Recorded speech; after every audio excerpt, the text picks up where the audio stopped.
Oh yeah, I gotta... Hold on. I just... Oops.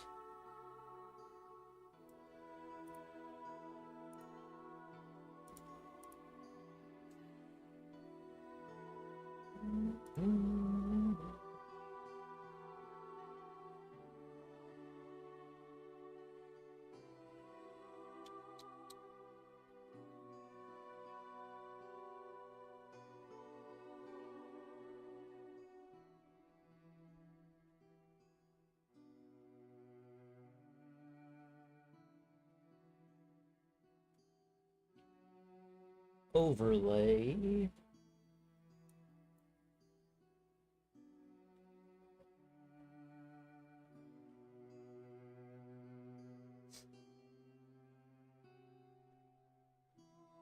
I'm gonna put messages back on the bottom. I'm gonna increase the font to 20. 20 font. Save and copy overlay. How add browser source? Browser. Add exit, well, no. Add new.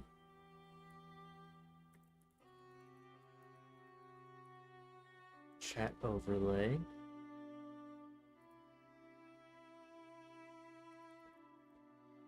Long. Bing. Okay. I'm gonna move chat right here. On full screen. It's gonna be in the corner. That's probably fine. Whoops.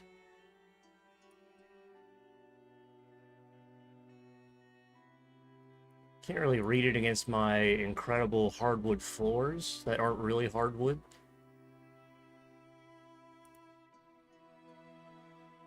That's fine.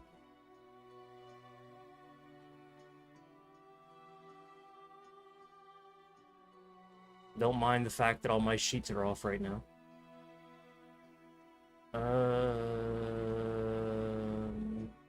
Add it to vertical. I really don't know where it should be on the vertical monitor, or vertical stream. I mean, that's not right. I keep accidentally moving these images.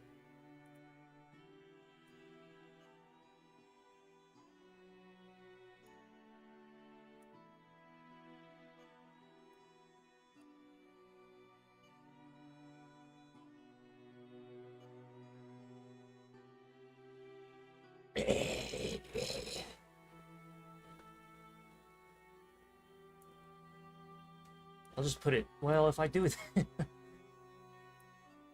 that's fine.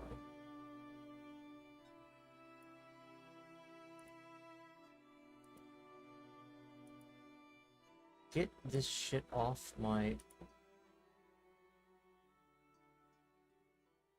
Hold on. I can see it if I do this. I want to play Witcher 1 again, man. But everyone's playing Witcher right now, so it makes me inclined not to play it.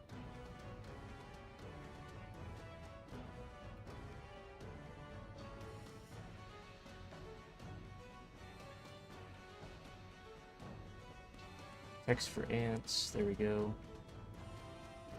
Should it just block my whole ass face? I guess it doesn't really matter.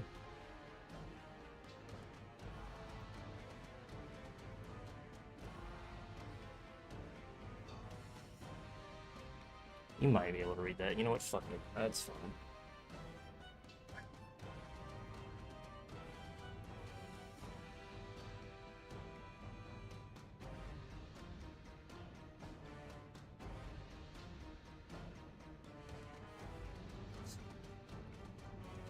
Bum, bum, bum, bum, bum, bum, bum.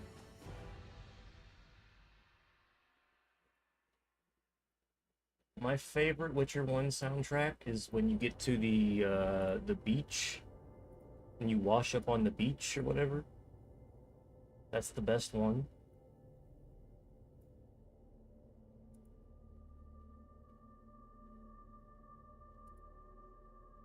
When you get to the moonlight beach, the moonlit beach. Is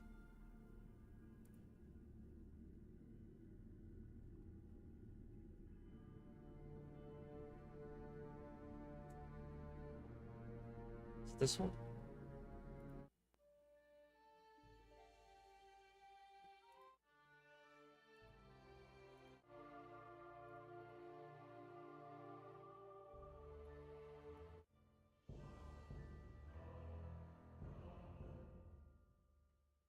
Hmm.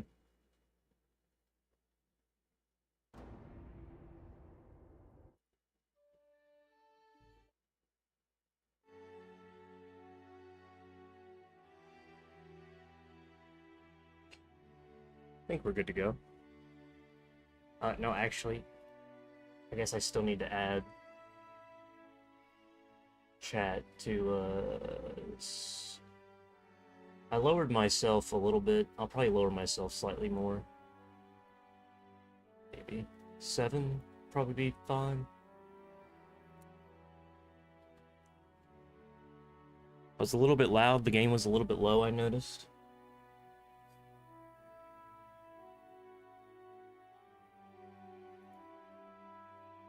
Browser. Overlay.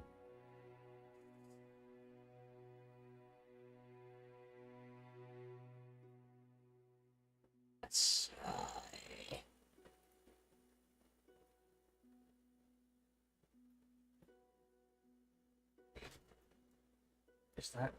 is that aligned? I can't tell.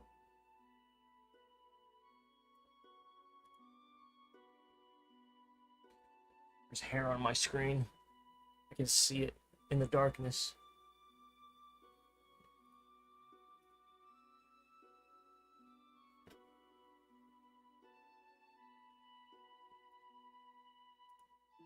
Okay. Darkness. Alright, I think we're good to go. I still know nothing about this game. That is my title today because it's very true. I don't know what the hell's going on.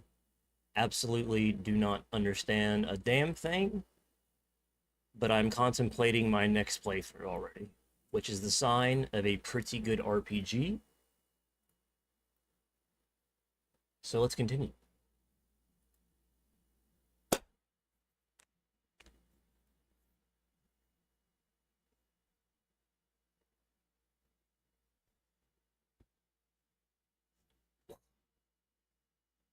"2019, what a year. What a year 2019 was." What a fucking year, man. What a year, dude. 2019, remember that? What a year. Oh boy, what a year. Oh boy, what a year.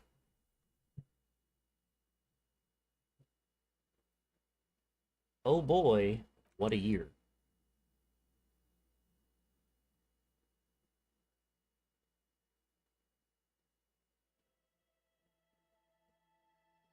Zam. Zam, Zaddy.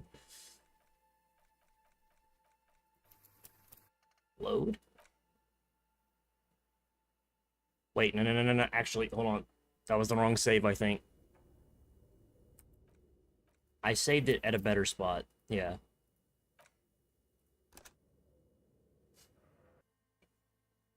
Na. Don't get ahead of yourself. Okay.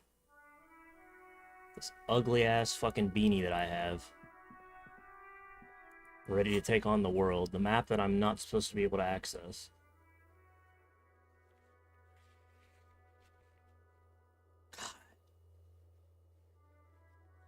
Is this so? I'm very curious how big this game is.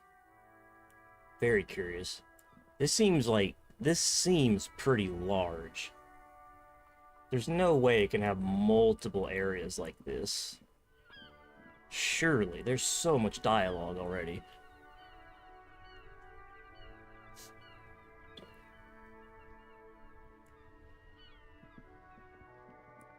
This isn't like a AAA title. There's no microtransactions. So that must mean that it's not 100 hours long.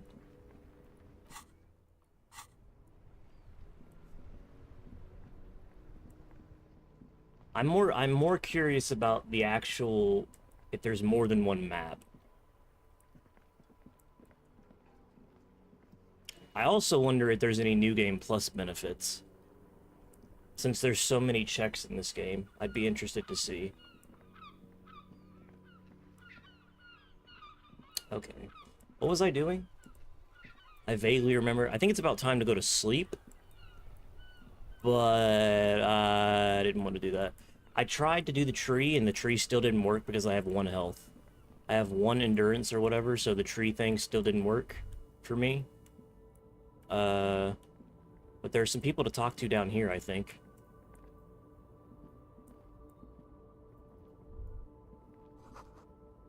Human ox. A human ox? An old monument stands in the middle of the traffic island, pointing toward the sea. It looks as if it's been reassembled piece by piece, secured and mounted in the air with the aid of numerous ropes and rods. A silver plaque on the statue's pedestal reads, "I am Philip III, the Squanderer, the greatest of the Philippian kings of Revachol, The Schwan? son of Philip II, the opulent, father of Philip IV, the insane." It's like Game of Thrones, you know, they had the Mad King or whatever, remember? As you look up, you notice something about the statue. There are some odd indentations on the king's chest piece. Even by the standards of the Philippian kings, old sumptuous Philip was known for his profligacy. What? Well, he blew through the whole national treasury, starting the decline of one of the penultimate century's greatest superpowers, the suzerain of Revachol. His own maladministration foreshadowed the fall of the monarchy during the anti-centennial revolution, an end to his family line and the monarchy on the Insulindian Isola. I see. Stories have it that he had his bedroom converted into a treasure chamber, where he stored unfathomable wealth. Krugerrands, bars of gold, ornate weaponry, armor, and various chalices. I'm already getting the sense, this game, I'm already getting the, remember in school, when they would have you read books online, and they had, like, whenever they would have hard words, you could usually, like, click on it, and it would tell you the definition? He called it I'm gonna need that for this, I think. It was obscene. There were whispers he slept on a huge pile of gold-dipped feathers, like some obese dragon, instead of a bed, like a normal person. Like the dude from Blade?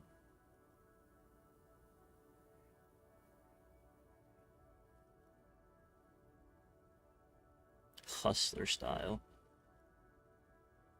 But wait, you haven't even heard about his fabled cocaine addiction. Ugh. You see, old Philippe wasn't just good at squandering the national treasury on gold and ceremonial weaponry. He was also a prodigious snorter of Nose candy. This game has a great way of telling you non-essential information in a way that makes you remember it. I will say. That is one thing that has impressed me thus far. Is not just the fact that all of this is voiced and voiced really, really well, but it's just written in a way that I will more than likely remember that old Philippe was addicted to cocaine. Now, whether or not that's important is it's probably not. It's probably not at all important, but I'll remember it because of the way that it's written. Whereas even another good RPG like Dark Souls, I can read a million of those fucking text on the ground describing the history of the world. I ain't gonna remember a damn thing unless I watch like a VOD video explaining the history. Just because it's written like a fucking novel. A bloated druggie? That's what the revolutionaries said 150 years later. What's that? Right before they emptied out the royal mausoleum and dumped His Majesty's mortal remains in the Insulindian Bay. Insulin? They dumped a fat man in the insulin bay. That seems a little bit on the nose. His Majesty's courtiers said it helped him connect with the higher realms. Cocaine. Okay. Beneath the cold waters of the Insulindian Bay, thrown there by the revolutionaries after they cleaned out the royal mausoleum. The original was blown apart by communards, then further damaged during the landing of the coalition's airships during the turn-of-the-century revolution, when Martinez was leveled.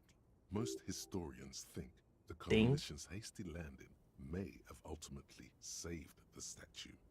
If the communards had more time, they would have reduced it up to even finer pieces. Is the communards a slur, or is it an actual name? Some years ago, a group of liberal, artistically inclined individuals, designers mostly, thought it would be ironic to restore the statue of the most wasteful ruler of Revachol in the poorest part of the city.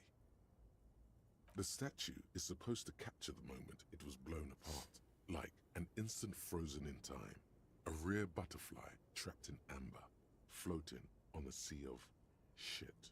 I don't get it. Neither do people in Martinez. The statue has proved to be controversial in a neighborhood mostly populated by the left-leaning working class. Those critics might have it wrong, though. There's more to it than just ironism, but you can't say what precisely. Perhaps this art mystery will be solved at a later time. Philip III, the Squanderer, however, with his bronze face up in the air, doesn't seem concerned about what the hoi polloi think of him in death. Not that he ever did in life either. Something with great kinetic energy seems to have impacted the cuirass, around where the heart is. A bullet? Someone shot him in the heart. Interesting. Someone shot the king? Okay, I can't see it, but I take your word for it. What the fuck are those glasses for, bro? Well, Martinez is riddled with bullet holes. This place saw a lot of action during the revolution, but the statue is recently renovated. Maybe it's connected to the murder. Target practice or a political statement? If we connect every bullet hole in Martinez to the murder, we'll get an overwhelming amount of loose threads. But then again, we don't really know what we are dealing with here, so... This is how every Sherlock Holmes case is figured out. You just wander in a direction until you find something that clearly has absolutely nothing to do with anything, and it's the most important clue in the fucking world. I've made a note. Don't hold your breath. Okay. The king stands high above you, surveying Rude. the bay. God, I wish we could have a good Sherlock Holmes game. I said that before, and I'll say it again. Like an LA noir. See, here's my problem with Rockstar. Rockstar doesn't make RPGs. They make games, they make cinematic storytelling games. I want an actual detective RPG. Which this kind of is, so it's scratching an itch in my brain. Sherlock was an addict too. Very true. They do make Sherlock Holmes games every now and again, but they're always like really terrible. I guess it's probably just like a renewing the IP type thing.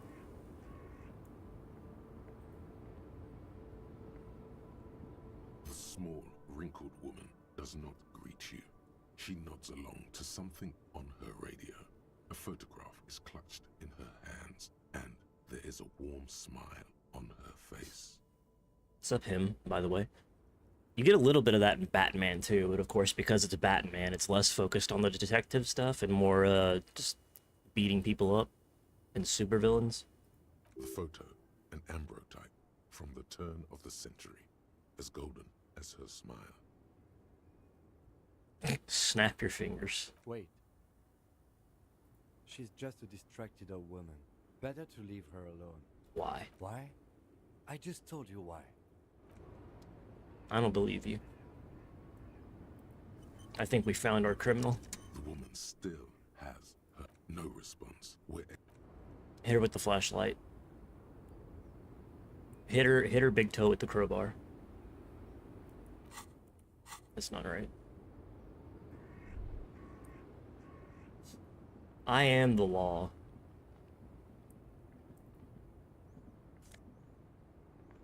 A white tank? They get me a wife beater? +1 drama compared to physical instrument? Well, actually, this will help me more, I guess.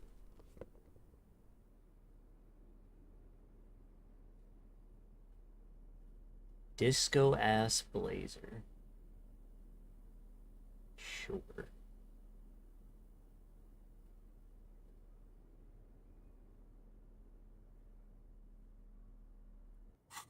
Interesting.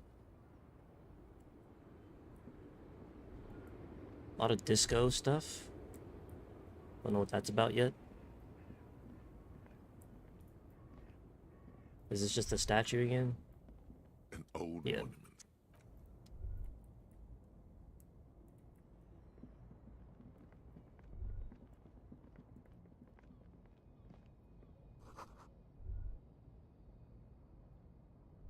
How can you tell it's foreign?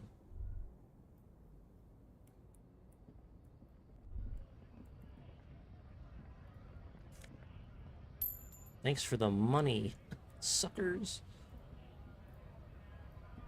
I can't talk to him. Okay, you can't talk to everybody. Good to know. If every single one of these people was voiced, I don't know that I'd ever beat this game.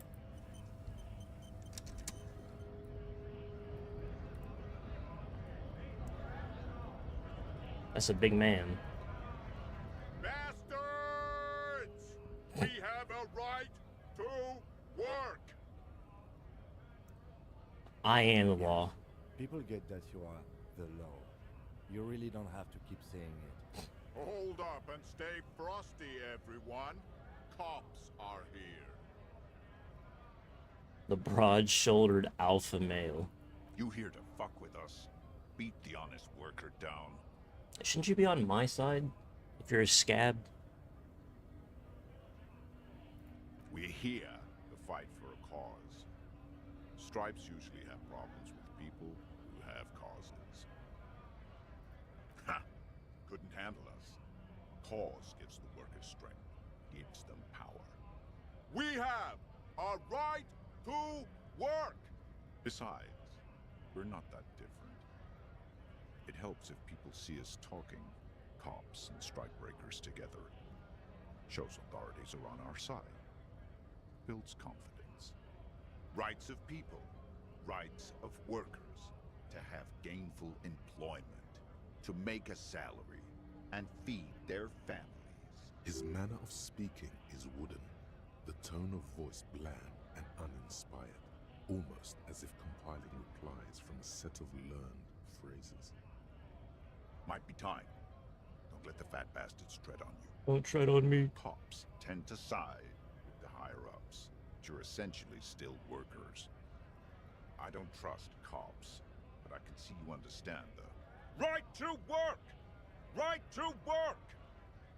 Maybe you should ask them the questions, like why we're not allowed to make a living here. Shame on you! We have families to feed, you piece of shit. So do we, Scott. Damn. What is a strike? When a bunch of ungrateful, lazy cockroaches can't get their act together, decide to block honest work for other people. Beats me. They mumble nonsense about boardrooms and workers' rights, while we have the right to work! There's something odd in the way he carries himself. His set of clothing looks vaguely mismatched. The different pieces of the Is he a fitting. rich man in disguise? His shirt is far too small and an unpleasantly tight fit, while the overalls held up by a belt seem to fit a man with much more corpulence. I see. He ignores your question, choosing instead to turn to the emaciated workers, raising both fists in the air. The clothes are obviously not his, Silence is the answer. There's something off here, but he won't say what. Have fun. Union shits are on full strike. Don't think they're going to let you through the gates. I'm trying to meet their fat boss. I know nothing about a murder. Wouldn't put it past these harbor bugs. They'd do anything to stay alive. Right to work! It's shameful. Cops doing nothing. You should bring backup. Open up the gates for us. Blockading gainful employment for workers is a crime. We are not picking a side in this just yet, sir. I don't know what we'd be able to do. Let us work! Honest men and women with rights to work, to be useful, not toys for corporate interests. We came here to help the harbor run smoothly in time of crisis. If Union fucks don't want work, they ought to let in those who do want work. Something tells me if we let this individual in, the last thing he's gonna do is work. I have a question. Why do all these men follow your leadership? You think they follow because I'm big and loud? No. They follow the rules of the market, the rules of the economy, because they were given a job to do! You've been talking to him for quite a while now. Something is off with this guy. Ask him where he's from. What's it to you? That you look real familiar. Am I a suspect? Done no crimes. I only fight for the rights of people. Every once in a while, it's like you can see glimpses of another guy under the guise of this fighter for jobs. He seems a more brutal, cunning, and suspicious person. Just a hunch. Or you just might be paranoid. No? We're all workers, right? Workers stick together. Came from the eminent domain, in Jamrock. Backgrounds in odd jobs, heavy lifting, cargo hauling, bouncer work. I know the drill. Worked at Territorial. Ring a bell? Pretty okay as far as lies go. Uh-huh. It was a long time ago. We were promised work. We'd be in there, working, if the bastards hadn't shut the gates.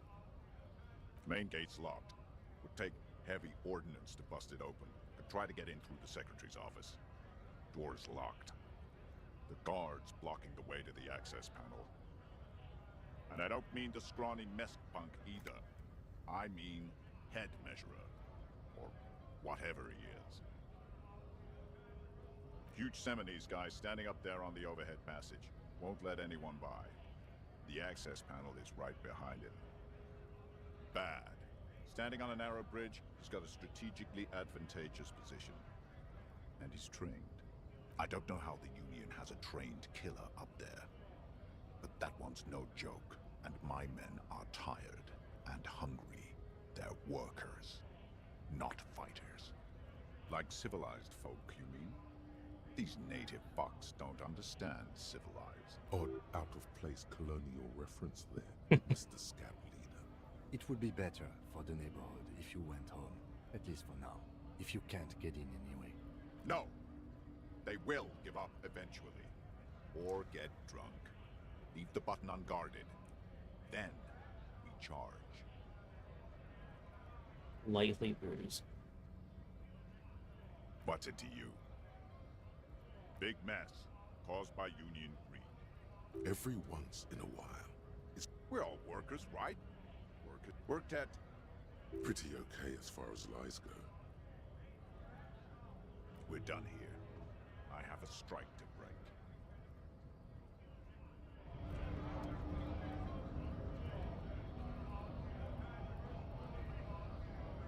He's a liar. What? I keep clicking that for some reason.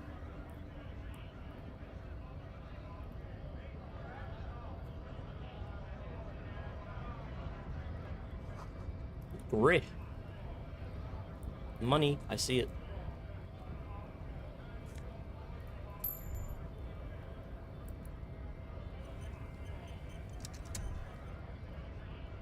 Is this the... Scab? What? You're hazy on the notion of a scab. Smells like politics, though. Maybe it's got something to do with the flask he reaches for from time to time. A kind of a worm, content with mere survival. They come, they want to do our job for shittier pay, screwing over both themselves and us. Everybody loses. Beats me. Somewhere in the ground, I think. It's gotta be bloody stupid or freaking evil to scab. Or I guess scared, maybe. But scared of what? Of who? Personally, I'd rather beg than scab. If the gentleman shouting on the street came begging, maybe they'd have gotten something. We've explained the matters, but they don't listen. This lot would be reasonable and go home if the big guy wasn't riling them up all the time. Big guy. He means the leader of the scabs. I was just messing with you. No one's ever seen a cop scab. Imagine, you cops going on a strike, but then another cop comes in and says, let us cop for less money. Speaking of, what brings the RCM here? To the Wild North? Come to see I'm a the bit strike? short on money. My friend, I respect the right to roam. The open range awaits. I don't operate in that capacity. I'm not a granter of passage. The passage grants itself. If it's so simple, why did the scab leader warn you of the guards blocking the way? Aye. Walk right past Measurehead and go in. Yeah, the 2.5-meter tall Semini supremacist there.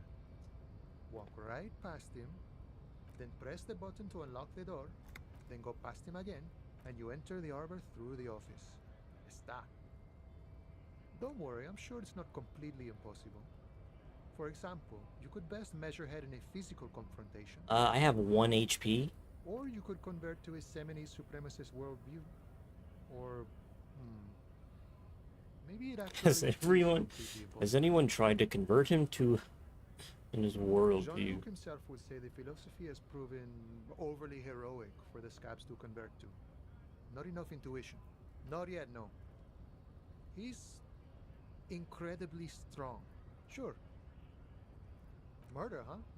That sounds like a lot of hard work. You'd never see me investigating it. I'm 9. I don't have any.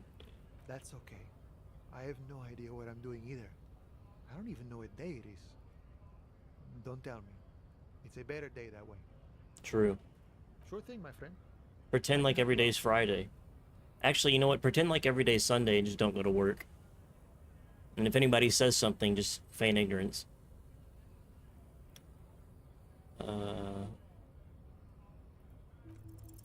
The coin lands into your hand as if it has always belonged there. The swallow returns. Always glad to help out the RCM. Shame I can't do more. Things are meager at the moment due to... I can't believe you actually gave me some. You know, the winter's fat is slowly running out and all. Still better than scabbing, though. Nothing to worry about, really. The jam's a bit of a mess. Cargo can't get in or out. The rationing is a bit stricter, is all. Supplies should last the strike, though. I'm always glad to help out when possible. Not like these slithering scabs. You know, serious business. I'm sure the big boss will be glad to tell you. You'll have to... He's a chatty guy. Wants to talk about the strike too. Just can't break the command structure and tell you now. Well, I don't really want to go in here anyway. I just pressed Q again. I'm glad that doesn't do anything adverse. I keep pressing Q because I played so much Baldur's Gate.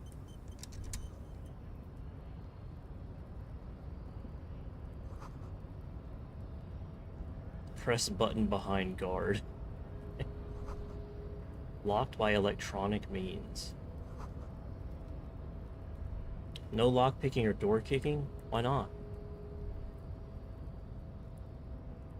I'm sure that my path to success will probably be talking to him. But we'll see. I can't say I'm overly ecstatic about my chances. Fritty?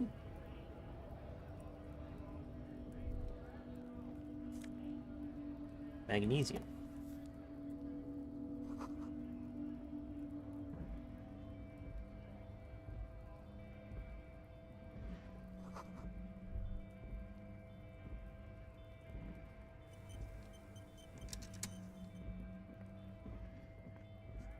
Welcome to Rivachol. This man looks like trouble. You might not want to get into this right now. Plenty of time later. Excuse me? Racist lorry driver. Don't you welcome to Revachol me.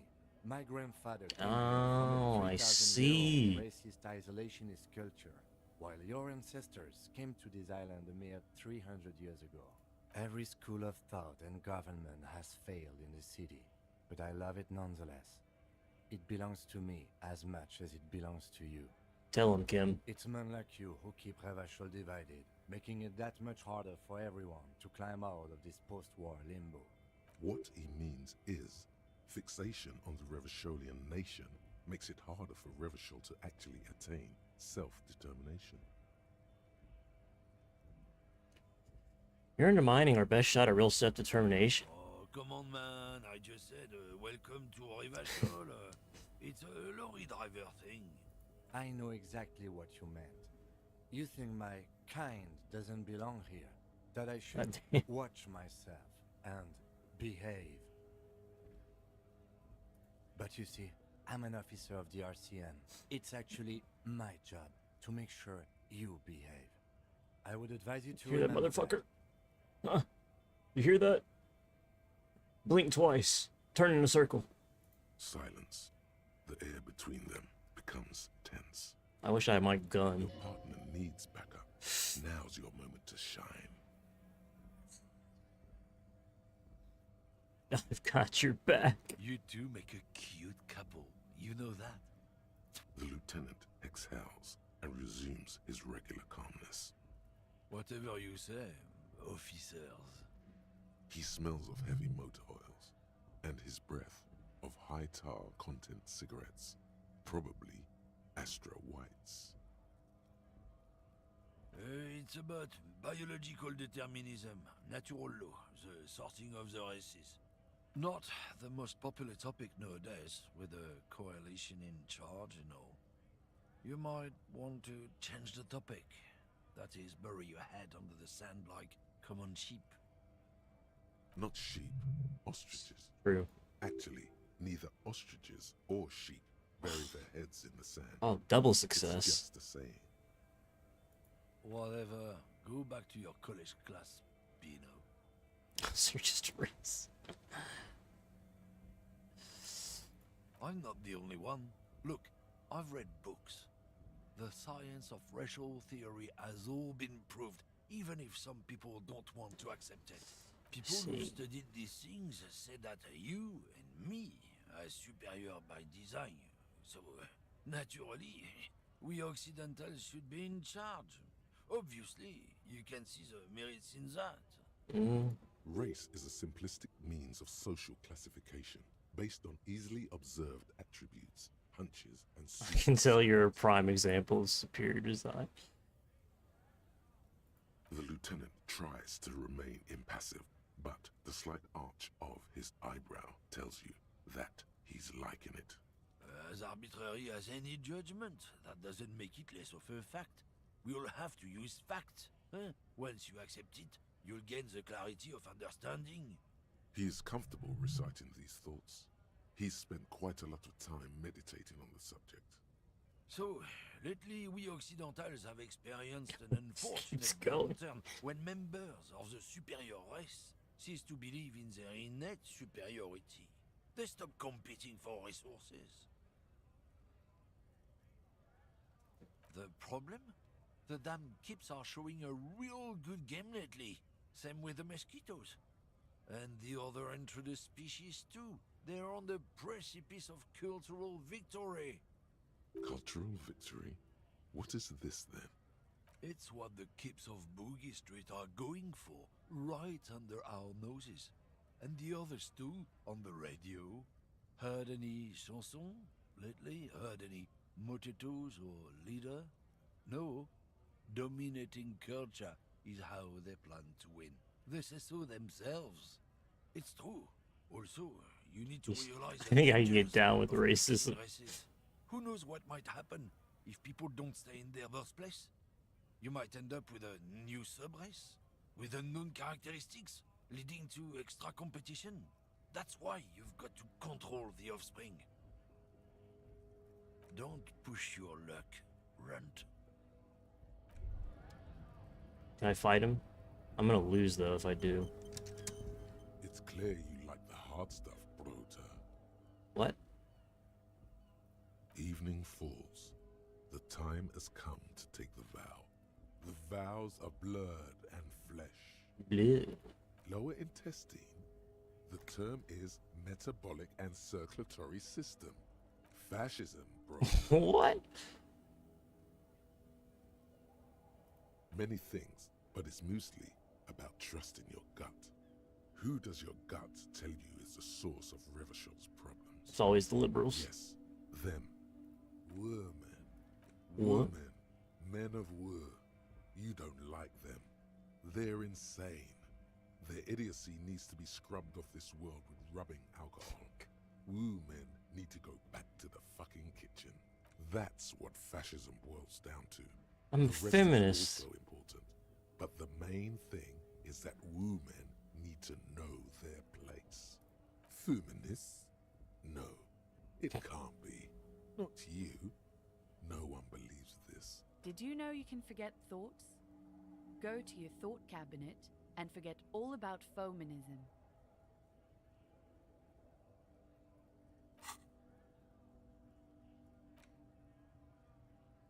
I mean, I can't forget though. I don't have enough points available. No.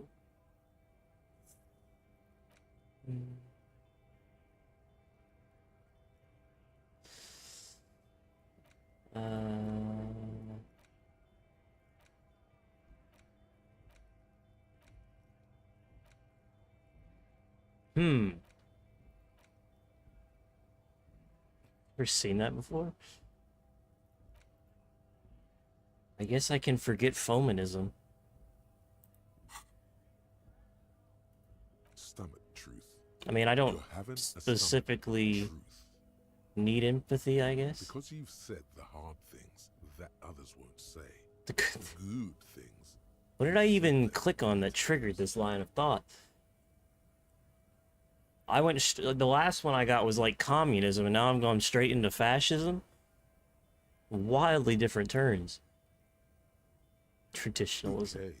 Yes, let's call it that. Good thinking. That sounds much better. Traditionalism. Yeah, You like the sound of that. true. You're going to keep your views, right? Keep your views, Brota. Cool. For the nation. Smart. Best not to mention the woo men too often. That's why you're the head and I am the stomach.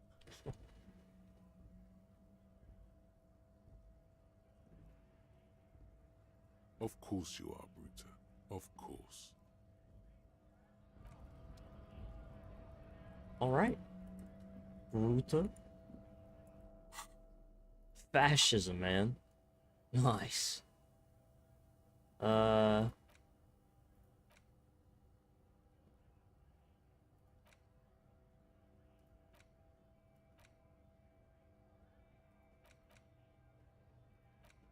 So I have 2 of these now.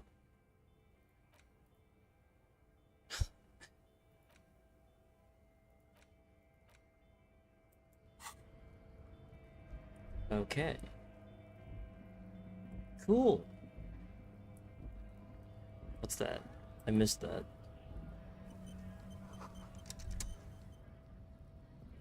What is this?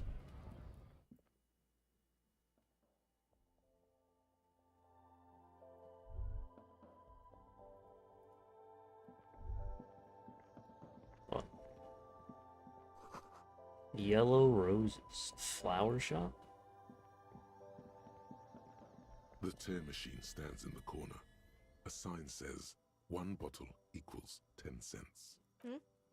Oh, that's the tear machine.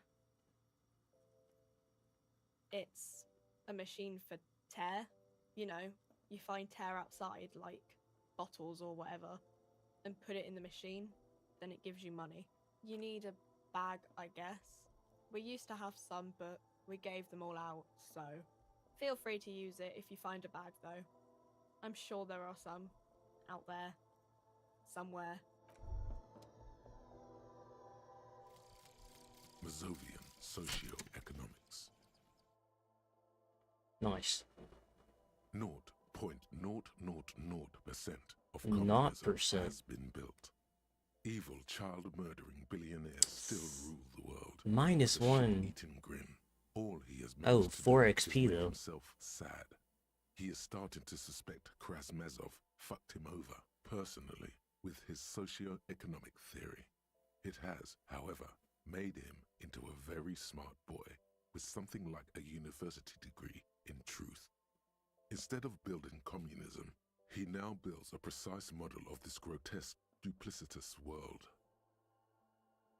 Visual calculus, though. That's a shame.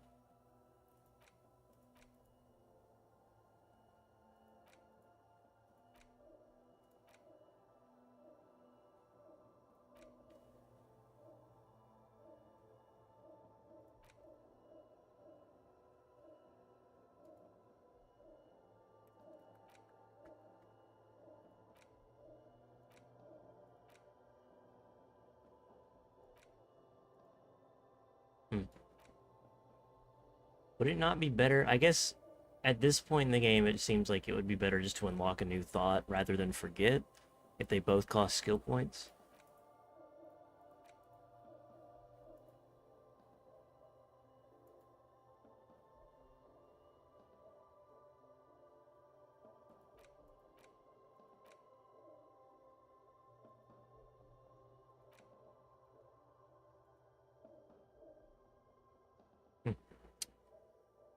Visual calculus.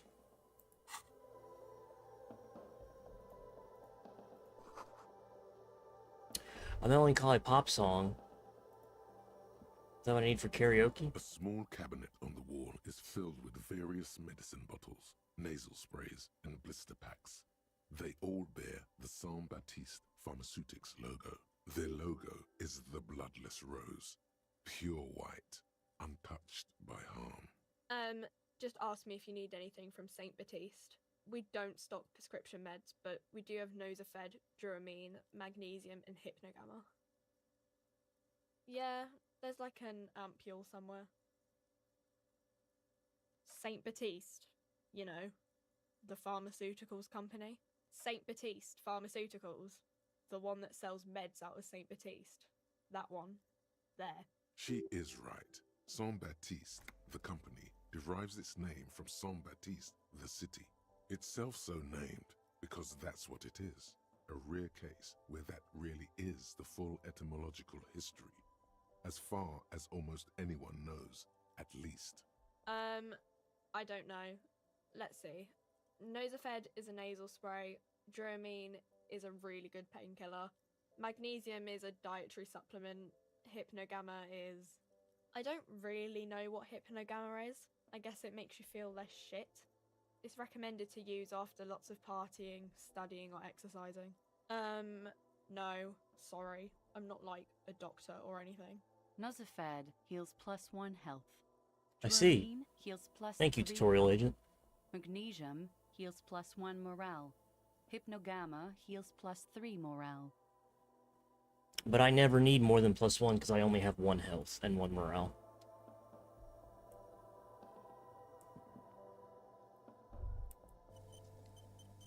Joke's on you. A colorful display of cigarettes and alcohol bottles line the shop wall, inviting you closer. The bottles wink at you in the light. The smokes too glitter in their wrapping. It's like looking into a kind of heaven. Your knees are weak. The beauty, the truth, the poetry of it all. I'm obliged to inform you that both alcohol and cigarettes damage your health. But I guess you already know that. True. -1 health. Wouldn't that just straight up kill me? +1.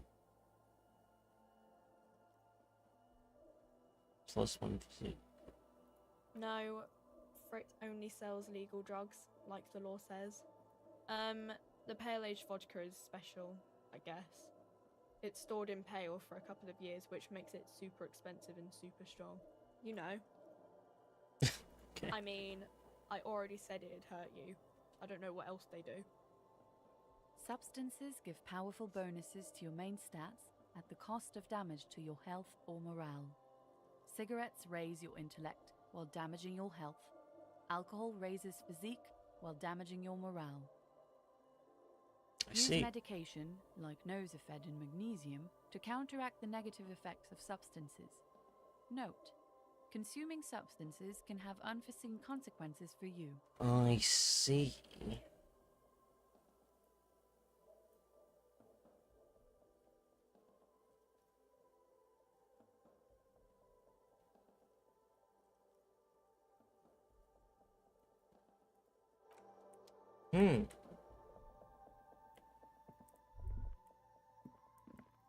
Okay. Drugs. Cool.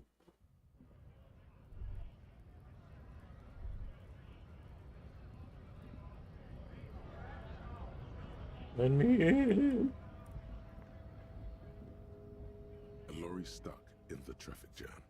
This big, heavy Grad-made machine is well kept for such an old machine. The windows are clear. They've been recently washed. You can see a lorryman's cabin with personal belongings, stickers, insignia. The driver has adorned his space with a substantial collection of peculiar paraphernalia.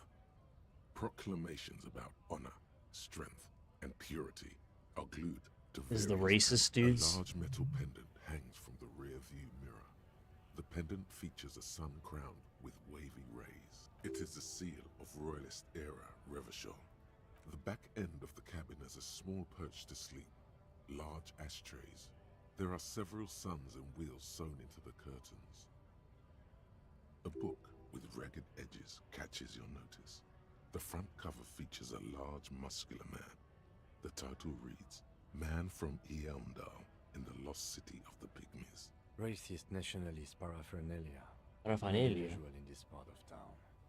This is our guy. Yes. Likely, yes. This guy's proud of who he is. Drapes it all over his machine. There he is, in front of Rita, smoking nervously, hoping it's over. Okay.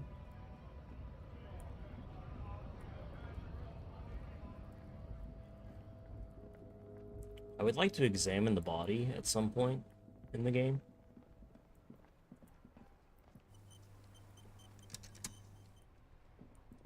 At some point in the video game, that would probably be a good Inside, idea. You see a set of steering levers, a radio microphone. This is Precinct 57. How may I assist you? Right. Please hold. 10-4, come in. Fireworker. Roger that. 10-10, over and out. This is Precinct 57. Just a second. Sylvie Malaika on the line for you, officer. Yes. Hello? Oh, great. What else do you need, detective? You hear the call breaking. Anything else I can help you with? 57. In the cabin, you see a Okay. I thought maybe I could ask her something else. Yeah. It's getting dark. Hello again, my man. What's on your... Nothing. Nothing is on my mind anymore.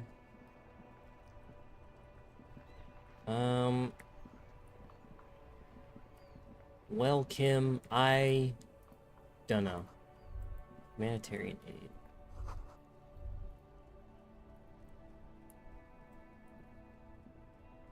There are clothes inside.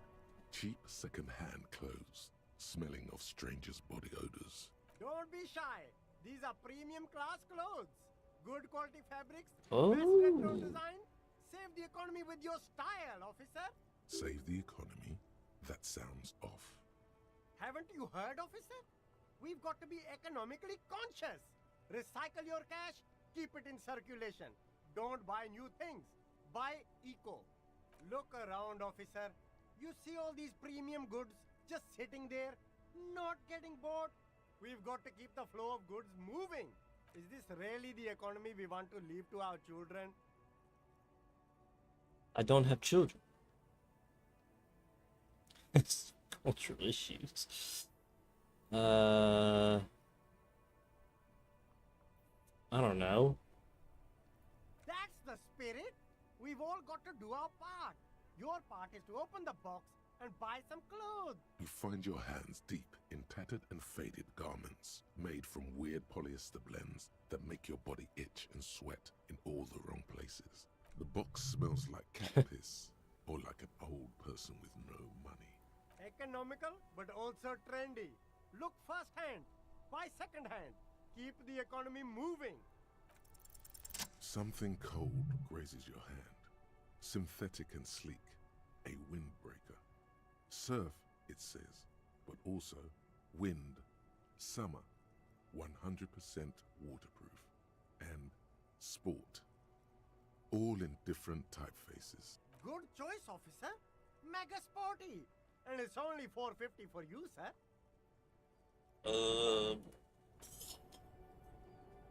No?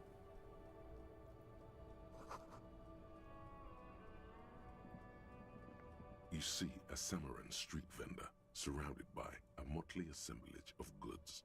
When he realizes you're looking at him, the name Sileng is embroidered over his breast pocket. Happy shopping, officer. Everything's cool here. Everything's cool. The goods are cool. The customers are cool. The place is cool. And one more thing, officer. You're very cool. Bang, bang, bang, bang! Shots fired? You feel a twitch in your index fingers. There's a finger shootout brewing.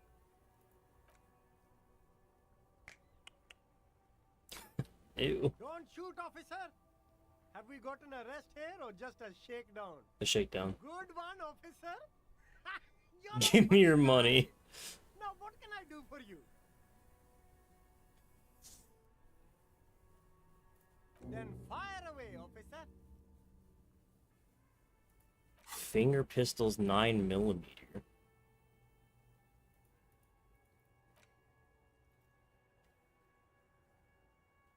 What the hell?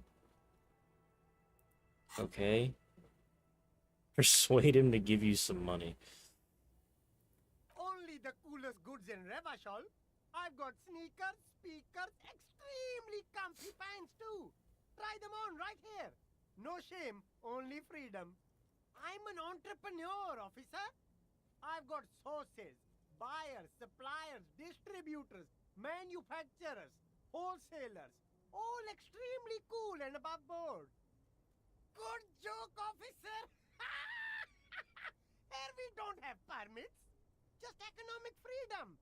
Take a look around. You glance around the decrepit buildings, the miserable weather, the sidewalks strewn with sunflower seeds and a dust-choked air. It's beautiful. Beautiful freedom. It is, yes. Anyone can set up their shop whenever they feel like it. That's right. No permits, no bureaucracy. That's why this city and its law officials are so cool. If you wanted to be cynical about it, you could say we are here to protect the interests of property holders. I'm not, however. My man, officer, you make all this possible. Without you, this climate would be extremely bad for business. You're part of the gossamer state. Gossamer is a fine, filmy substance consisting of cobwebs spun by small spiders, seen especially in autumn. It's safe to say he's referring to the near absence of regulations. Yeah, that's the main thing about you. Freedom is great. It's what lets independent entrepreneurs like me sell quality goods at competitive prices. No need for discounts at ceilings, officer. Everything's already on sale. Anything you want, 50% off. But did he first mark them up 100%, just so that he could put them on sale? My man, you know how the game is played. You and me, we should work together. What do you think? Shake things up? Anything for you. You mean these delicious pre-packaged shelf-stable meal kits? Really easy to cook, no hassle, really cheap too. Buy some, try them out. No hassle. There's a little of a hassle here, it appears. A moral hassle. No problem here, officer. I get all this from one of my suppliers, an extremely reputable guy. Wait. Humanex. Humanitarian aid. What? A convincing performance. Bravo. Look, officer, I'm just a retailer. You'd have to talk to my supplier if you got questions about the supply chain. That's how the game works. Interesting. Me? It's a boring story, officer. Who cares about the past? I'm all business now. All Revachol. This man probably comes from Seaguy, sometimes known as the Apricot Suzerainty, an archipelago in the Samaran Isola. Apricot Suzerainty calls to mind an era when the Seaguy archipelago was colonized by Revachol. It's a bit of a slur, in other words. That's right, officer. But it's a bad scene for business there. Too many regulations. Extremely bad for an independent local entrepreneur. Hey, why not support this local entrepreneur? You can start by buying a pair of sexy pants or cool sunglasses. Maybe some macaroni? Start with a little compliment, then work your way up from there. This is about business, remember. Oh, okay. But why, officer? An investment? What kind of investment? Gotta prime the pump, man. True. A highly experimental human being.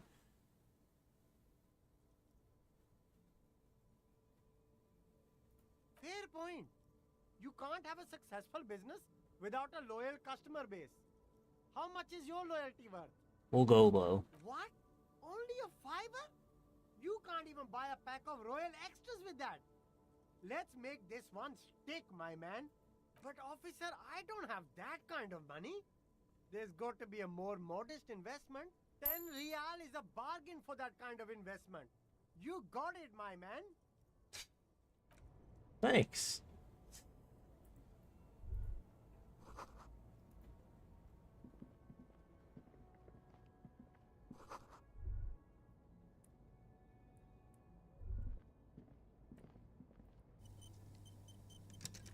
Why couldn't I get the chick in the wheelchair to get me There's anyway? a pile of cheap sunglasses in a small Woo! box.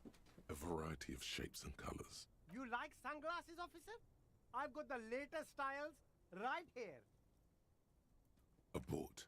These are hideous. What's more, they don't even fit your face. You can feel them pinching your nose and chafing against your brow.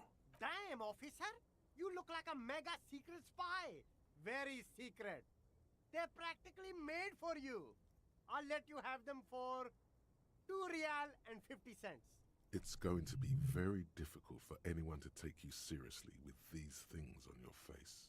No, you are definitely not buying those. Are you sure? But they look so good on you.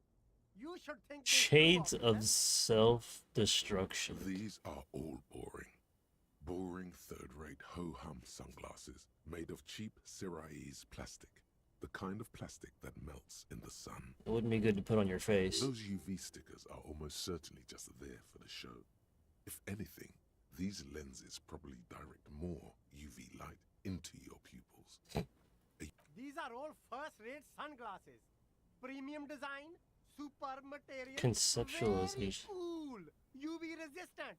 These will definitely keep your eyes safe and cool while doing your dangerous police work. 58%. Ooh! Sub-insulate rendezvous. Oh, very interesting choice, officer. Very high culture. This is how a sea monster sees the world. You've become a sea monster. Giant, hidden, and strangely tender at heart. All is blue. All right.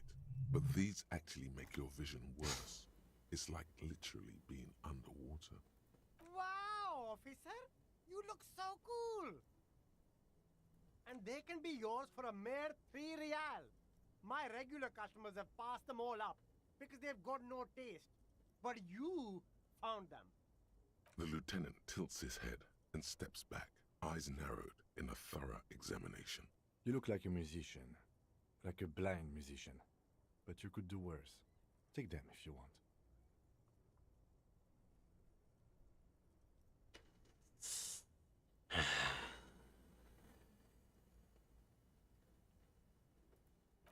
Let's not do anything rash.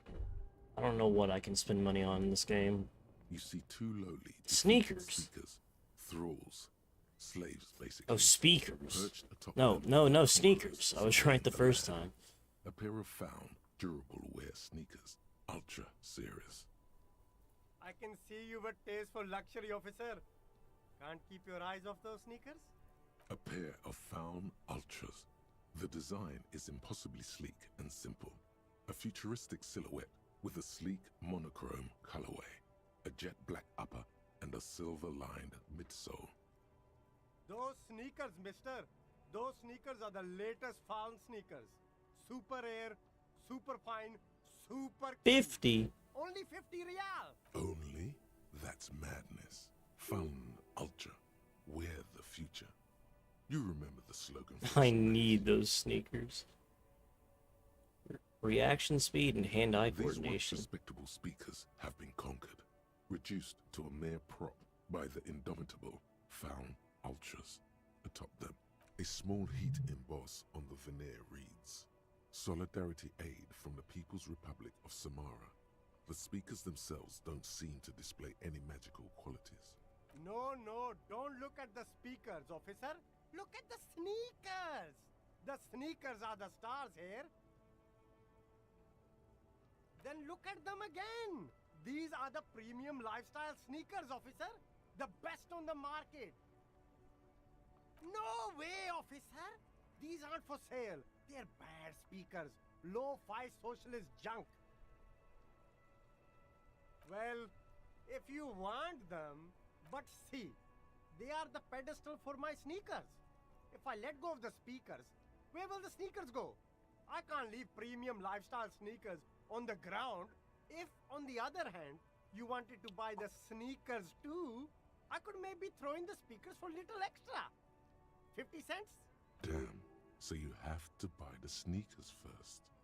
Jeez. Oh man, I gotta buy the sneakers to get the speakers? So the speakers are more important, theoretically.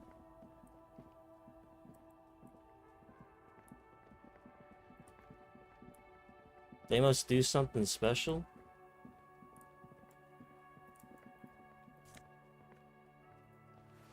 Finger gloves. I already have gloves. What do I have on? Interfacing?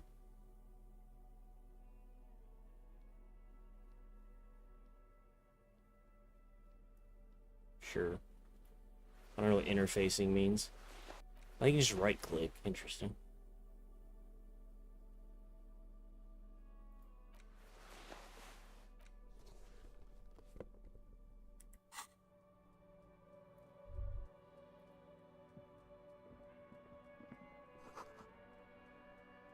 Pawn shop.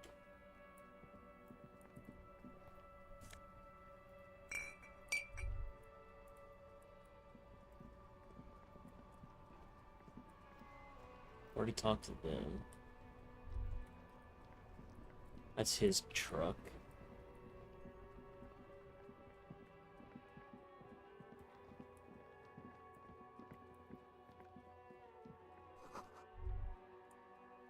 Water. G'day to you, officers. Did I? A burly man hangs out by the waterlock, You have a knife? carving up a generous serving of salami with an old hunter's knife. His eyes are fixed on a man stranded on the other side of the waterlock and on an enormous billboard that has fallen down into the canal between them.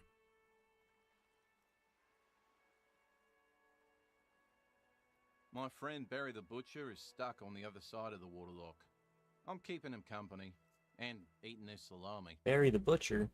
That's the Full Metal Alchemist character? From the corner of your eye, I remember. you see a man in a yellow shirt and grey overalls waving at you from across the canal. He seems disappointed about the wreckage on the waterlock and the salami. Very good stuff. Oh, that's supposed to be... Anything you can do, Oh, officer? okay. I wasn't here to witness it, but those look like tire tracks on that sign. Weird, huh?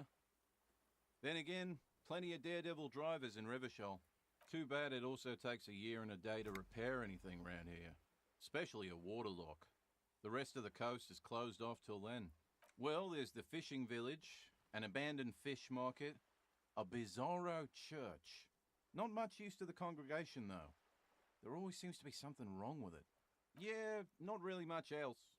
Just bombed out ruins. Sure thing. It is salty, it is savoury, it is chewy. The hangover only makes the salami more tasty. Want some too, officer?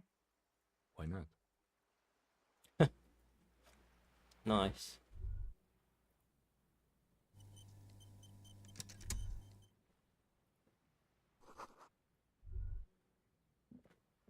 A couple of indicator lights are missing from this control panel. Loose wires dangling. Did he from the break now it vacant driving in wires. here or something? In the middle is a lever. Beneath it, a small metal plaque. This panel usually closes the waterlock, turning it into a bridge that lets you cross the canal. But there's a crashed salmon and butter sign in the way. Pulling the lever probably won't do anything. You pull the lever all the way up until the metal clicks against the contact pins. You hear a soft clunk. Then, nothing happens. Nothing happens. A cold gust of wind blowing in from the sea interrupts the silence of the situation. A spring brings the lever back to its original position. You still need to close the waterlock to get across the canal. Some other way. Wasn't there a sign over there saying functionality will be restored on Wednesday morning? You pull the lever all the way up until nothing happens. Okay. A spring brings the... Wasn't there a sign? I'm curious what the days do, too. Wait.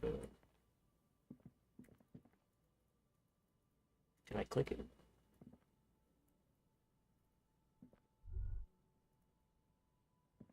A crumpled billboard reading, Samaran butter soaks in the canal.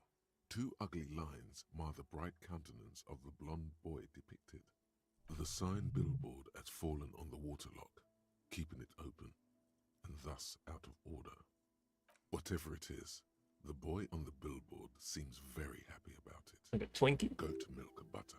Ew. The Samaran terrain makes it easier to raise goats than cows, and the local goat farmers produce high-quality meat and dairy staples that add variety to other nations' diets. It's an acquired taste. Yeah, I bet. Just some tasteless advertising at the bottom of a canal. No use rubbernecking now.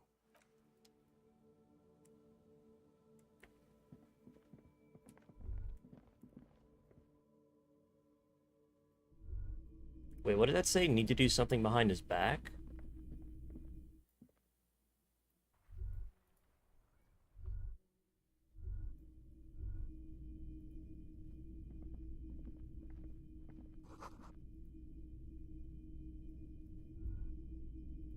A typical Martinez street light sits among assorted floor and table lamps. The light pole has been carefully cut, and the wiring has been redone and attached to a standard indoor plug. The light buzzes faintly, but persistently. This would make quite a statement in your living room. Can you actually buy stuff for your room? Yes, officer. As you see, it's in perfect working order. His manner is casual, but his speech is careful, measured. He wants you to know that he has nothing to hide. So he must have something to hide. It was brought to me to be altered. We are not here to investigate the theft of city property. You have to admit it's rather clever what he's done with it. 700 real. A bargain, I dare say.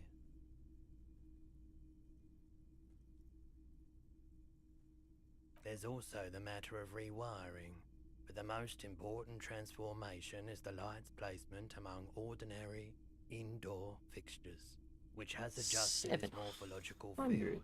The light became suitable for use inside the home just a few days ago. 700, dude. The boomboxes on the shelf look well-loved and well-traveled.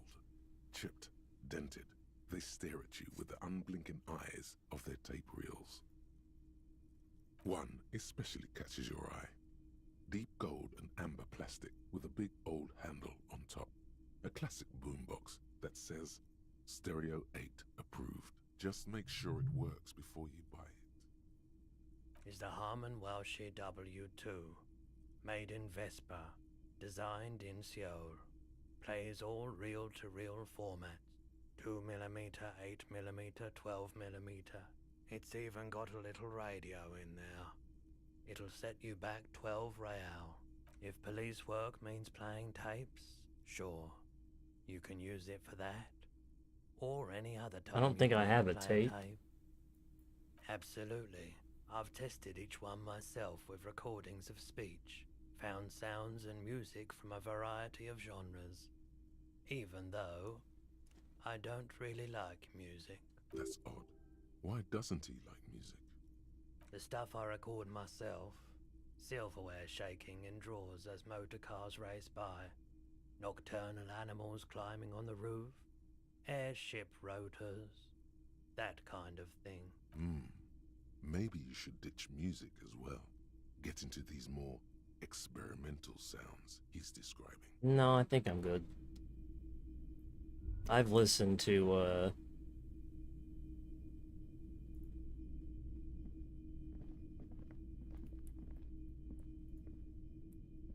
never mind. Why does it want to take me? Oh. Cash register.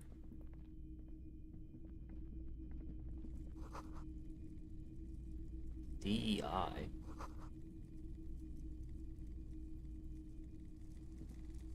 You see rows of toy soldiers guarding the rest of the trinkets displayed on the table. Some on horseback, others in rags, others yet in bright blue uniforms. All are stern and unyielding in their duty. Big men on big horses, clad in lamella armor and carrying flintlocks, the kind that would mow down a line of enemy soldiers in the blink of an eye. I used to be very serious about my Franco-Nigerian nights. Okay.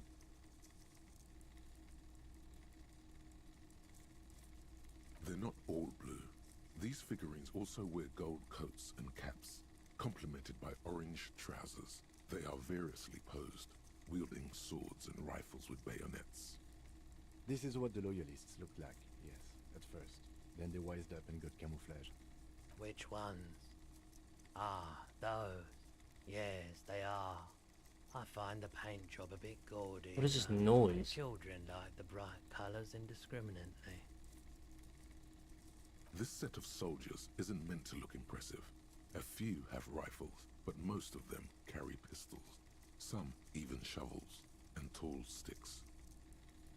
You're probably talking about the revolutionaries, yes? Yes, they are soldiers, revolutionary soldiers. I think their poverty has been exaggerated for effect. When you place them next to the royalists, it doesn't seem like they could possibly win. It's impossible to win against the cohorts of capital. Ask my friend Gart, whose bitch it made me. What? I wish it was more nuanced.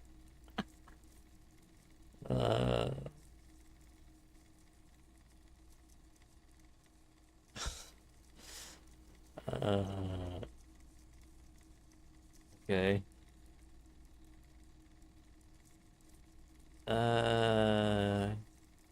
Okay. I don't like either set too much, to be honest. Why? What's this? A headless man riding a horse? A headless man wearing futuristic tracksuit trousers that say found. Oh, that's the Headless Phone Rider. The Headless Phone Rider. It's an urban legend. About a man who rides the streets of Revachol sporting a fawn tracksuit. As you see, he's missing his head. 50 cents. Bargain price. I'll throw in the tiny cap too.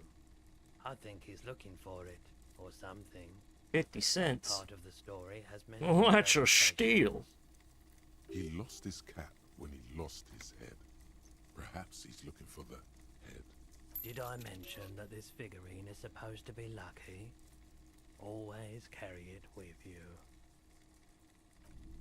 Okay. Sounds good, man. Wow, a very large red t-shirt with an impressive print stands out from the other garb. He's in the closet.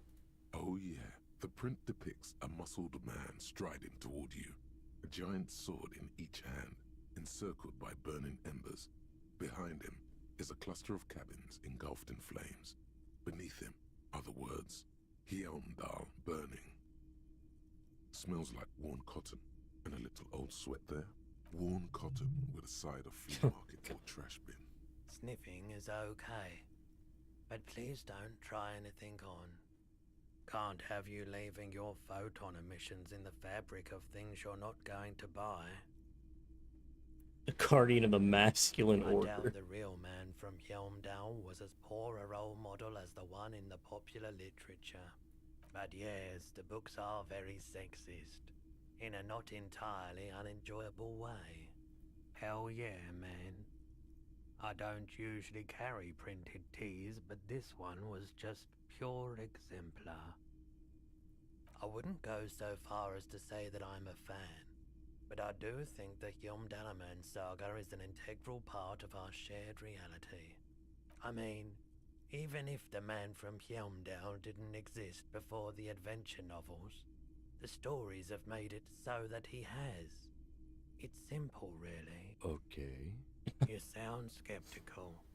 It's not that complicated. All that's required is a more robust understanding of cause and effect. See. Besides, I've been to Kotla, though not quite as far north as the Hjelmdal, and watched northern lights travel across the sky. Very unique, energetic tides there. It's for the best, because Hjelmdal is not a real place, and thus he could not have gone there. His theory isn't exactly incoherent, but its logic does suggest some unusual neural activity. Interesting. 2 real. That's dirt cheap. But why? I deal in goods, not services. +1 shivers. -2 authority. You know what? Actually, I will take that. Welcome to Hjelmdal, officer. Because I think the one that I have, yep, also gives me +1 physical instrument. This one gives me more stuff. Yeah.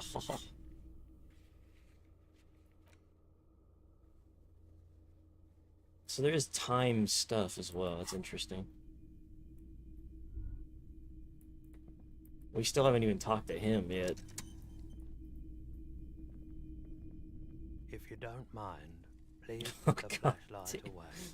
Some of us have photonic sensitivities. Photonic sensitivity is not generally acknowledged by the medical establishment. Put the flashlight away, officer. Okay. Having it is a privilege, not a right. You fucking kidding me?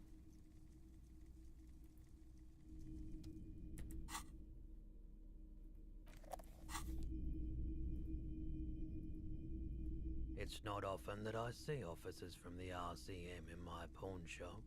What can I do for you? His courtesy is not insincere, but he prefers being alone with his projector, just watching the movement of light across the walls of the shop.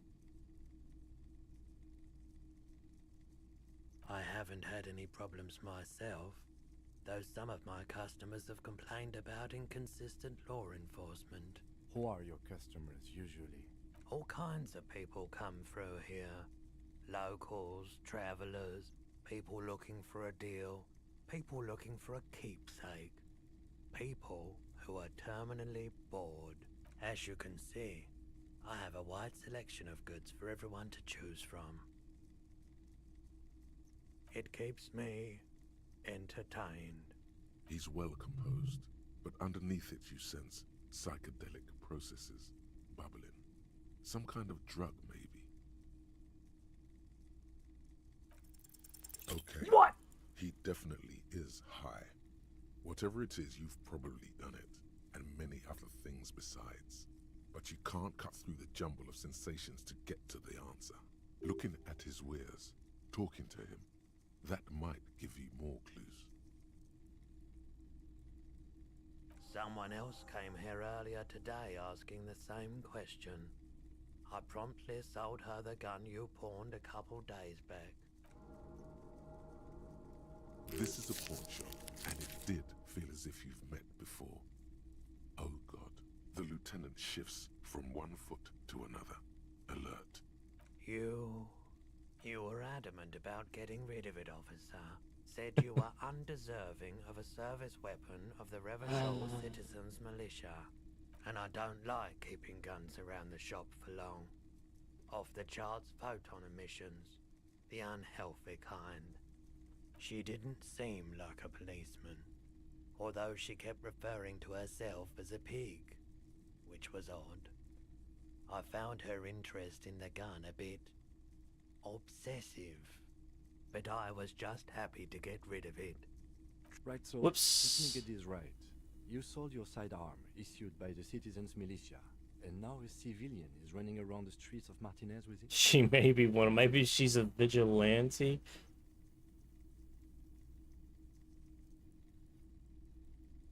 She must be one of my rabbit In that fans. case, she'll be happy to get a visit from us, if we can find her. My apologies, officer, but I have no idea where she was coming from or where she went. A needle in a haystack. There is nothing you can do about it now. You'll just have to hope you luck upon her somehow. Of course. I doubt it, but I can try and answer any questions you may have. I do my best to keep my distance from all manner of butchery. Bad for business, bad for everyone. He doesn't know anything. The pawnbroker's gaze is already fixed on the dancing colors. Let me have a look. I'd like to sell my clothes. Anything else you're thinking of selling?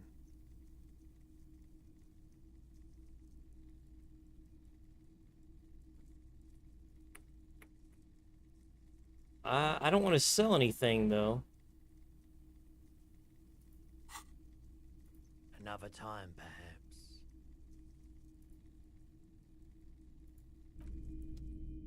I don't want to sell anything until I know I'm not going to need it.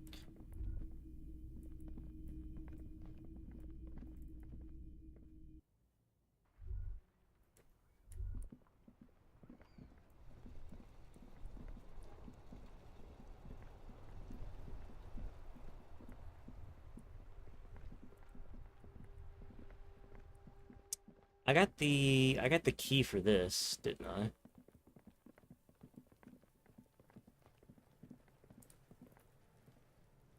This trash container is locked.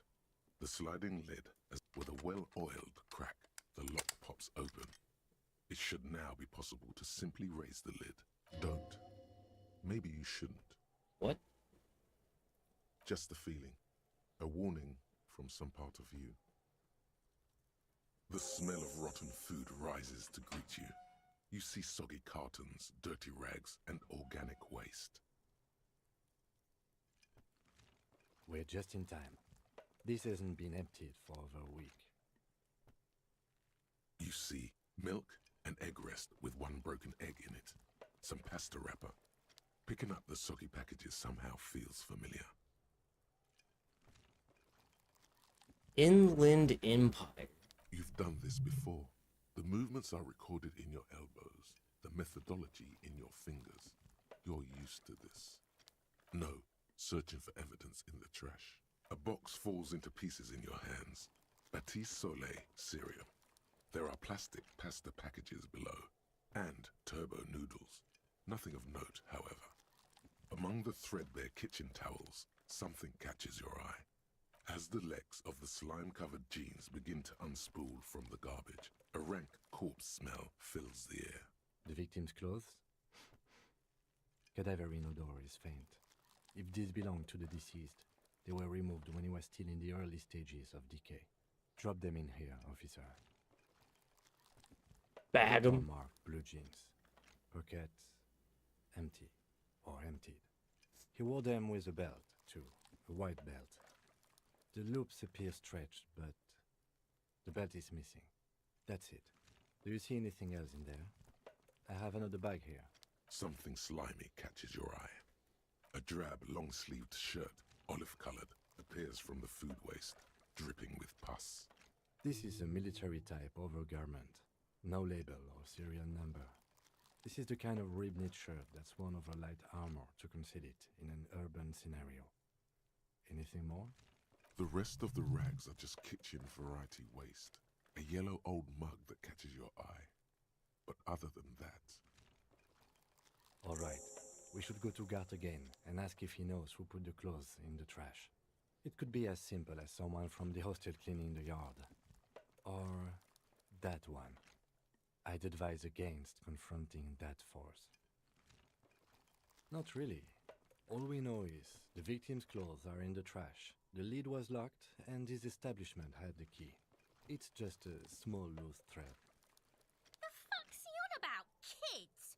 You hear that, Kuno? He thinks you're an infant or something. See? The lieutenant nods, then looks back into the trash container. It's just organic waste, cold and slimy on your hands. Apple and potato peels, mostly. Unidentified sludge, and the occasional chicken bone thrown in for good measure.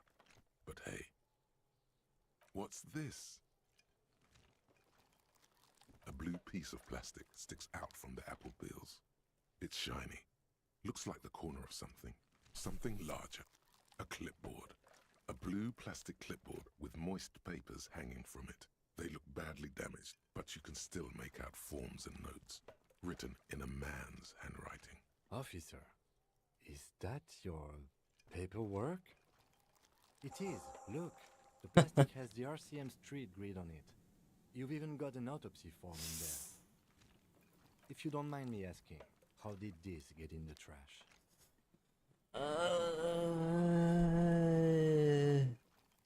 The great bloodletting. What are you talking about? I speaketh the tongue. Doeth thou also thorough inventories? You should take stock of your notes. Make sure it's all there. Sounds like an notes order. contain informants' names. If some of it has fallen into the hands of the RCM's adversaries, bloodletting may well ensue. It would also not hurt to start taking notes on the case. Now, tell me what your eagle eyes see. Or are we finished? Some items, such as the ledger you found, are interactable. Go to your inventory and select the Interact tab to read your paperwork. Get the mug. You pick out a broken mug with an oddly racist depiction of the yellow man frolicking in saffron, only in its social sensibility.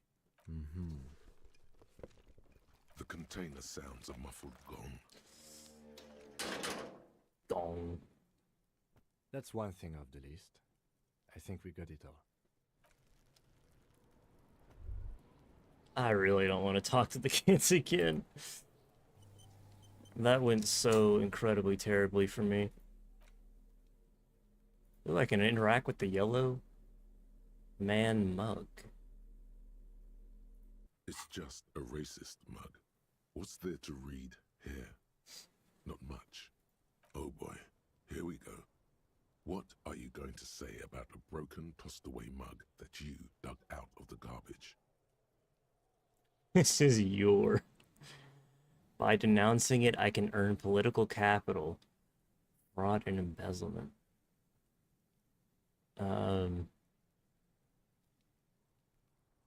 So again, you dug it out of the trash. Why? It wasn't going to offend anyone there. Why don't you just get back to your case?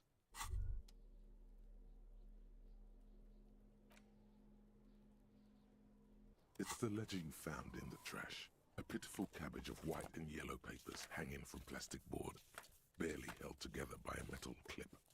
This sad display is made complete by the faint smell of urinal cleaner. There's a piece of toilet paper, or is it cleaning tissue? No, it's toilet paper, desperately sticking to the back of the blue plastic clipboard. It's a metaphor for you. Thank you, waterlogged ledger, for spelling it out for us. It's just toilet paper sticking to the back of the plastic clipboard. You can take it off if you want. If you want it to be kitchen tissue, it can be kitchen tissue. It's not though. It's toilet paper. Still wet, the toilet paper, I mean kitchen tissue, sorry, peels off the plastic easily. All you have to do is shake it off your finger and voila, the ledger now looks marginally better. An aluminium block runs the width Aluminium. biting down on the paperwork. Its crocodile teeth are the only thing keeping Just standing in the snow. A regular pencil, the tip worn down to nothing, has been attached to the clip. The surface is interrupted by a silvery sticker. It's rectangular, sparkling with iridescence. You don't know how you didn't notice it before. Looks like an official mark, made to be low visibility outside the right circumstances. It is similar to the RCM watermark on your blazer the lieutenant mentioned.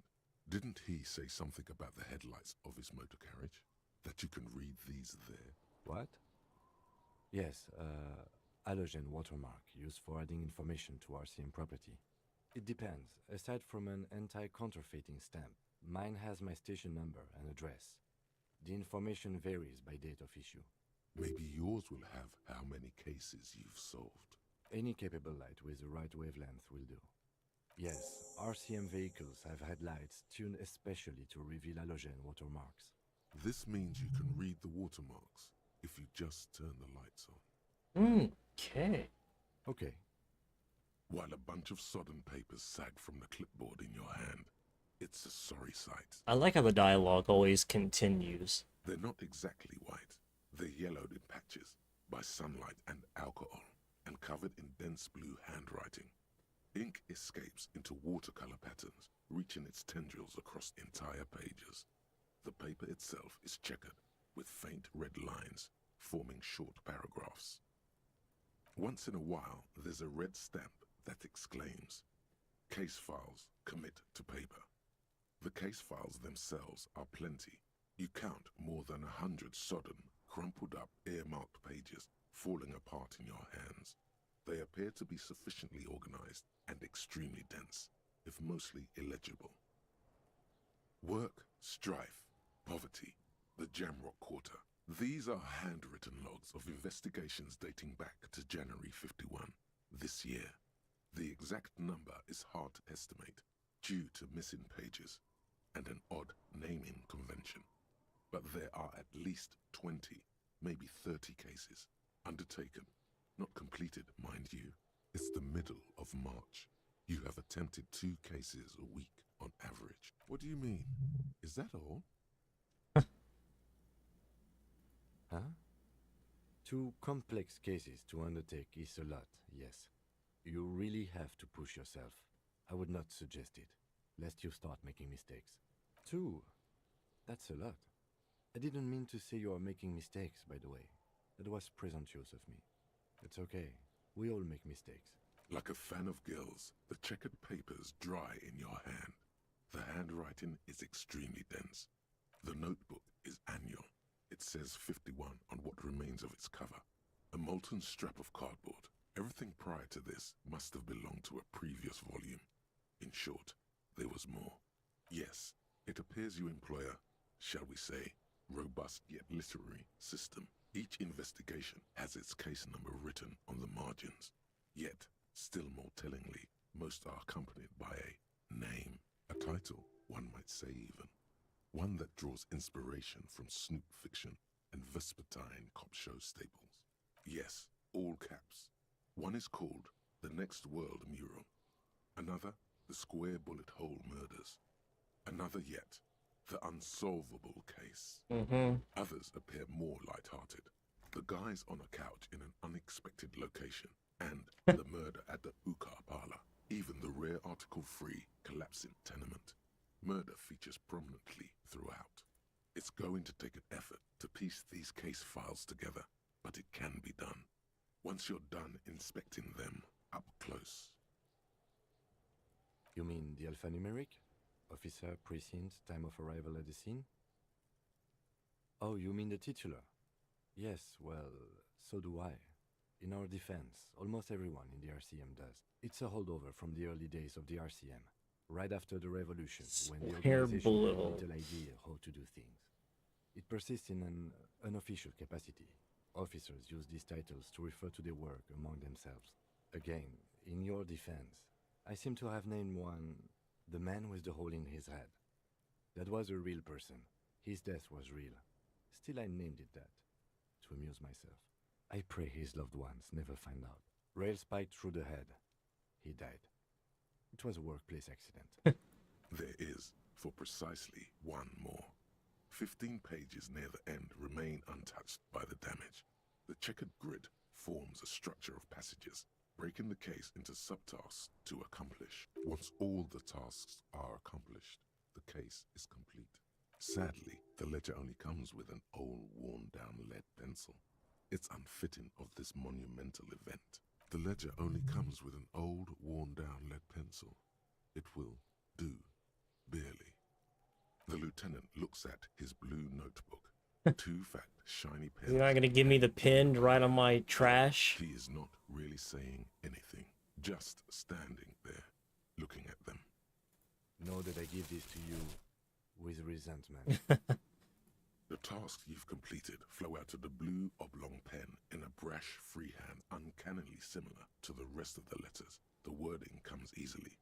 It's almost robotically simple. A language developed for mental rigor and simplicity. Inspect the victim's body. Interview the cafeteria manager. It's not exactly poetry, but poetry would be out of place.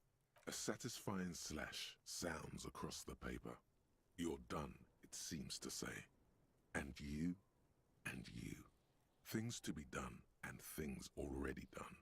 The composition of reality. This is an extremely useful tool for a detective of the citizens' militia. Now all that remains is to name the case. No, actually. Any ideas? The Furies are at home in the mirror. Shit on a stick. The setting sun. The hanged man. That's great.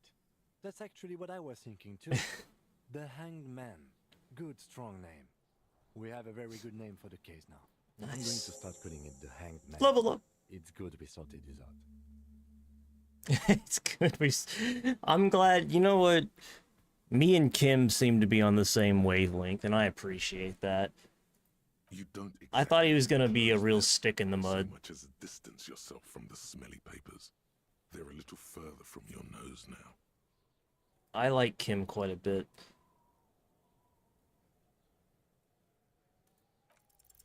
Yes, you can piece them together using the alphanumeric code on the margin.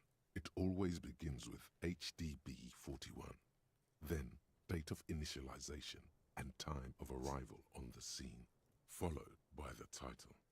For example, HDB 41120111700, the next world mural. Why, yes, your precinct number is 41. Every last alphanumeric in the files begins with it. And these are your Forrest, files. Debbie. It's safe to say HDB are your initials. I'm not feeling them. Feeling isn't really the jurisdiction we're in right now. It takes about half an hour to piece one together using the system you've devised. Where do you want to start?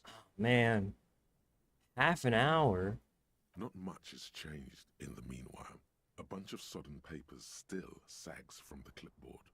Smell it. The acidic stench of rotting food is rubbed off on the cellulose. It now forms the base of the experience.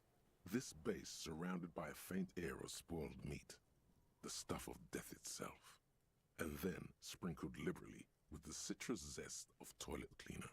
You know, like the bits they put into public piss bowls, probably called Fermi Discrete, or Axel, or something. At some point in its journey, the ledger has seen the inside of a public toilet. Remember when I said the smell of the upstairs bathroom was so rank they should have sent a poet to describe it? Why, yes it is, among many other things. This cleaning tablet is used by the whirling in rags. Perhaps that's where the ledger was dropped in the toilet. By you. See. In the back, you see thin, translucent copy paper. Some neon yellow, some bright red, all covered in boxes, like marching armies. These look like official forms, waiting to be filled out. Then rip them from the binder and hand them out, according to type of form. 3. The topmost are misconduct fines. The middle ones are station calls. And the bottommost are field autopsy forms. Each is easy enough to make sense of. You don't have to be an intellectual giant to do police work. A monetary penalization ranging from 20 to 250 real. Severe cases allow for 1,000 real, but that requires special paperwork. The details of issuing these fines are spread out over the rest of the fields. But they appear pleasantly vague. Ooh, we can fine people? Give a date and time for the person to appear at the specified precinct police station. Below the call are the criminal charges you risk by not appearing. All in a print so small it could be considered downright cute. A dozen pages of thin copy paper, bright red in color. You see the parameters of a deceased human form waiting to be filled in. Age, sex, condition of internal organs. Yes, all that remains now is to fill those forms and hand them to people. Fines for wrongdoers, interview requests for bad guys, and field autopsies. I should have came here earlier. The rest of the stinking cellulose is much worse for wear. Being sandwiched between the board and the rest of the paperwork must have spared the fragile copier paper. It's made of dark blue plastic, hard enough to beat someone to submission with. The edges are rounded, however. Okay. The U4 size board feels thick and heavy in your hand. Light shimmers on its wet surface. On the back you see the embossed letters, RCM. Something rattles inside, ever so lightly. Is there a hidden compartment? Oh. And something small inside, light, made of paper or cardboard, or dried flowers perhaps. Oh. Permeables. It's not hidden per se. The compartment is made for permeable materials that would get damaged if something happened to it. The plastic shimmers like lapis lazuli, but it is not see-through. You cannot see to its center. With your hands, U4 sized pages hang from the clip screwed to the top of the board.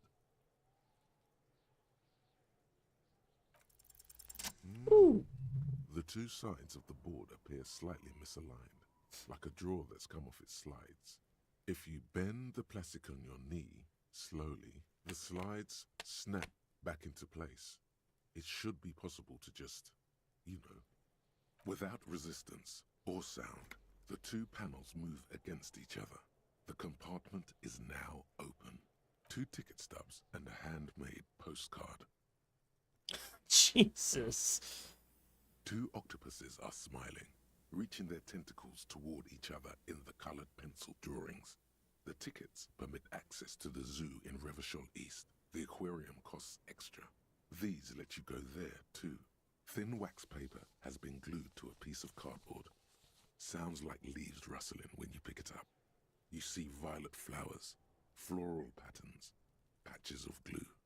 It smells of chewing gum, apricot flavored, a touch of cinnamon, the end of summer. You think the label says tutti frutti. Familiar handwriting lines the inside of the card. Looped, round letters in a woman's hand. A young woman in her 20s. There is care, effort, and a smile, you think. Although that is not something you can read from someone's handwriting. Harry, it begins. You're already reading. I wanted to write you a letter so you can read it when you wake up. Maybe it will make you happy. Your hand shakes holding the card.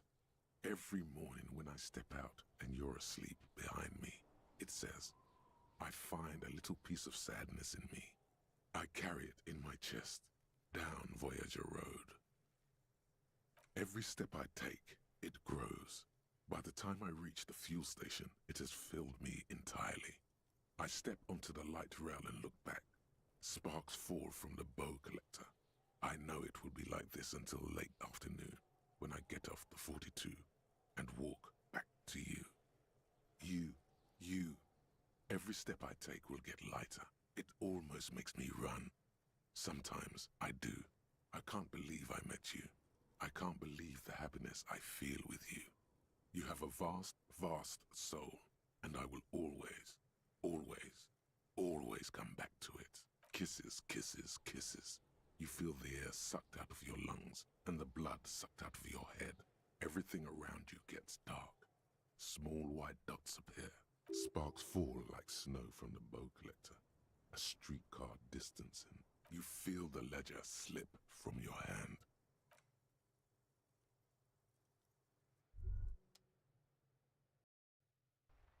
What the hell? Did I die?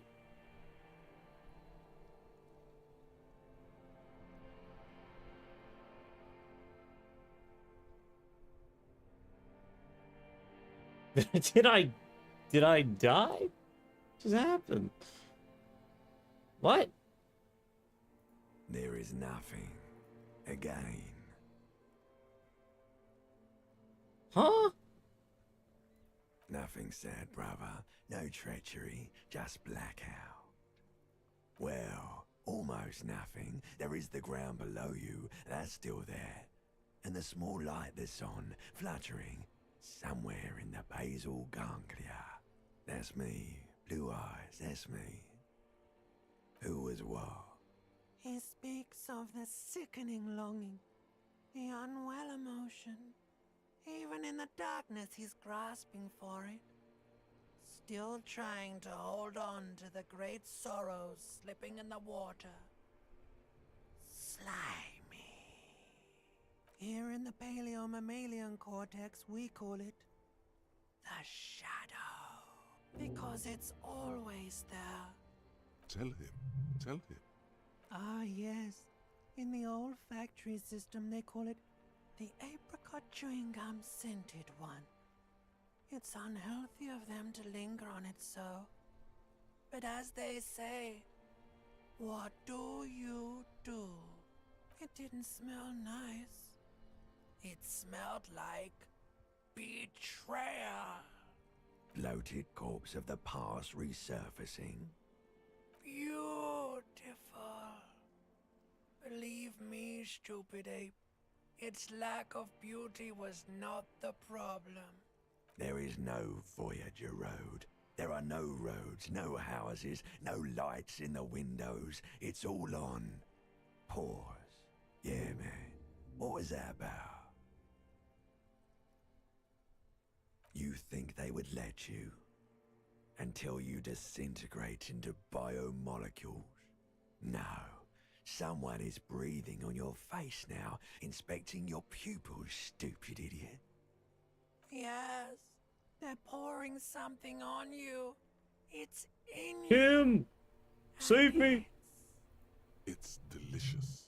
Glowing lights on a dashboard emerge out of nothingness. In the upholstered cabin of Lieutenant Kitsuragi's motor carriage, seated in the driver's basket, the air is thick with leatherworks and heavy fuel oil. Cold water runs down your chin. Drink. Water. The water is cold, silvery, the stuff of life itself as it pours down your parched throat. The pounding in your head recedes. The darkness parts. Drink. You haven't drunk water in 2 days. Did you know the human body is not made to survive How do you know on that? alcohol alone? You need a secondary form of hydration. Actually, beer and cider have loads of water in them. But these are not the Franco-Nigerian centuries. We are in the present. It is safe to sometimes drink water here. With greedy gulps, you down half a liter of cold water Some of it spills on the driver's seat. The lieutenant pays no heed to it. What happened?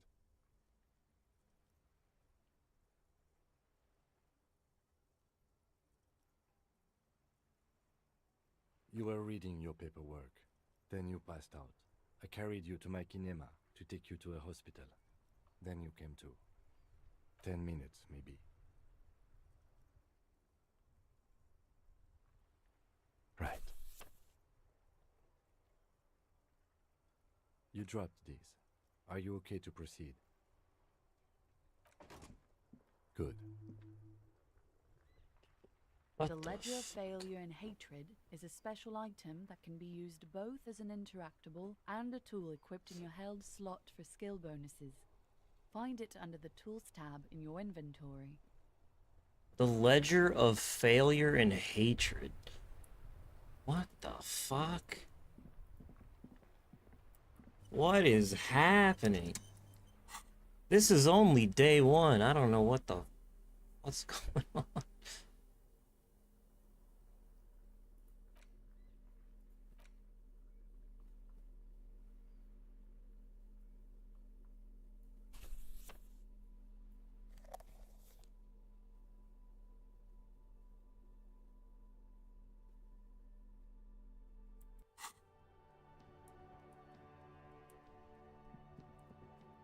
I have my Ledger of Hatred. I leveled up too. I could use a level up to get another slot. Or even, I guess, forget one of these things? Yeah. I don't feel like I should do that, though.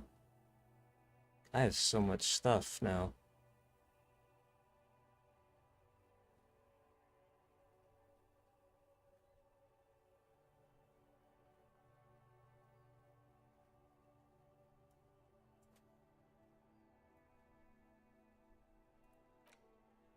The Bow Collector.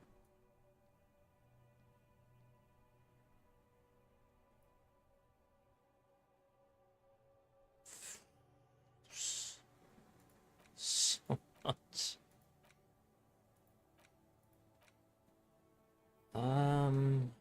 Fuck, I don't know.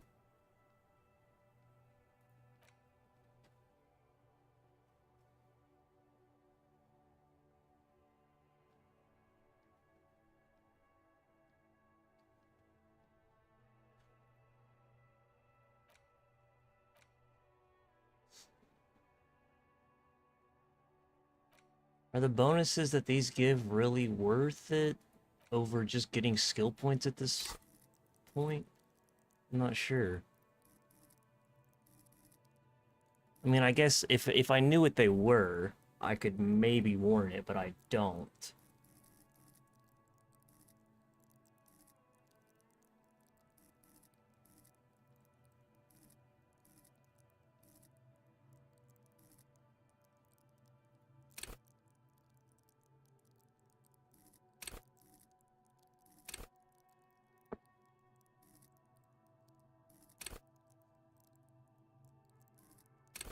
Hmm.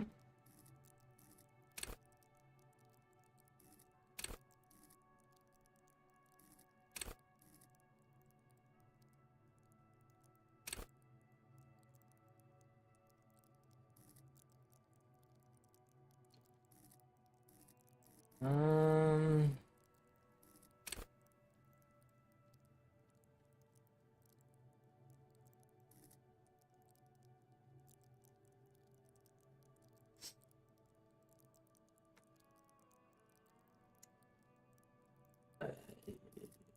Um...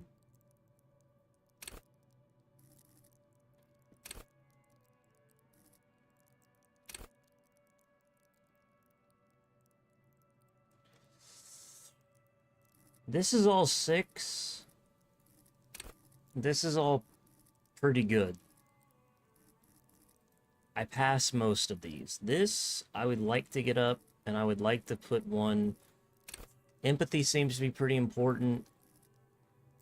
Physical instrument seems to be pretty important. That'd be nice to have. A little bit more of shivers is interesting, I guess. Having this all at 5 would be nice. Perception, hand-eye coordination,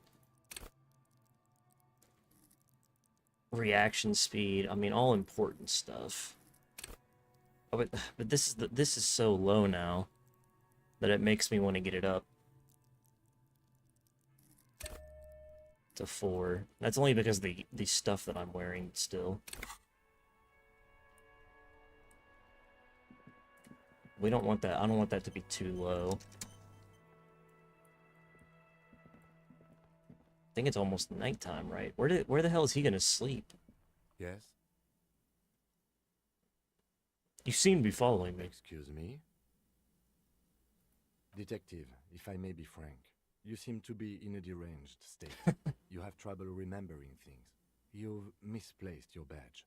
I cannot let you act in the name of the RCM without supervision until you've regained control of your faculties. Where are you gonna sleep? The RCM, or the Revachol Citizen Militia, is the police force you and him are part of. A self-organized peace corps of the occupied city of Revachol. The RCM operates within a legal twilight, yet its authority is rarely questioned. Wouldn't it be embarrassing if you didn't know this? That's good. Some you time? This is a police investigation, not a journey of self-discovery. You'll still have your evenings to yourself. Please do. We wouldn't want your regiment to spill over into the investigation. Okay. The lieutenant is pretty sure self-care is just a euphemism for nihilistic binge. I was thinking more about jerking, personally. Gooning. Stretching the hog. Me?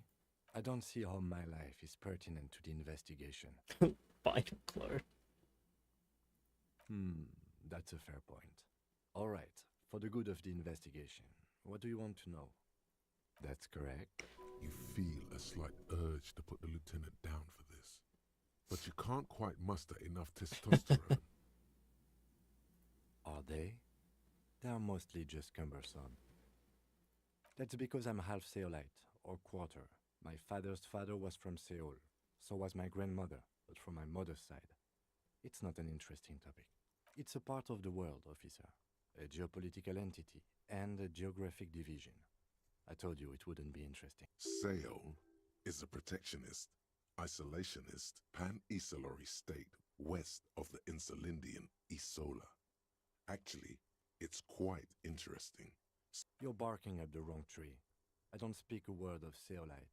I've never met either one of my grandparents, and I've never been to Seoul. I'm a regular Revacholier.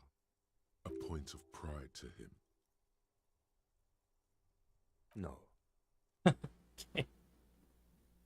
Your brain sends the signal to your lips, but they refuse the order. Something is paralyzing them. You're pretty sure it has something to do with the lieutenant's eyebrow. It's like you're locked down. Something the matter, detective? What's going on? It's like you're a puppet in his hands. What? Does he have... The lieutenant relaxes his eyebrow, and you seem to regain control of yourself. Does he have some kind of powers? What do you mean?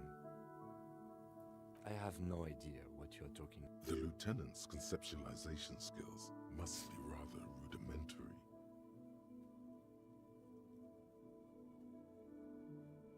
What? Think? I do most of my work inside my notebook.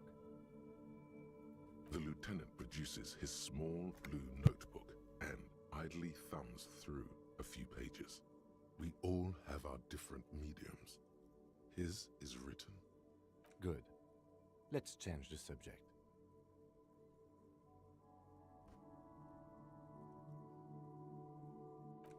Okay. He's got some kind of fucking weird powers. It looks like. What the hell? Where's my powers? Alright, so...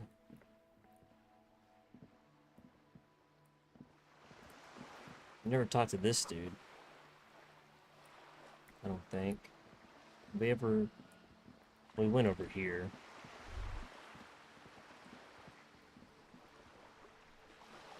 What's this? Bullet hole lines.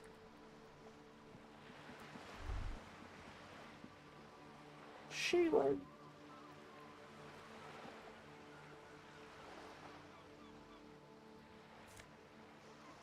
Oh, bag.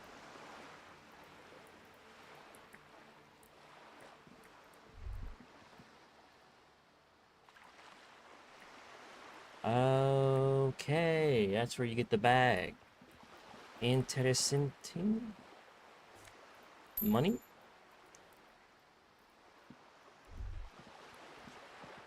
Money, money, money. This coin-operated viewer is facing southwest. Its coin slot is full of fossilized bubblegum, rendering the machine permanently inaccessible. The metal feels cold and wet under your palm. It looks unhygienic. Probably some kids. A simple but clever solution to ruining a coin-operated viewer. It took ingenuity. A thick layer of graffito covers the lenses. You spell out the word Onuk written on the other side, with N and C scribbled backwards. That's Kuno on the lens. Under the graffito, a sea of blues and greys appear. Behind the water lies a coast studded with concrete and reeds. On it, a church on stilts, lanky weather-worn wooden planks, an X-shaped cross topping its tower. You know this to be the star of Pericanasis, or the Cairo, the central symbol of the Pericanassian church, a star, a great moral height to be strived towards. Around the large wooden building you see chunks of sea ice gathered on the beach, and a small tent set up on the ice.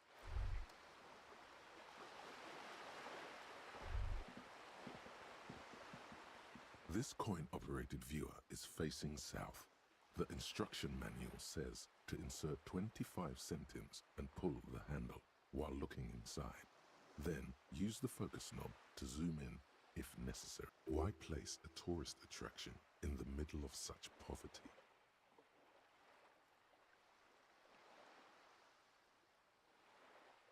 Trap.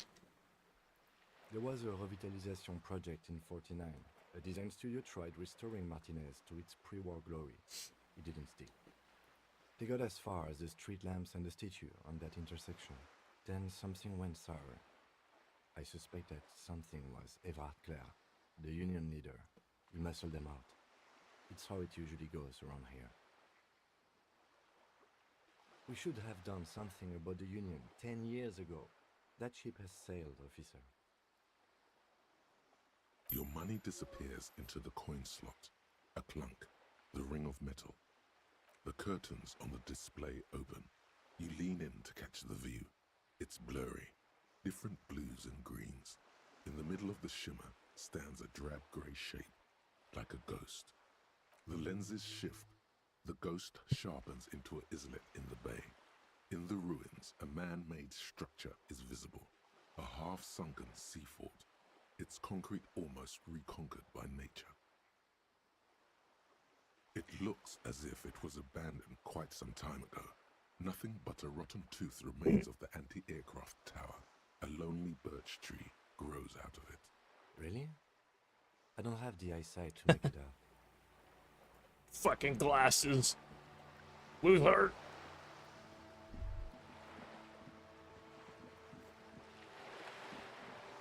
Okay.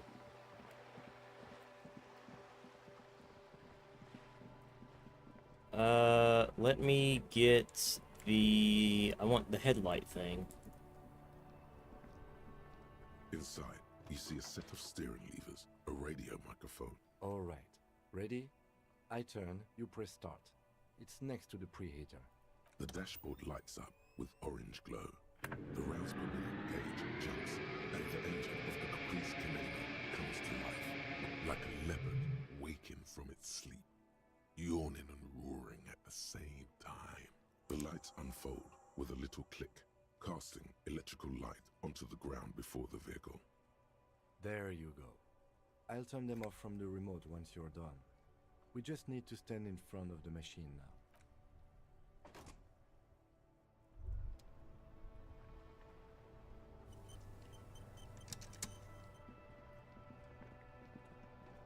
As you hold your ledger's clip under the headlamp, an iridescent hologram appears. A street grid and the veins of a great river.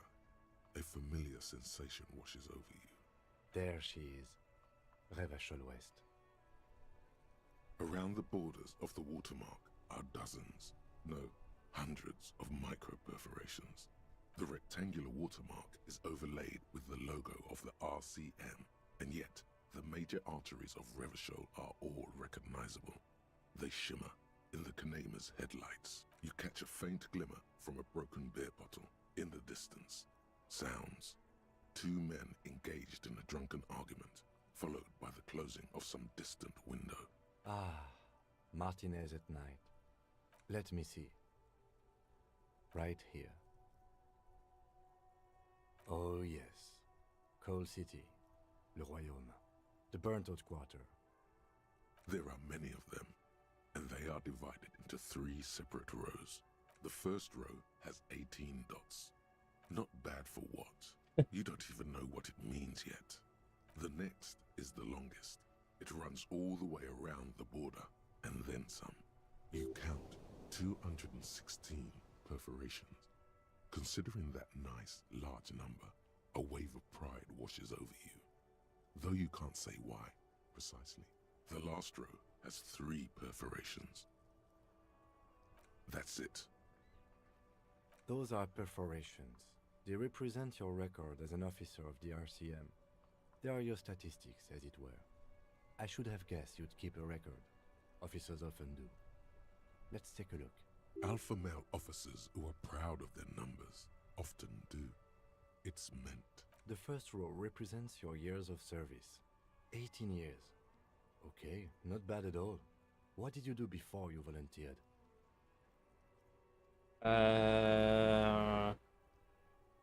Do you really think I... That's what it says. I might have guessed even longer based on your age. What did you do all those blissful years of your youth? I walked the land telling of horrors and liars of the end to come. Fair point. Let's move on. This next row, the one that wraps all the way around, is your number of closed cases. Closed is good. It means finished. You've got, let's see, wow, more than 200. It's quite a lot, even for someone who's been on the force for nearly 2 decades. Usually, clearing more than 10 cases a year puts you in the 90th percentile of all RCM officers. Right. Those are your confirmed kills. You've got precisely 3 perforations there. For an RCM officer, especially Precinct 41, which is in the Jamrock quarter, it's rather tame. I mean that in a good way. There are certain officers who treat their kills like some kind of ghoulish game. If they do happen to solve a case, it's usually by accident. But it seems as though you are, or at least were, one of the good ones. So we have that to be thankful for. Yes. Everyone has their own method of coping. Some more effective or self-destructive than others. Personally, I find it helps to keep up a few hobbies. Oh, this and that. Let's not get into it now. Okay. Why not gardening? You've already got the yellow gloves. If you want to pour out the booze you've been carrying around on duty, I'm certainly not going to stop you. Sure. A dark pool of cheap wine appears at your feet. It shimmers in the lights of the Kanema.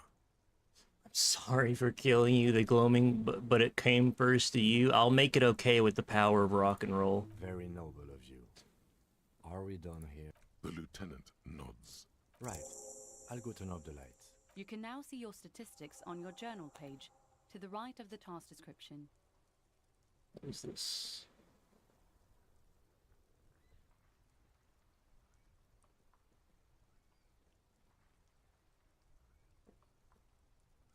Oh, fucking god damn it. I keep forgetting about I got CapCut because I was doing a bunch of editing with the Twitch or the TikTok clips.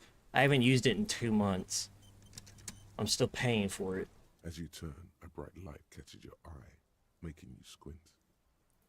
From a distant sunset, a stage light, flash photography, nowhere in I need to cancel that. It's just what superstar law officers do. They squint at lights, and they solve shit. True. Yeah, you have. You're a big dick cop, Dick Mullen. Salam Rocky Baye, badass on-the-edge disco cop. Time to recede into a ludicrous fantasy world. Here we go. Sure. Camera, lights. Action. With a sudden flash, the world freezes around you, and you along with it. In an iconic monochrome solution, a black silhouette against a rasterized orange world. It's on. Nice.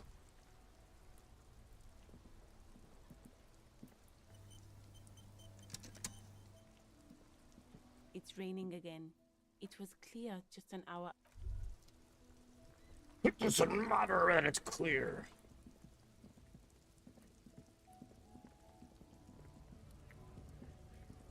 I don't have anything to do it. Do I have anything else I can say to him? Looking for something, Hunt? Oh man, that's great. Look at that guy go. I can show him the racist mug. In a while. God damn.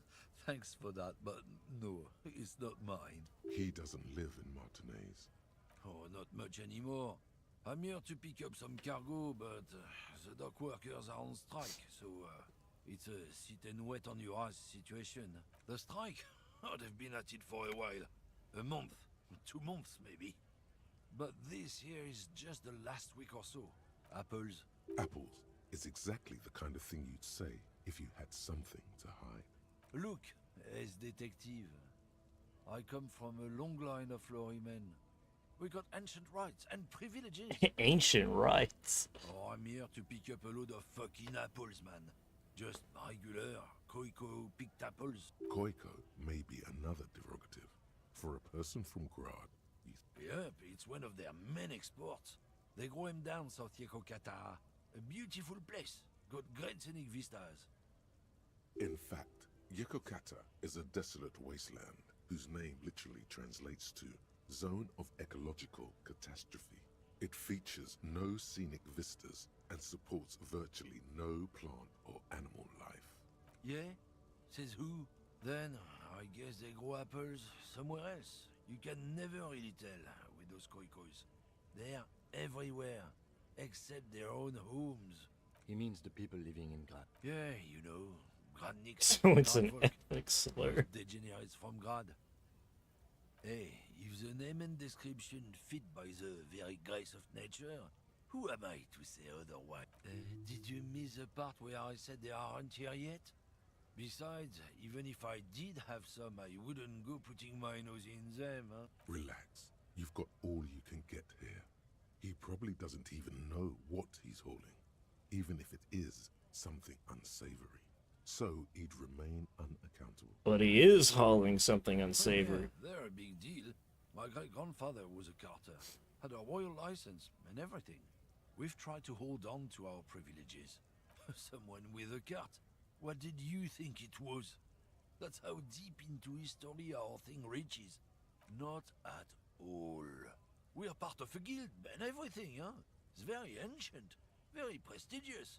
Hell no, it's a guild. Invitation only. Unions work for the rich fucks. They're basically the same.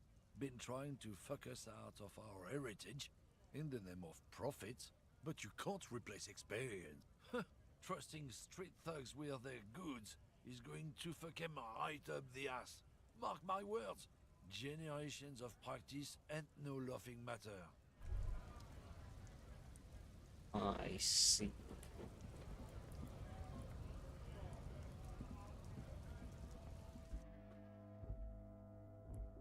I never did talk to this. Well, actually, I have a bag, right? The tear machine stands in the corner. No. you need tear to use the tear machine. Damn it. Foiled again. I never did actually speak to her. Welcome to Frit. Feel free to look around or something. Everything is out on the shelves. What's that magazine she's reading? I don't know. Frit? A 7 to 11 grocery store? 7 to 11. I think they think that the extra T. Why isn't it just called 7-Eleven? Here, it doesn't. The story goes that normal Fritta, with 2 T's, a men's workwear shop in Vredefort, was already taken. So when Fritta Retail Inc. grew into a multinational corporation, they had to add an extra letter to avoid trademark infringement. I see. You mean this? This is Pop Stars. It's got, like, famous people in it. It's not for sale. Looks like it also has something called Police de la Mode, featured on page 34. This speaks to you. She pops her raspberry-flavored bubblegum and nods, her shoulders tense. She shuffles back, only slightly. Bewilderment and repulsion root her in place. The lieutenant frowns at you before turning to the clerk with an apologetic half-smile. Hold on. This is Pop's. Looks like it also has something called Police de la Mode. It's where they rate different outfits famous people wear. It's kind of funny. They're kind of mean. It's about who's the most stylish.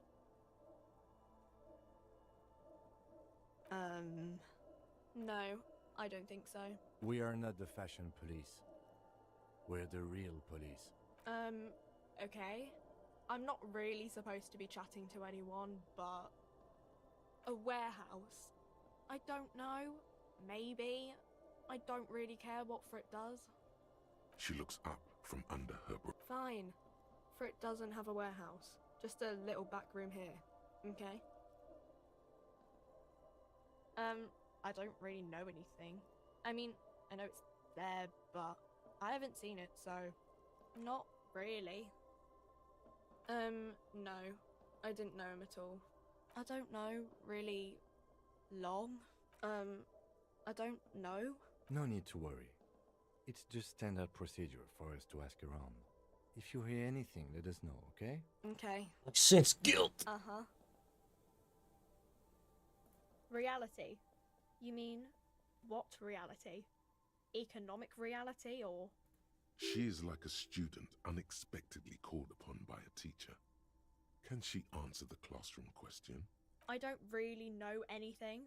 I mean, I'm 15. Yeah, that's why I'm working my arse off in Frit. So I guess, like, that's economic. I don't know.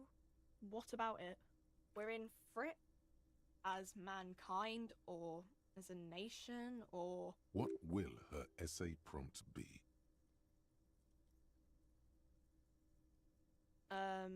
We're in a transition. You know, transitioning from monarchy to democracy, all that stuff. I don't know. Look at the clock. It's right behind you on the... The clock shows the time at 10:09. The hands seem to be still. It's apparent the clock doesn't work. When ordinary people take over the government and demands democracy. Yeah, it happened like 50 years ago or so. Sorry, I'm not very good at this. At history, I mean. Our government? Or do you mean something else? Sorry, I really need to finish this article. Cool. Okay. I see. I like her voice. Her voice just sounds like... I don't know. They really nailed the, just fucking chick at a gas station voice.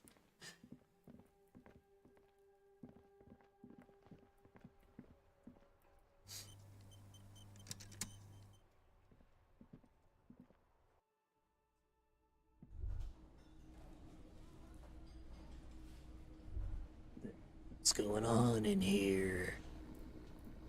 That sugary black rum stain on the counter makes you teary-eyed with joy. It's almost touching how syrupy and sticky it is. How long have you been up already? Sweet Lord, a whole hour. And you haven't thought about rum and lemonade in all that time? You've truly extinguished all trace of yourself. Maybe you haven't turned out well for your drinking. Have you thought about that? True. Get a goddamn rum and lemonade into yourself, boy. Or better yet, lick that stain off the counter. Only a little. Calmly, the lieutenant looks out of the window, then to you, licking the tasty rum stain off the counter, but only a little, then out of the window again. What are you doing? Investigating. You could definitely go for some more. The titillating scent of alcohol in your nostrils was beautiful. Just a minor investigation, dude. It's all about the money.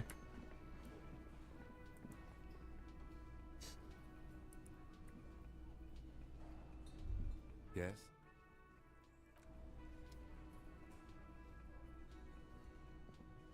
Hello again, sweetie. I'm not gonna apologize to her. I refuse to apologize for my actions. It's not gonna happen. I refuse.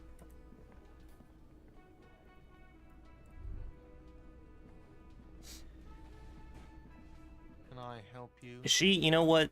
This is why we have wheelchair areas. She's actually in my way. Okay? She's actually in my way. She should be apologizing to me.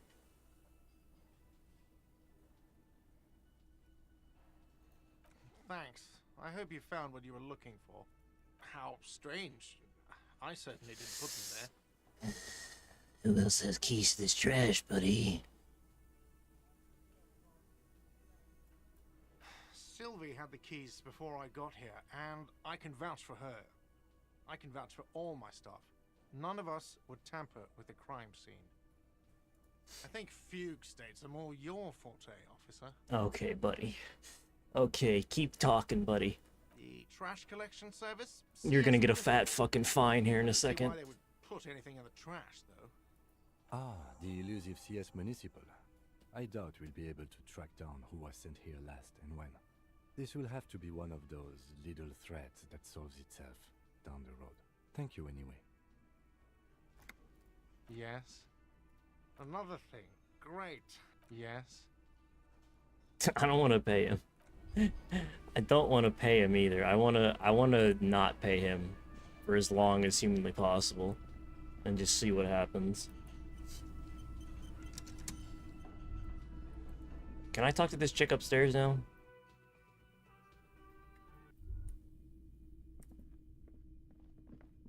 The door is closed. This door can open. Still, the lieutenant gives. You want to come into my room, bro? You want to examine my room with me?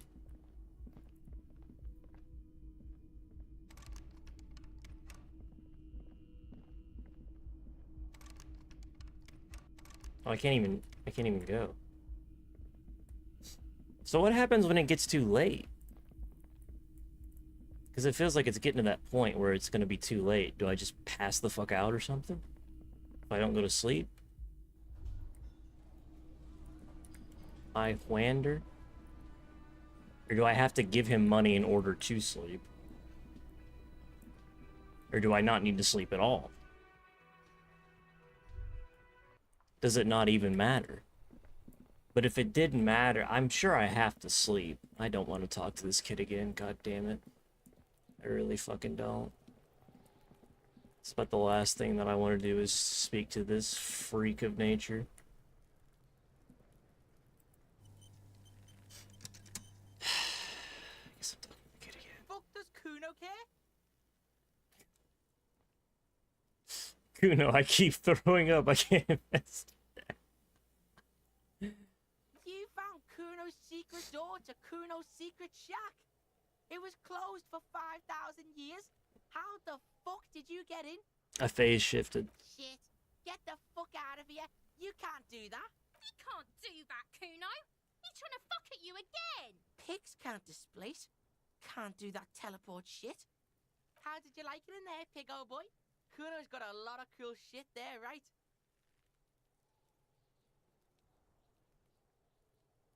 Oh, that. Kuno decapitates pigs. That's just a Kuno demo tape.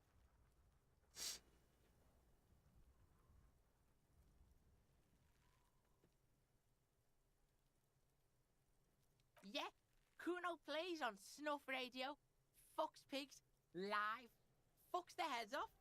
Kuno's a cop killer. That's where Kuno gets his daily hit of electric. Kuno Shazam. Kuno rides the fucking lightning in there, pig. Bet you'd like to ride the lightning too, wouldn't you? You feel tired and old, but you could have that sparkle in your eyes. It's a vitamin, pig. Don't you know anything? You could use some. Yeah, it's the mag. You fucking need that shit to stay on top of your game. Kuno goes through like a tube a day, rips mag like a motherfucker, and you could use a battle. Oh, don't teach him, Kuno. He's gonna use it against you, Kuno. You're not getting this, pig. It completely takes away the hangover. It's like you didn't do anything. Like you stayed home playing with your choo-choo. Fuck you, pig. Don't do mag. You're gonna OD and you're gonna fucking die. Is it? You got pretty fucked. Kuno's surprised you've still got your head after all that. Don't sweat it, drunk pig. Kuno will keep your nasty secrets. Kuno's not snitching. He's saying you climbed up there. He probably saw you do it. Yet, that conclusively explains how the coke got up there. Of course you fucking can. How do you think Kuno made all the docky boys his gimps? Just gotta fly, pig. Kuno knows. Kuno and C saw you shit yourself. It's okay, pig. Not everyone can face the fear Kuno style. That's all there is to it then. Don't be a pansy. Just jump. Good call, Pigmeister. Don't come and talk to Kuno about his kingdom. Kuno doesn't... Hold on a minute. Hear that? Magnesium. That's what you're lacking. The lack of magnesium has you slouched. Yes, and it's critical. Look at yourself. You're practically devolving into a fish due to the lack of magnesium in your bloodstream. Maggot sideways? What are you talking about? You need to maggot up. You've probably had 2 heart attacks and a minor stroke already. And the only prescription is insane amounts of magnesium. Yes, if you want to live, you need to evolve. You need to transcend the carbon barrier. Go to the apothecary and buy insane amounts of magnesium. It will reverse the damage to your circulatory system. Uh-huh.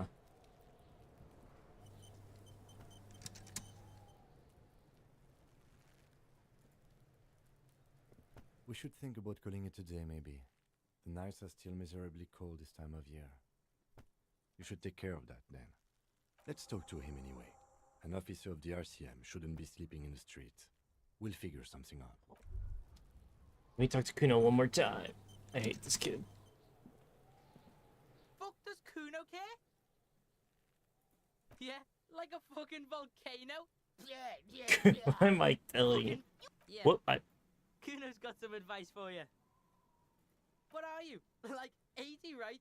Maybe you should stop embarrassing yourself in front of a fucking kid. Perhaps you could compress this negative energy and turn it into some sort of a Kuno-fied non-vomiter. Don't ask questions. Roll with it. It will work. I promise. That's right.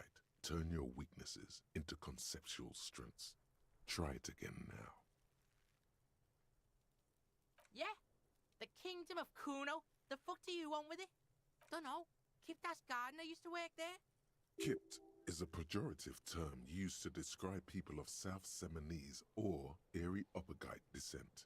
It used to be a common first name among the Areopagites of Ilmarar. Not so much anymore. Look, Kuno doesn't explain shit. Kuno just says shit. Yeah, her. What was she doing in the greenhouse in March anyway? What kind of gardening is done in March?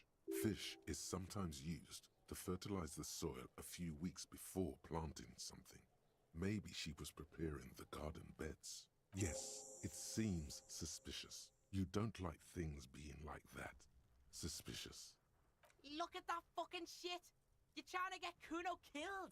Fuck does Kuno know? Kuno's not a fucking acrobat. Kuno knows the ladder is unclimbable. The lieutenant takes a quick note in his notebook. It's a trap, Kuno! Don't climb it, Kuno! Yeah, Kuno doesn't know shit about that. That shit is beneath Kuno.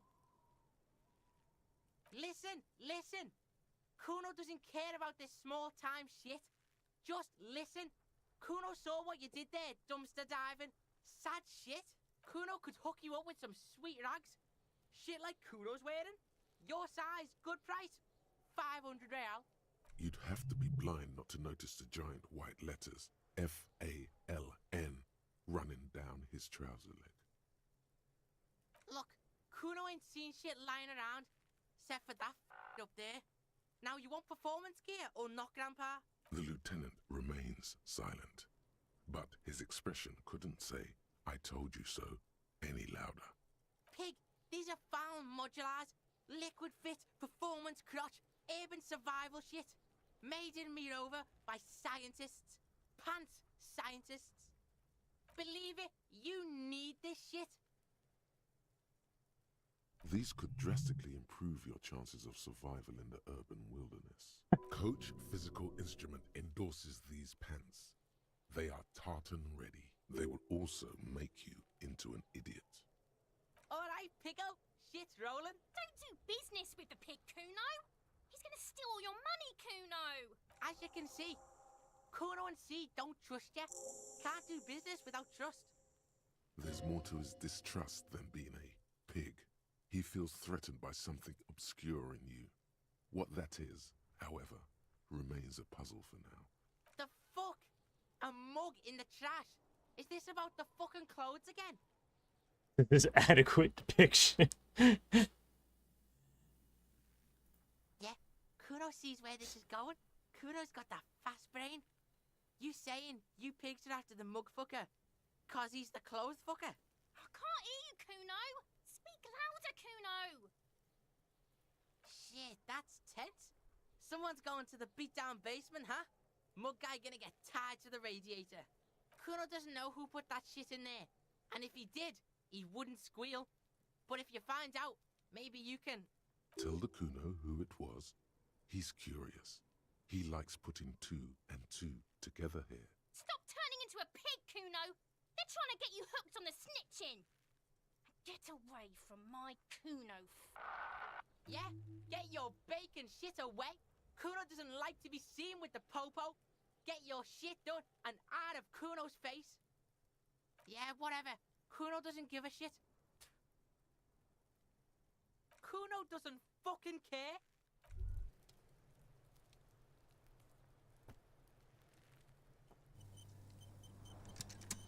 Enlightening conversations all around. Can I finally do this now that he's... There he still is, looking right through you with his white eyes. No. Not particularly.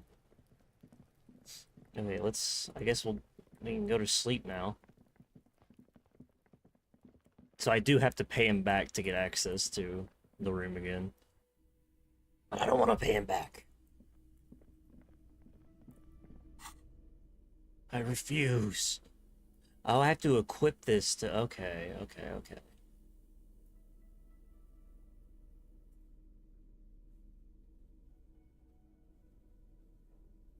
Secret orbs in shady areas. Ah, but I want the flashlight. The flashlight's necessary. It makes me look like a police officer. I don't have my uniform. Can I help you? Yes, have you got it? For the room, 60 real. Oh. Does that arrangement include you paying me what we already agreed you owe me? I understand your predicament as the manager. However, I feel I must remind you that we are here to conduct an important investigation that also affects your business. True. Forgive me for saying this, but your colleague seems more committed to drinking, and I mean no offense. It's really nothing personal. I just have to protect the interests of this establishment. Good luck trying to use it. Draconian measures. All the locks have an electronic component. They have to be unlocked down here with a master key before your guest key will open the lock. Not until you bring... Okay. I might have something in my motor carriage we can use. Oh, Lieutenant, we're done here.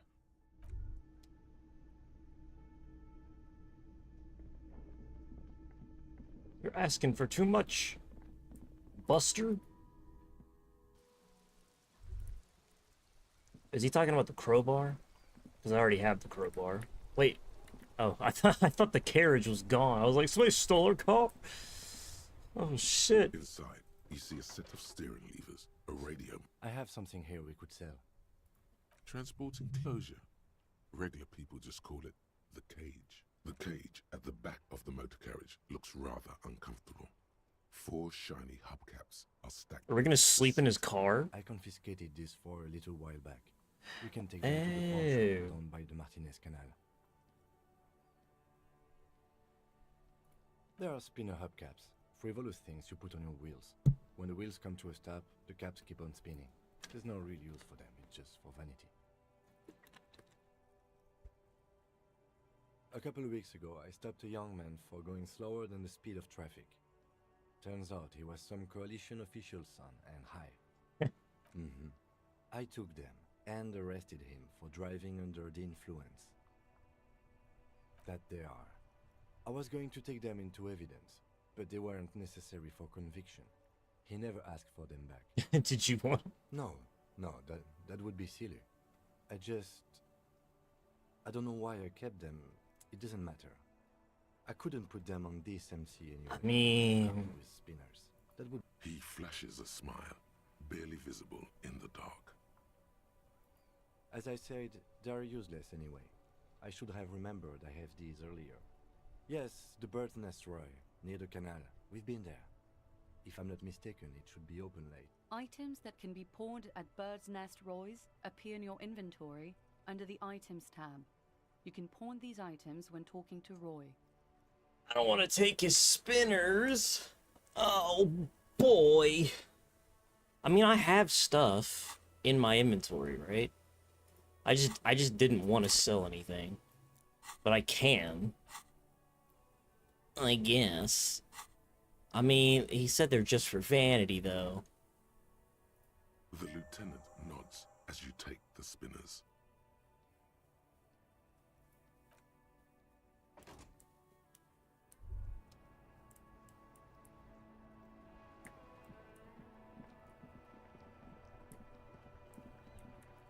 Hello.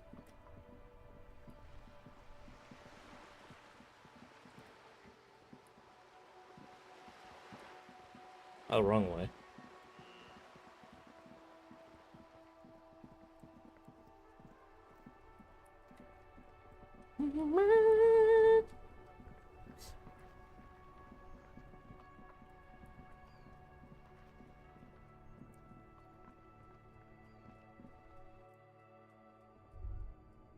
You can read books to pass the time. I gotta put my damn flashlight away.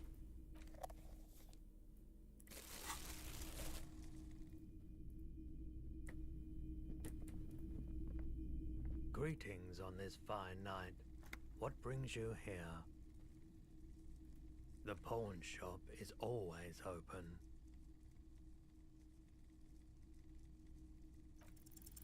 Feeling warm and enthralled by the movement of light, while the mind continues to race forward. Lucky bastard. He's probably on Parolidon. It's tough to come by on the street. A drug developed by the military to treat and prevent radiation sickness. It has psychedelic side effects, and it makes your eyes turn yellow. Where does the man get... How would I know?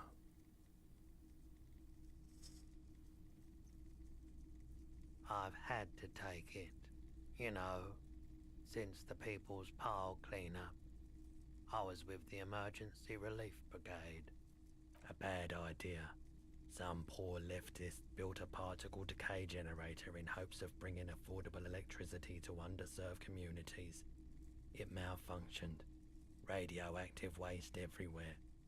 Probably some of it in you too. The People's Pile was a Type U particle decay generator that failed immediately after entering service, releasing radioactive waste into River Esperance, a primitive nuclear reactor, also called a pile. Construction began during the Commune of Revachol. The people continued work on it after the Commune fell.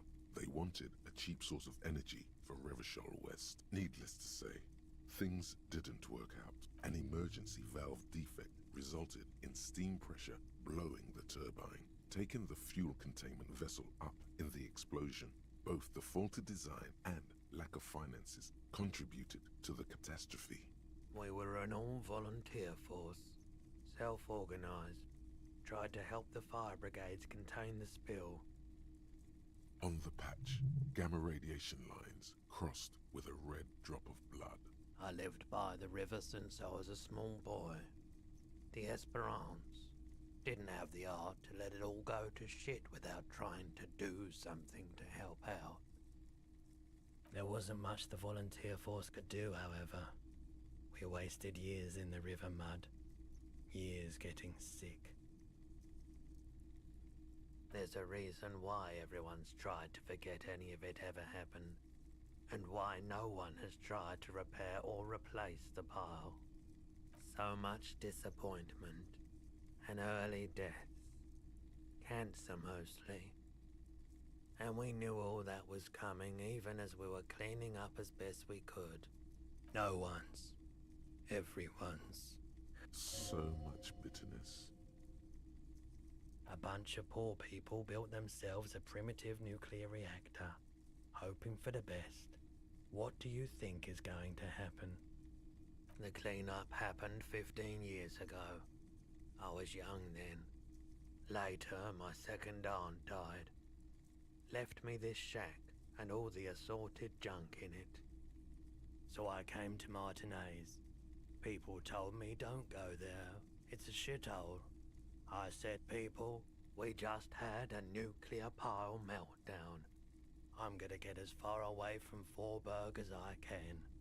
Still in the same city, but I like the theory more than the story. Outward movement, not vortices. Yeah, you gotta get in on those vortices, my man. You said you'd done it before. The lieutenant steps away, pretending to admire some of the knickknacks on display. Look, he won't be your knock, but he won't be thrilled about this either. Here you go, man.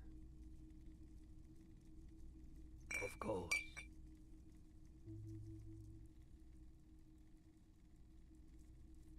Yes, we'd like to sell these hubcaps. Roy takes the hubcaps from the lieutenant and inspects them. The spinners appear iridescent in the dancing light of his pawn shop.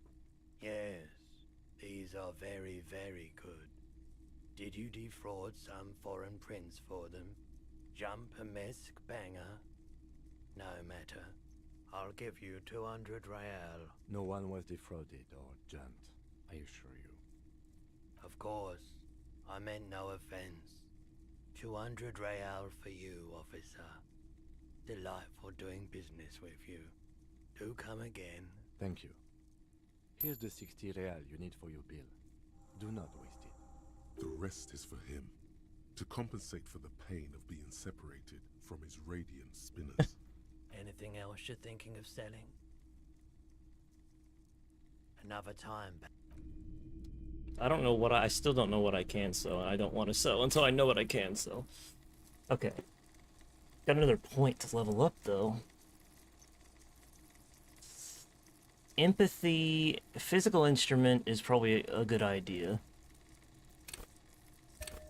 Because I need to figure out how to jump. I need to figure out how to jump, and I also need to stop throwing up every time I go to the body.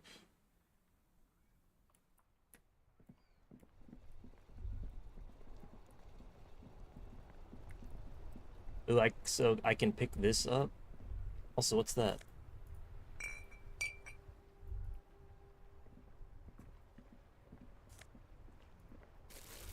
You can actually pick up shit to recycle for money in this game.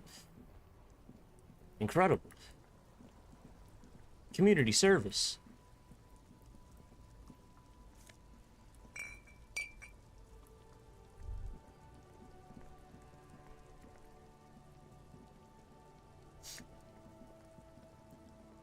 Teaching good habits.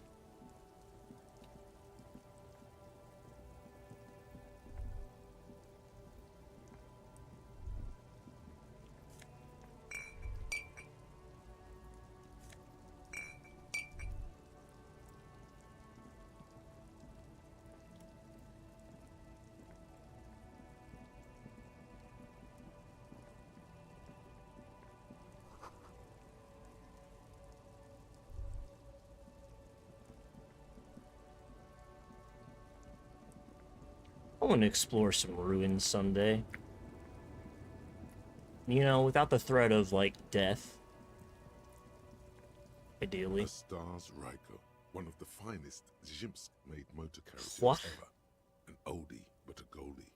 Not many people outside of Grad, and Revachol West too, it appears. You know what else I enjoy about this game is making a different enough, for the most part, world, but similar, and talking about, you know, specific enough and similar enough societal issues to our own world that we can invent slurs that are very obviously like just regular slurs, but slightly different enough in this fake culture so that people like me don't get banned off of YouTube immediately, but we still get the point. I was thinking about that talking to Kuno, except for the one blurred word he has, and the racist dude. Estache Raiko KK2. That's a classic model. Never thought I'd see another one repainted after what happened last time. What happened last time? Do I know? Only that the motor carriage is typically baby blue, the colors of Sigismund the Great, an ancient Zhimsk ruler. His banners were famously zephyr and white, the colors of the Stars Ryko. That's, well, yes, exactly it, more or less. Except it was a crowd of them. Tore him out of the vehicle and ran him over with his own tires. They Yikes. said it was an honor killing. Hussar style. Honor killing? The James community protested the trial, flying the colors. 5,000 came to protest. Correction. 4,395. The fourth largest public protest of a criminal trial in Revachol. Is that so, officer? I'll take you at your word. People we are paid to protect. Let's leave it at that. 4 years for... I love being a know-it-all. The perps were remorseful. Their sorry knocked 8 years off the sentence. That's the system. The prisons in the greater Revachol Industrial Harbor are already full. Prisoners are expensive to maintain. True. The longer the sentence, the larger the cost. I try to avoid drawing far-gone conclusions like this before actually examining the body. But my initial guess is the two are unrelated. Yes, detective? Okay, I'm not going to honor kill anyone over this. But I've seen it blue and white. It's much better that way. If you say so. I'm actually more of like a black and red, black and white person myself. I like blue well enough, I guess.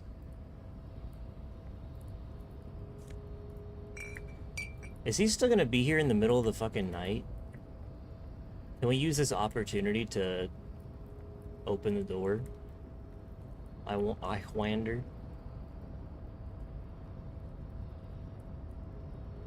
Nope, he's still here, okay. Son of a bitch.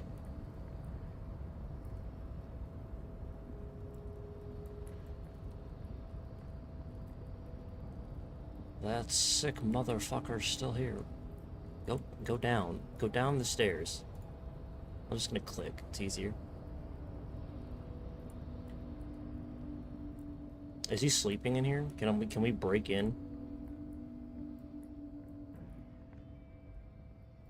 A lorry stuck. The windows are clear. Or maybe he's possibly at the hotel. Like the rest of us, I guess.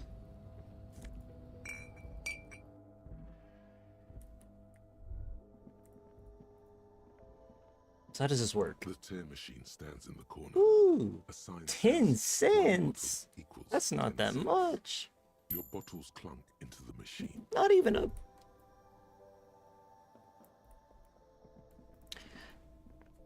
Okay, so I think I was I thought the point 0.42 was the 10 cents, but it looks like it's more than that. I don't know. I don't remember what was on my screen 2 seconds ago, I'll be honest. Actually, hold on. Let me talk to her first. Why are you gardening? Again. Shut the fuck It up. was clear just an hour ago. I'm a nighthawk. What can I say? I think you're hiding something from me. There's a little meanness in that smile. Well, this might be the last snow we get. At least I hope so. Snow has nutrients in it. Helps everything green up in the spring. At least that's what my grandma always told me. Is your grandma a criminal? Yes, think about the cute grandma, not the weird snow. Grandma, squint your eyes and look at her intently. Disingenuous grandma. Stop looking at her. Look around. What do you see? That's right. And the canal, the bookstore, the harbor gates. This is a great vantage point for keeping an eye on you. No, of course not. I don't understand what this is about. The kid did this, right? The red-haired rat? Can't say a sentence without or kipped. He's always giving me trouble. It is because he sent you to harass me, didn't he? You shouldn't listen to him. It was probably him who wrote that.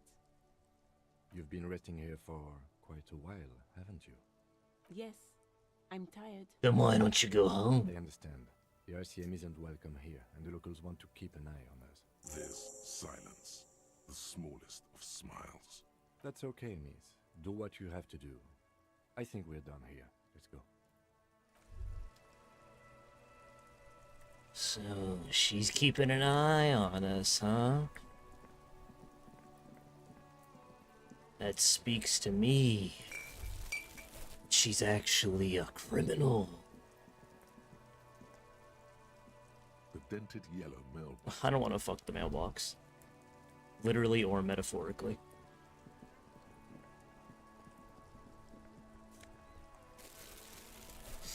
Fucking inanimate objects tends not to be good for your health, and especially when you only have one of it, you can't afford to be too risky. I only have 1 health.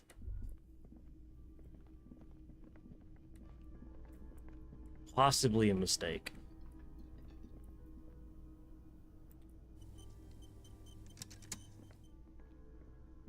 Can I help you? Yes. Have you got it? Well?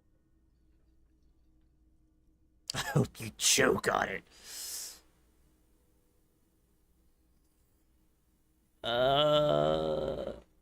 Just give it to him. Great. Thank you, officer. That's all I wanted. Payment for services rendered. If you continue to stay here, I just ask that you please pay your nightly bill in advance starting tomorrow. The electronic lock to your room has been disabled till 9 p.m. tomorrow. Please pay for each night in advance starting tomorrow. 20 real per night. I'll take a room here too. Of course. Always happy to have officers from the RCM as guests. Yeah. Anything else? So he's gonna stay here. You bastard. So I guess we can go to sleep now?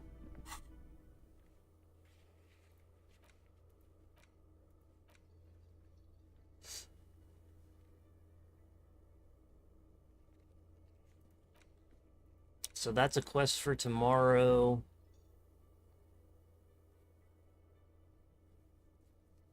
She lives inside the chimney. I need to figure out a way into the chimney. I still don't understand.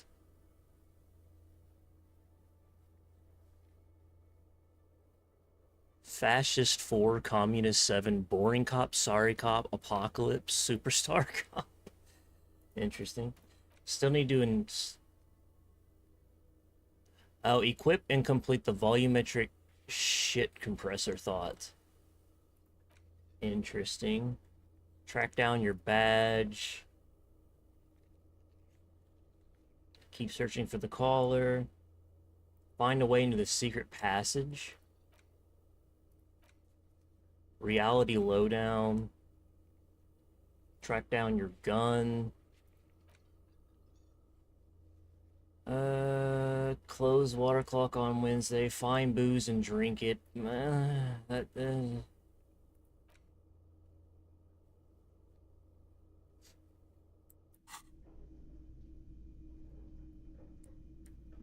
So the only thing I think I can do left, possibly, if he may not even let me go. It may be too late to go out at this point. Hold on.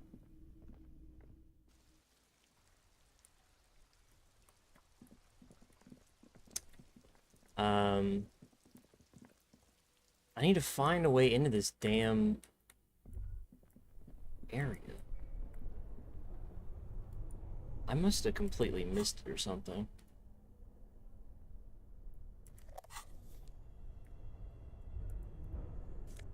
Well, immediately I'm finding money that I missed, so...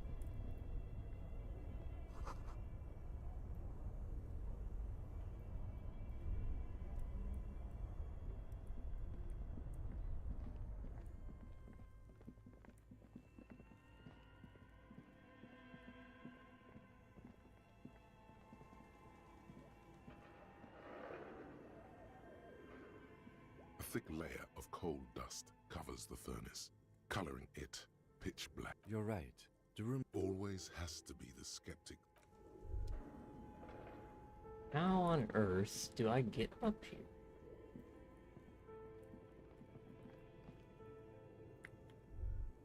It said she opened a curtain when I yelled up there, which I thought was this curtain. It didn't seem like it is. What the hell was that? Oh. I didn't see this. Makes sense. What the hell was that? Also, I can't help but notice that the time has stopped.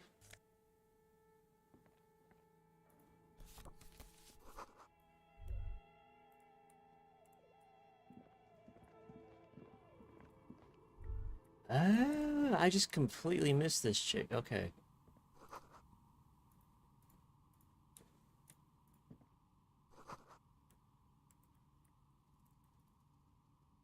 Hello, I'm Nia. What? Did you try knocking on my window? I must have missed you. I've been listening to my Milius. Huh? So what kind of dye are you looking for? She's got a direct view to the backyard. You should interrogate her about the lynching. Yes, Amelia is like a call-in station. You need a two-way radio to access one. That's why I have these. Mostly, they just teach you to swear in different languages. But some of the stations can be quite interesting. I was so absorbed, I must have missed you knocking. Then how did you get inside? By the south entrance? You know what? It doesn't even matter. What matters is that you're finally here. Let's talk dice. I'm a novelty dice maker. Tell me the name of your role-playing system and I'll make the die you need. That's why you're here, yes? Role-playing games? You know the one made by Fortress Accident. Does that count? I was looking for something else. Answers. Answers? How strange. These days people only come to me for dice and role-playing games. I'm not sure how helpful I'll be, but go ahead and ask. It almost looks as if the stones and dice are a natural part of the room, growing out of the shells like stalagmites. No falsehoods are present. She's a novelty dice maker and doesn't have anything to hide. Ask what you need. How did I become one? It was a business decision. I was a regular jeweler at first, but that's an unfocused field with too much competition. Some of my friends were role players. They asked me to make some polyhedral dice out of cobalt. That was my first order. I grew it from there. Not especially. I like working with rare materials and a steady pay. And role players as customers? They're nice people. Some of those nice people have big bucks to spend on novelty items. Of course. Tell me what you have in mind. Ah, yes. Fortress accident. It's too bad they never finished their game. The Wiro Untethered die is a variation of a standard role-playing die. Only, instead of plants, it uses motifs of ice and death. And loss, of course. Ice, death, loss. Sounds like you. I'm thinking something made from alligator jawbone, cast in black resin. The reptile bone is as white as ice and dead as, well, death. For 7 real, I could have it ready in 8 hours. It's an icositetrahedron, a 24-sided die that can produce results for 2-sided, 3-sided, 4-sided, 6-sided, and 12-sided die with a single roll. Technically, you can also use it for many other sizes, but you may need to reroll results. Loving it. So nifty. Untreated bone is porous and prone to chipping. Cast it in something hard like resin though, and voila, it's perfect. Great. See you in 8 hours then. Was there anything else? Nothing really. I didn't know him. The lieutenant looks at his notebook. Then, the woman under the large window. Your window looks directly onto the courtyard. You're saying you didn't see or hear anything unusual last Sunday evening? I'm sorry, detective, but as you know, I usually have my headphones on when I'm working. It shuts out most of the daily ruckus behind my window. Well, there's always something going on in the Whirling's backyard. During daytime, there are usually those kids, and lately I've been seeing a lot of drunk workers hanging about. Must be because of the strike. She's heard of the murder, but did not see it, sire. But I never saw anyone during that fateful Sunday night, I'm afraid. I might have, but in this case, all I would have seen is my own reflection staring back from the darkness. It's light here, but dark in the yard at night. It's really hard to make anything out in the yard when it's dark outside. Besides, I rarely get up to look out the window when I'm in the zone. It's an odd profession, making dice for people, but I like it. And I prefer doing this to sitting at home. She nods. Anything else, officer? We're inside the chimney of an old central furnace. It's strange, I know. But when I arrived here, all the other rooms were taken, so I had to build myself a makeshift home. Besides, I don't really have to pay any rent here, so that's a plus. Creative. When she arrived here, there was no room anywhere else. She must have known the other businesses. I've heard the stories, but I don't think those stories are true. It's just capitalism. We only hear about tales of success, so it's often surprising to realize how many ventures actually fail. Plaisance, the bookshop lady? I've heard that her business is doing rather well. Have the energy spared her somehow? Oh, right. But it's not just the bookstore that's still up and running. What about the whirling in racks?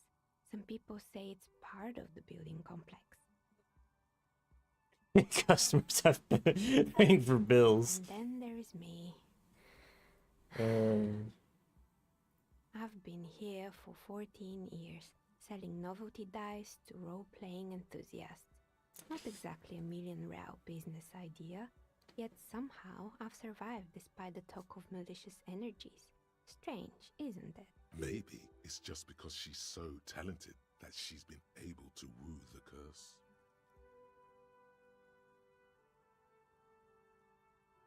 Malignant entity? What does that even mean? Some kind of sorceress? What about you, officer? Do you think I'm the malignant entity? So I'm the grand dragon in the cave. Might I ask what supports this claim? You're the last man standing.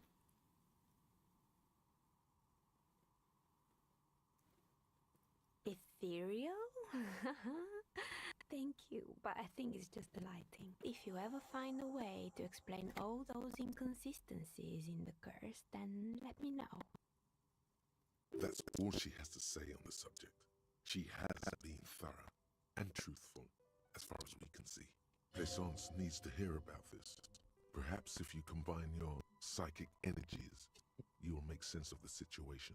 The bookstore closes starting 2100. You'll have to do that tomorrow. More or less. Are you interested in anyone specific? Oh, quite a lot of them spring to mind. Yes, I think it was called Androgynous Orlando or something similar. They weren't a big hit around here. Turns out that working class men don't like genderless haircuts. They're scared of that word. A bit of experimenting every now and then isn't bad. It's not about the haircut. It's about the confidence. Debatable. Really debatable. Extremely debatable. There are some haircuts that don't look... You know what? Fucking, great example, dude from the Superman trailer. Nathan Fillion with that bull-ass haircut that he had. Nobody likes it. I guess it just wasn't the time yet. It wasn't merely a gym, it was Artemitep's Boxing Club, a community project created to steer at-risk youth away from drugs and crime. Huh? Maybe that's what Kuno needs. Kuno? Who's Kuno?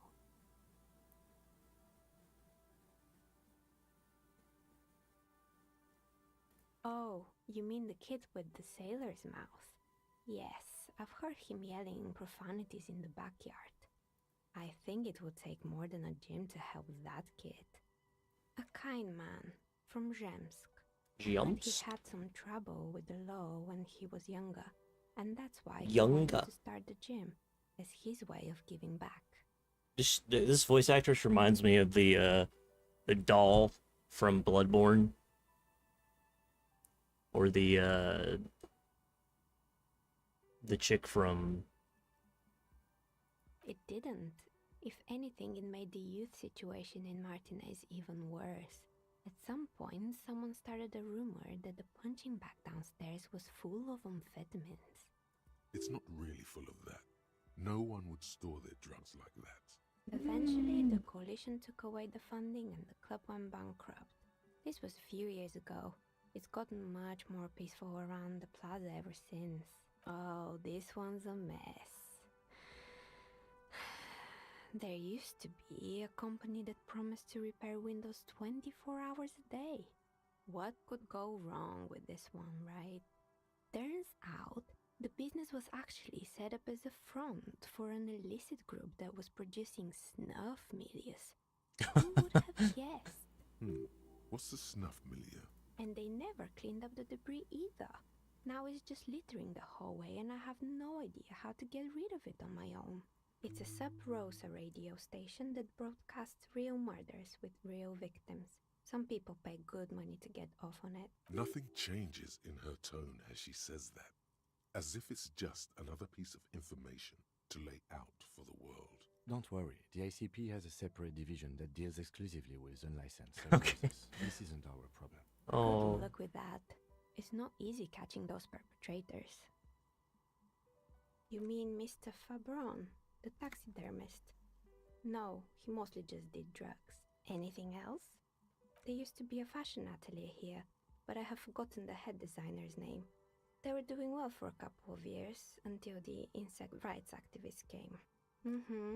The atelier produced a certain collection that used chitin among the materials. Apparently chitin is made in the Occident, where it's extracted from beetle wings. And you know how all kinds of political movements are big in the Occident.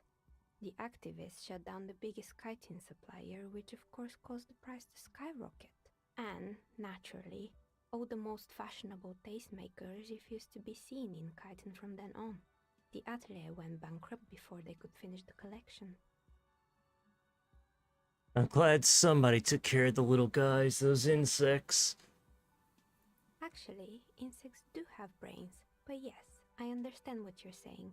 I think the protesters took it a little too far. As she shifts around, you notice several dead flies on the windowsill in front of her. Legs up. They're not moving. Anything else? They were made by a company called Slipstream. After they pivoted from making rotor blades to skis, their chief executive took off on a vacation with all their money. Honestly, I think it's quite funny. I think he's still sending out holiday transmissions from Tulula or Tiumotiri or Hashtkor or wherever he is. The usual, I imagine. That he's been thinking up all kinds of new business plans and can't wait to get started on them just as soon as he returns. Men like that are a curse. Sure, but Slipstream is history now. All their remaining assets got seized by the bailiffs in 47. I have no idea why those skis and blades are still lying around in the house. Not much use now, I guess. They were just props. Why return them? Maybe you could make a sword out of one. No, wait, forget it. It would take too long. Fortress Accident, the radio game studio. They were an interesting bunch. We talked about role-playing systems every now and then. Once, I even saw two of them get into fisticuffs over Wirral. That's understandable. Fantasies are serious things. True. The mind is the drawing board of history. They certainly took their work very seriously, even if they seem to be chronically liberal with their schedules. The usual, they ran out of money and couldn't get the project done on time. Well, I did hear them talking at times. They seemed to believe they were historical individuals on some grand quest. She sounds almost mocking when she says that. Yes, but when the money started to run out, they just began to complain a lot about capitalism. You know, how the markets are rigged to keep out new businesses and so on. In the end, they just didn't get it done.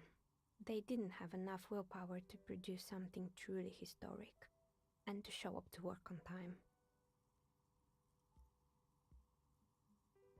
Showing up to work on time is incredibly hard. And so is producing something extraordinary. Anything else? Oh boy, the fabled Revachol ICT. You're in for a treat here. The place was owned by two guys who had some rather innovative ideas about marketing. The bear was one of them. Now ask me about their other ideas. Indeed. What were the other ideas? There was really just one. And it involved picking out the prettiest girls in the neighborhood and paying them 20 cents per hour to man the booth. And by man the booth, I mean slump behind the counter with a face that could maim you if you ever dared to disturb their bored magazine browsing. Sounds like she really doesn't know how to be a female ally. Fritta does the same thing. Employing silky teenage girls is a widespread practice, yes. Unfortunately, they always come in packs. I'm talking about acne-ridden girlfriends and gorilla-like boyfriends loitering near the shop. At least that's what happened with Revachol ICT. And they already had the bear. The bear. Of course not. The bear was terrifying. No one wants ice cream guarded by a hostile apex predator. To make matters worse, the fridge didn't work too well either, and half the ice cream came out malformed and partially melted. Eventually, Revachol ICT lost the price war to its rival, Class A 5000. Class A 5,000 soap caramel sundaes for only 5 cents. I'm sure the bear was doing Out its of regular best. fridges. I killed the bear. Did what? I laid it to rest.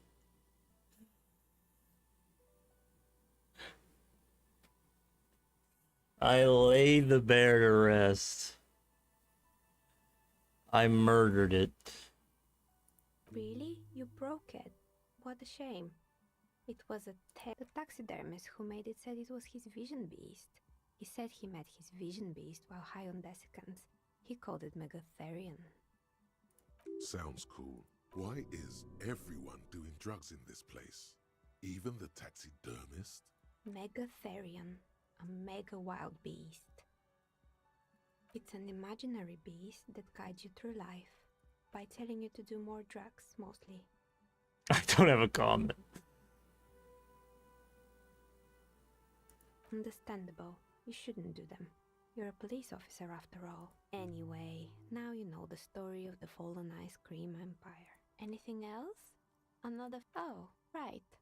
I hope you didn't try to ring me. I think none of those doorbells work, including mine. I'm still in the middle of connecting the wires. Sorry about the confusion. The doorbell with the empty name card must belong to her then. That's right. I haven't even written my name there. As I said, it's quite useless right now. It doesn't work yet. You could say so. Both houses were built at the same time and under the East Delta Commerce Center project. That explains why you can call the whirling from the intercom, albeit I doubt that anyone responds. If the whirling is part of the same building, then it's part of the doomed commercial area. The darkness of this place is there, too. Right. It used to be a gaming arcade. This is an ancient failure, before my time. I'm not surprised, however. My advice, don't base your business on a fad. Hypnotism, floriography, trick-track, especially pinball. Agreed. Pinball is the worst. What's wrong with pinball? It can't be true. They don't work here anymore. They've been gone for years. Are you sure it was Slipstream SEA? Was it a woman? Maybe it was Plaisance from the bookstore. Tricentennial Electrics? It used to be a major electric company 100 years ago. Are you sure it wasn't just some kids playing a prank on you? It was too real to be just a prank. Either we're dealing with a professional actress, or whatever happened, keep your cool. It's probably better to admit that it was a harmless prank. It was something. It may have been some sort of rare... Pranks can be eerie. Oh, the kids these days. We were just one of them, and now they're terrorizing us. No solidarity. Sure, I'm listening. Good. I hope it clarified things a bit. What else?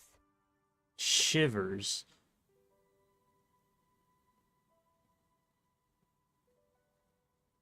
Legendary 14.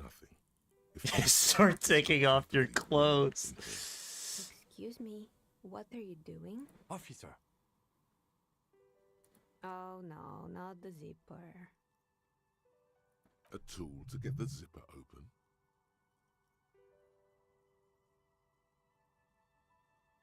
And what technique is that? Miss, I apologize for my colleague's behavior. He is still recovering from an unusual medical episode. Officer, this isn't how mature adults deal with their feelings. What? Now you feel something. The cold damp of shame washing over you. The air pressure told you to take your pants off in my studio? This is not going very well, is it, word-wise? Can you please employ this special technique somewhere else? I work here and my work requires concentration. You just don't understand. You don't understand my process. God damn it.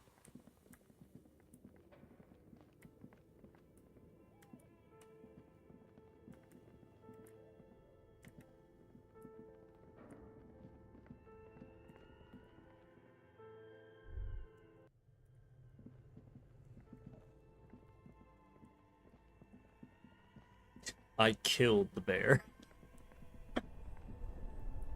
Oh man. See, now I'm like, oh damn. I want to play this game.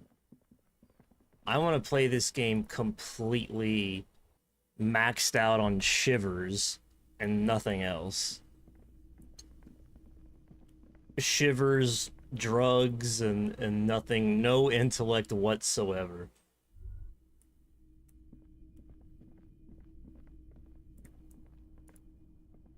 This is the door to the room you redecorated. Just a moment. We should talk about our progress on the investigation. Let's go out to the balcony. Okay.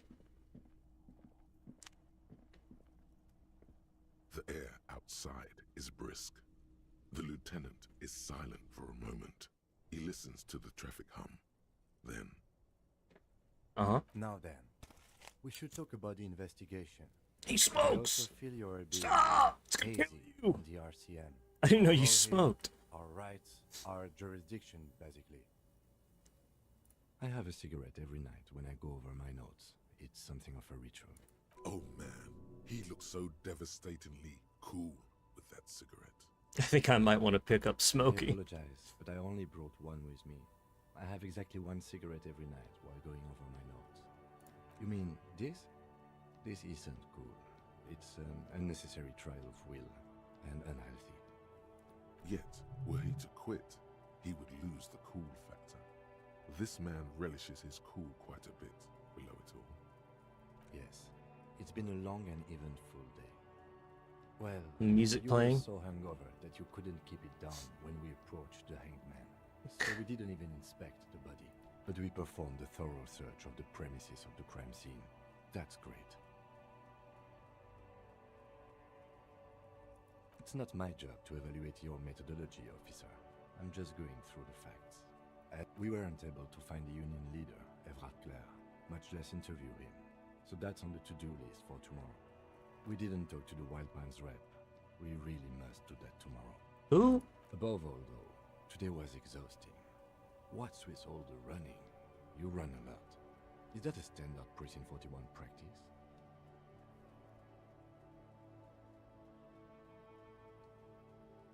I want to raise money for It's charity. impressive, especially for a man your age. And in those heels. Nice shoes, by the way. I like the green. Goes with the orange. They're quite limited, actually. The power officers of the Rebachol Citizens Militia exercise most frequently is imposing fines of up to 1,000 real for offenses, in accordance with an interdepartmental schedule. The RCM's primary role is to ensure safety. We are not really supposed to play any part in the economic structure of Rebachol. Yes, although indirectly, as citizens can always request records from their local station. Officers of the RCM have been known to take bribes of less than the prescribed fine amount. It undermines trust in the RCM. We can arrest people, of course, but rather than bringing someone in directly, it's preferable to serve a station call slip. It prevents confusion and overcrowding. You can't. Those who don't show up become fugitives, though, and have fewer legal rights when they are eventually caught. It's about power projection. Thus far, they seem to mostly show up. As you may have gathered from the fact that we are expected to carry a record of our kills, like the one in your watermarks, we are permitted to use whatever force is necessary, and strongly admonished not to abuse that power. You have to supply compelling evidence for why it was necessary to use lethal force. In these cases, your partner is usually your witness. Not a good position to be in, by the way. Internal Affairs handles these cases thoroughly, by cross-examining you for inconsistencies. It is hard to cover for anyone, which is for the best. We don't convict. We arrest and send them to coalition government courts in Courant and La Delta. The prosecution works off our testimonies and records, which is why it's paramount to keep them. The coalition government and the moral intern more broadly. The RCM was formed by the coalition government to restore order in the international zone after the revolution. So we did. Now we attempt to maintain that order. No more, no less.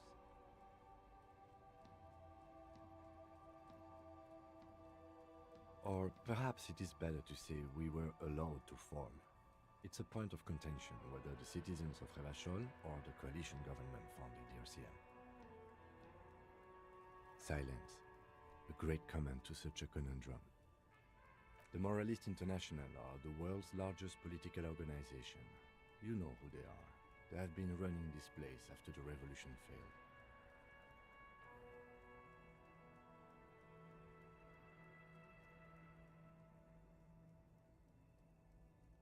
They're a union of center-left and center-right parties across the Real Belt.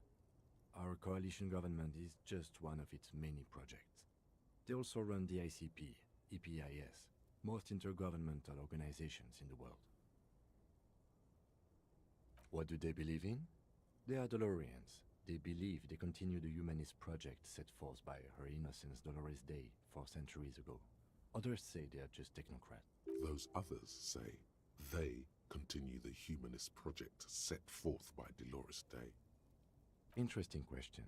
It's a blue forget-me-not. Their motto is love, compassion, self-discipline. I think you can gauge what they want you to think of them from that.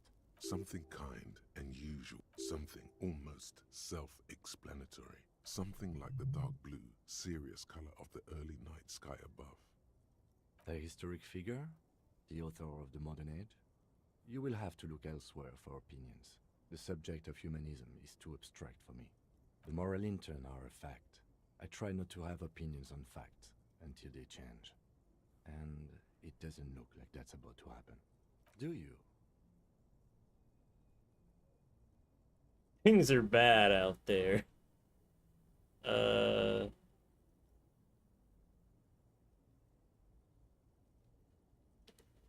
Immigrants.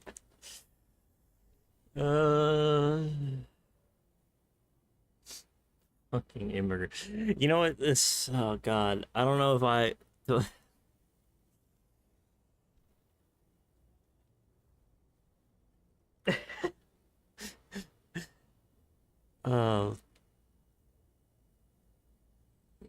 We are in what is called the twilight of international law. The laws we claim to enforce come from the MI. Without them, we are simply vigilantes. Maybe we should make our own law, man.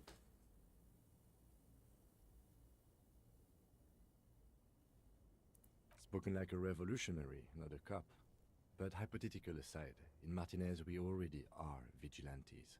At least the Union thinks so. I expect our job here to prove quite challenging. The dying lights of the city shimmer below. Slowly, like luminous clouds, they pass on his lenses. The lieutenant looks at his slim cigarette, contemplating the next drag. An aerostatic passes overhead, the whiskers of its floodlights on the ground below. Kitsuragi's glasses light up as he looks to the sky. 2 glowing circles. They really don't like us here. And the mouth on that kid, Kuno. It's different inland, in Jamrock and the GRI-8. It's our fault for leaving this place to the dogs, to the Union, to the company, not daring to come here more often. This place has fallen between the cracks, the jurisdictions of our 2 precincts. We run this city. West of the river is RCM land. It's incredibly hard. Human beings are... But we are in control, and it's worth it. The organization works, our systems work.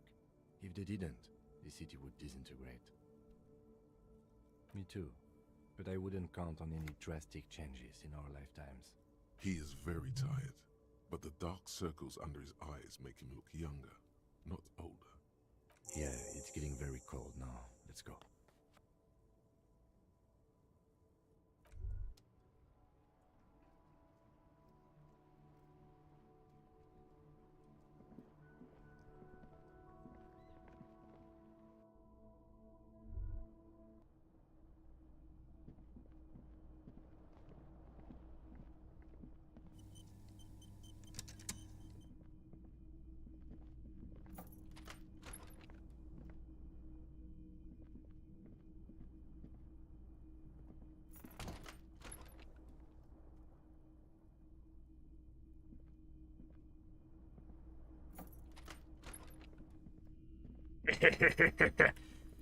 You thought.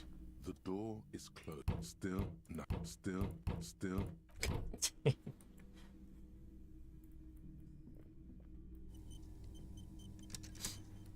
This game does a good line, or this game does a good job of, I hate you. Can I help you? I'm coming for you, you sick, twisted motherfucker. One of these days, bitch, one of these days. This game does a good job of making, I feel like its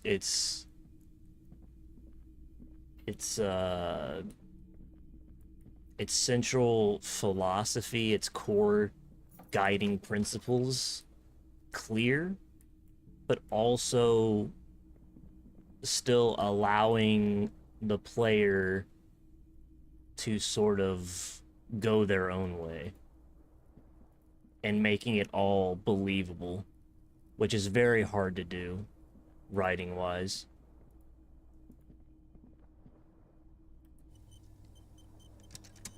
Especially, I feel like in games with this sort of philosophy, it's even harder.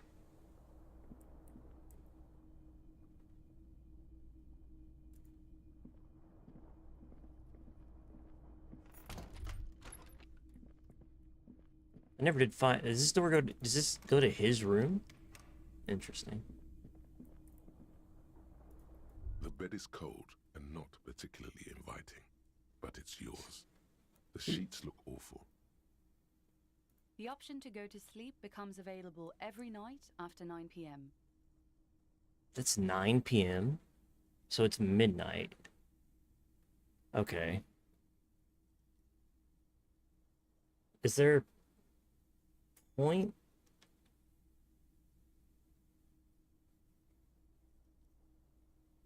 Is there a point where it forces you?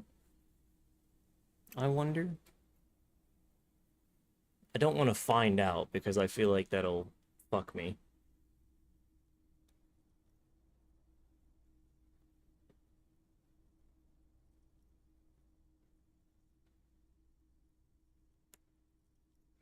This game is written extremely well. It's incredibly impressive. I mean, sure. I don't think I have anything else to do. The sheets feel at once coarse and clammy against your skin. The bed sags beneath your weight as you stretch out and finally close your eyes. Am I getting a fever dream? And then sleep doesn't. What? And then sleep doesn't come. Why? Maybe it's the bed's fault. Its synthetic filling has separated into hard lumps. The pillowcase smells oddly.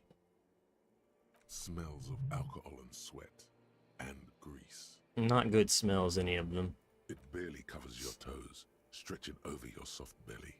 This is your body here, intimate and warm, breathing, a bit tense in the muscles. Relax. It's a little better.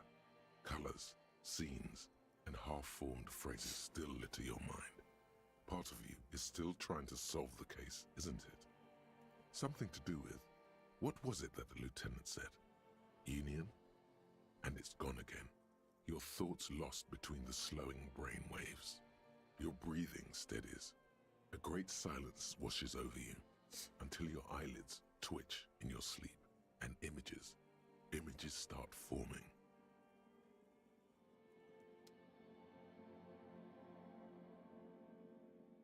I do get a fever dream, okay? I wondered. This looks creepy.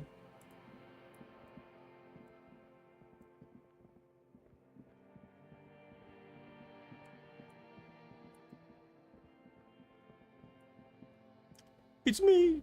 Do you remember the scent of your childhood? Is that my reptilian brain? I remember nothing. Do you remember your wife's hand on your face? Who? Do you remember the warmth of her thighs, between her legs and in her mouth? You know who I am.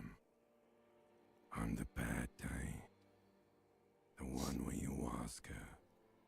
And then later in the streets, wandering. It's the worst day of all time, Harry dear. And it's coming. She will hear about it on the phone. Reality will turn into a grotesque nightmare. This will be the last thing you did to her. Tell me, do you remember the love of your life? Oh no, Funky baby, you stayed. It was the rest of it that left. Or you just stood there, with one hand on the bottle and the other on your dick, watching it go. Tell me, where are your friends? Human beings have friends, Harry boy. Where the hell are yours? Harry, is that my name? No, it's gone. 3 times gone and never coming back. You failed. You failed me. You failed Elysium. Everything. The Pale and the Islas. On the surface. The outer magnetosphere. Burning, furious truth. 8,000 years of written history. You really dropped the ball, Harry. 4.6 billion people. And you failed every single one of them. You really fucked up. No, you haven't. You're just sleep talking. And the act is wearing thin, too. The spots on the disco ball fade around you. You'll be back in those cold snakeskins in no time, sweating up the bed. Stinky boy. You're not coming back from shit, thrashing around in that high conductivity state of yours, bumping into things and acting like a clown. Who are you kidding? You're trying to what? I can't hear you. This is just a word dream now. Jumbled up garbage. The pictures are gone. The bed rises to meet you. A thin, sleep-like state.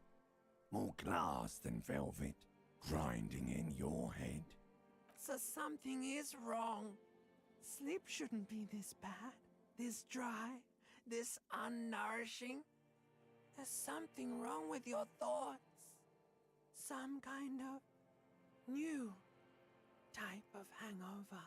Oh yes, party boy, and it's worse than the one before.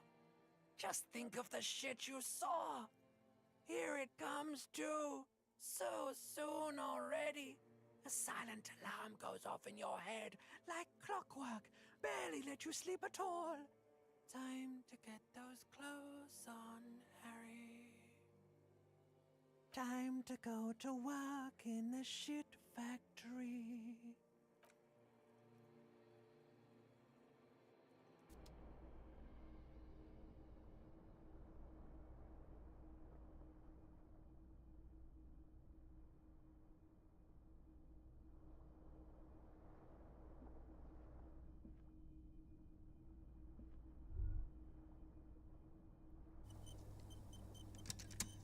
Good going, buddy.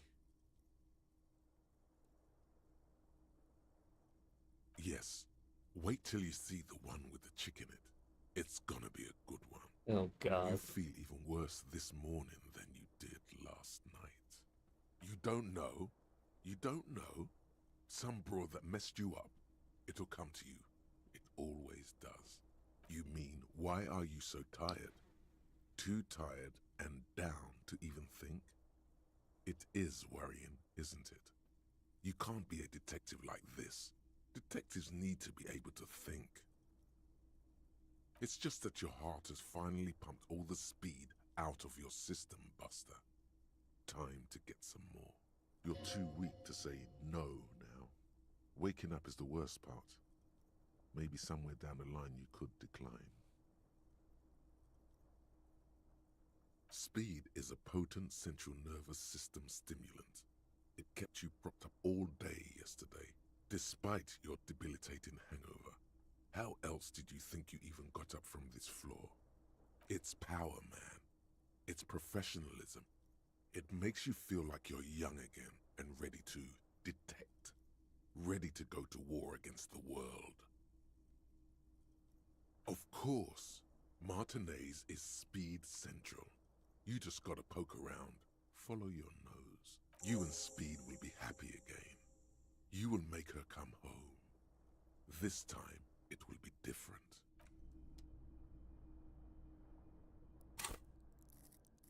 Okay.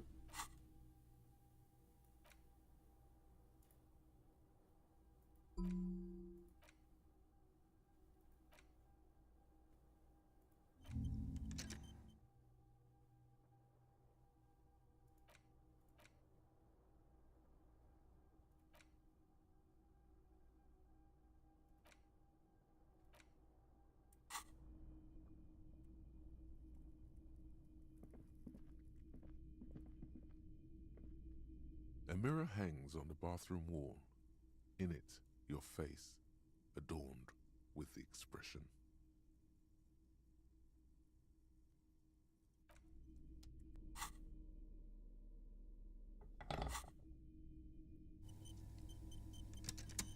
A mirror hangs on the bathroom wall. In it, your face. The faucet is quite terribly mangled, but you just might be able to twist its parts into place.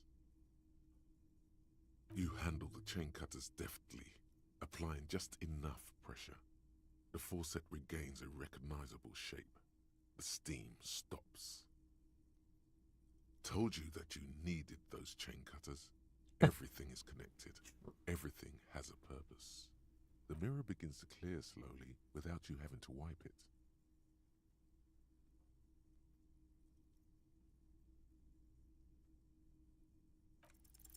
Still not happening. It won't come off that easy.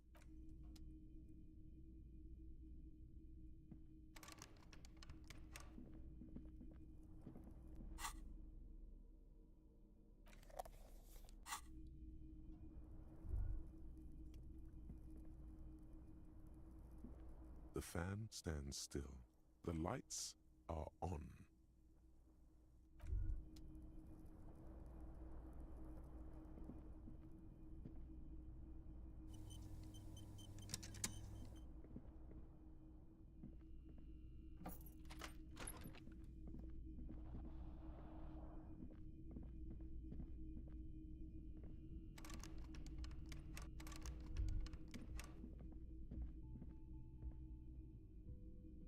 The door is closed. Still, still, still, still, still, still, still, still, still, still, still, still, still, still.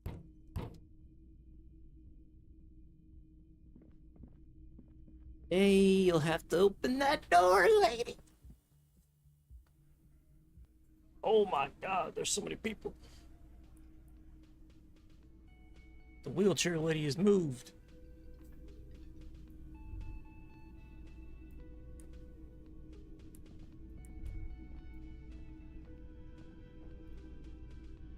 Morning. Looks like we can get to work at once. The union muscle turned up. They look rowdy. We should talk to them. Rowdy? Everything points to the dock workers union. The tracks in the mud, the circumstances in Martinez, my preliminary information. Which may, of course, all be wrong. But we still need to talk to them, and it won't be easy. I mean ungovernable. Martinez isn't exactly enthusiastic about the RCM being here. They prefer to be policed by the union. These men here, men who drink beer for breakfast, there's talk of an armed wing of the union called the Hardy Boys, who are responsible for state policing. I think it's them. I completely forgot. Sorry, I had a rough night's sleep. It's them by the looks of it. Loud and nasty, just like the manager said. One loose thread less to worry about, and one big problem to replace it.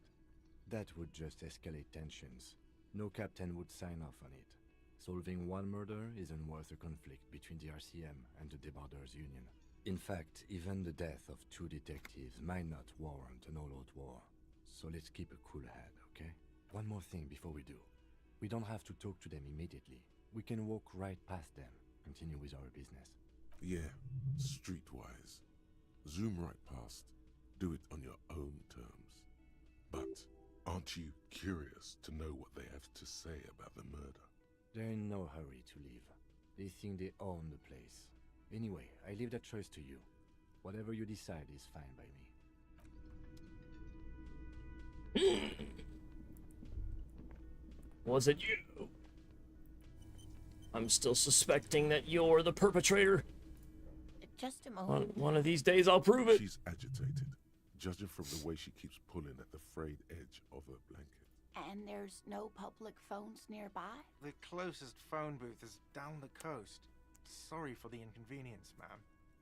It's fine, I understand. Thank you anyway. Please don't trouble yourself about me, sweetie. I was just hoping to make a call, but the Whirling's phone line isn't working. The union office probably has a phone, but I can't really get there. Or to the phone booth down the coast. And Gary's phone is dead too. Who? The manager was vague about it. Why would he be vague about phone problems? This is something to look into later.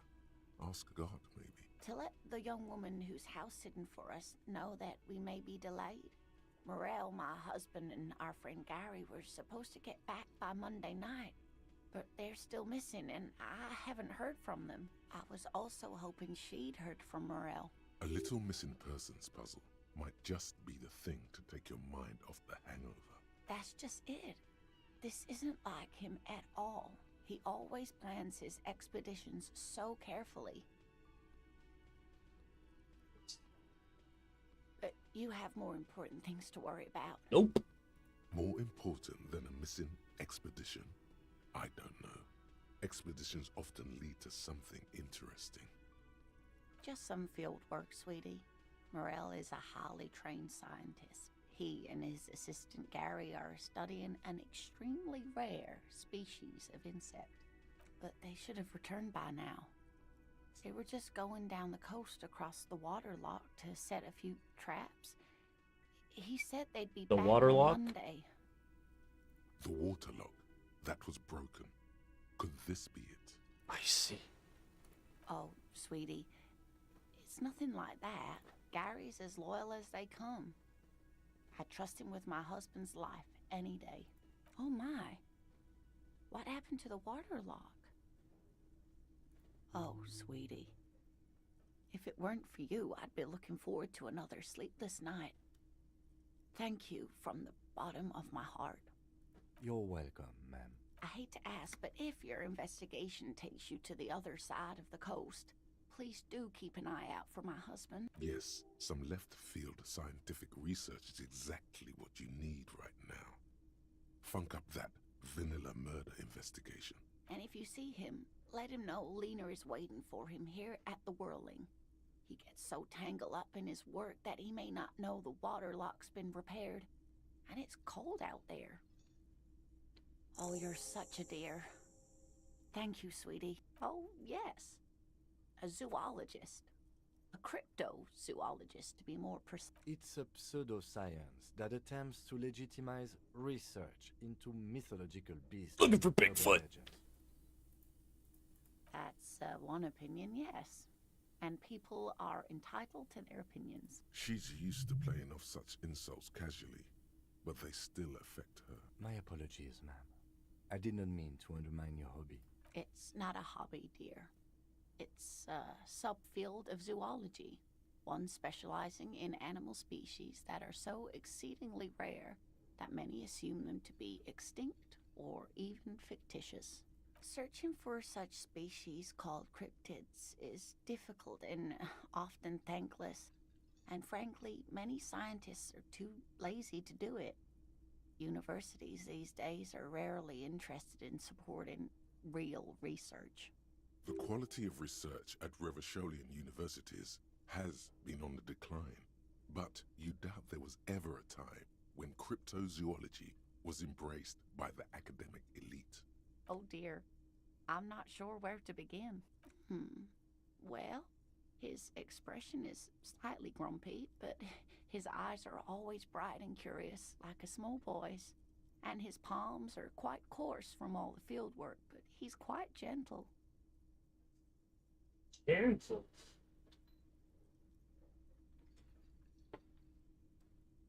You can't go around Revachol feeling grown men's hands. If you want to find her husband, you'll need more concrete information. Oh, well, he's a bit shorter than you, but with a larger frame, and he has longish white hair, usually a bit uncombed. You might say wild, even. The lieutenant pulls out his notebook and begins jotting down the woman's description. One other thing, he'll likely have all kinds of field gear on him, even if he's not out in the reeds, you know, just in case. We'll be celebrating our 16th anniversary this autumn. Not the most numerically satisfying anniversary, but I like the less obvious milestones even more somehow. By a dating agency, I'm ashamed to say. I was looking to get back into the scene after recovering from my accident, and he'd just divorced. We hit it off, and, well, here we are. She's skipping over some important parts. Perhaps you'll find out more later. I hope I've been useful. Oh, sweetie, it's fascinating, but I shouldn't bore you with entomological minutiae. The lieutenant gives you a sideways glance. Well, it's a phasmid, technically, but... Ah yes, Phasmatodia, a diverse group of insects whose bodies resemble twigs, leaves, that sort of thing. Ghost insects, colloquially. Where other phasmids imitate sticks or leaves, this one's a living reed. It disguises itself among the reeds here on the Insulindian coast. Hence its name, the Insulindian phasmid. Perhaps you'll end up co-discovering the phasmid with us, officers. I knew it. We're gonna be chasing made-up insects with cryptozoologists. It's not made up, officer. I can assure you. It's simply elusive, so much so that most establishment zoologists doubt it exists at all. Well, some teenagers making out in the reeds saw one. They didn't know what it was, of course, but there was a brief article in a local newspaper about their encounter with a ghost insect that looks like the reeds. Gary sent us the clipping. Of course, most phasmid sightings turn out to be false alarms, but their description matched the Insulindian phasmid perfectly, and they didn't even know what they were looking at. Enthusiasm has wiped the worry from her face. Her eyes sparkle behind her glasses. I suppose I have something of a personal connection to the Insulindian phasmid. All scientists have their little hobby horses. Not at all. Why else would it hide itself so carefully? Oh, I doubt it. No one gets into cryptozoology for the money, sweetie. Yes, it can blend in almost perfectly among the reeds. It's how it stayed hidden all these years. Centuries, even. That's not special at all. Of course it blends in. Most insects do. You don't even have to be a stick insect for that. Oh dear. I'm afraid I'm not explaining this very well. Morel can explain it all much better. I wish you could hear him describe it. Then you'd understand, I'm sure. You're an enthusiastic idiot, but you're still an idiot. We don't have time for Cryptozoology 101. Let's get back. Yeah. Volumetric ship compressor. Bizarre scientific news from Revachol West today, where a police officer's shit has been observed at a pressure of around 495 gigadecimals. These metallic hydrogen levels of shit togetherness were thought to exist only at the center of collapsing stars, not law officials. It remains to be seen how long the shit singularity lasts. Okay.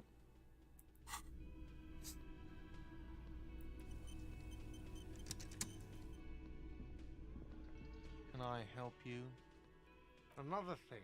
Great. I love those. What are you, a cook now? That's none of your business. He wasn't pan-fried. He was lynched. What could the kitchen possibly have to do with... Fine, okay. The kitchen is closed until 1 p.m. because the cook is working. You can snoop around after that. Yes, and the phone company is taking its sweet time sending someone to fix it. Losers. Who told you that?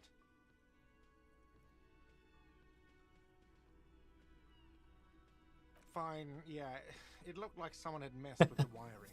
It was shortly after the hanging, but I don't know if it's at all related. Plenty of arseholes around here who aren't murderers. If you do find out who cut the line, though, let me know, so I can forward them the repair bill. Yes?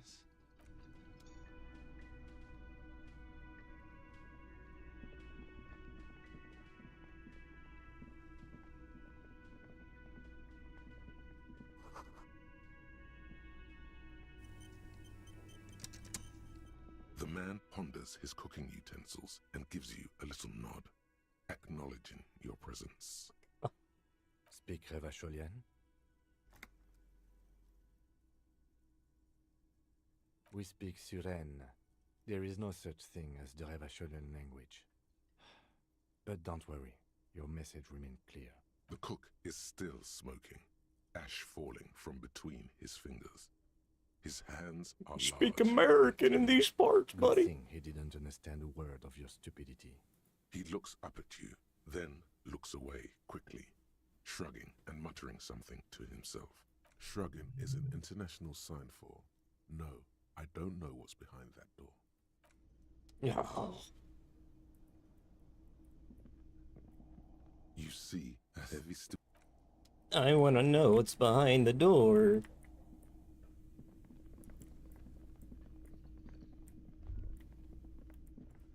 Somebody.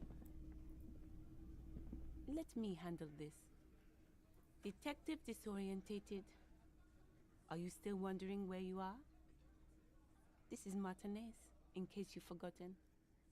I advise you not to overstay your welcome. Her entire character has shifted.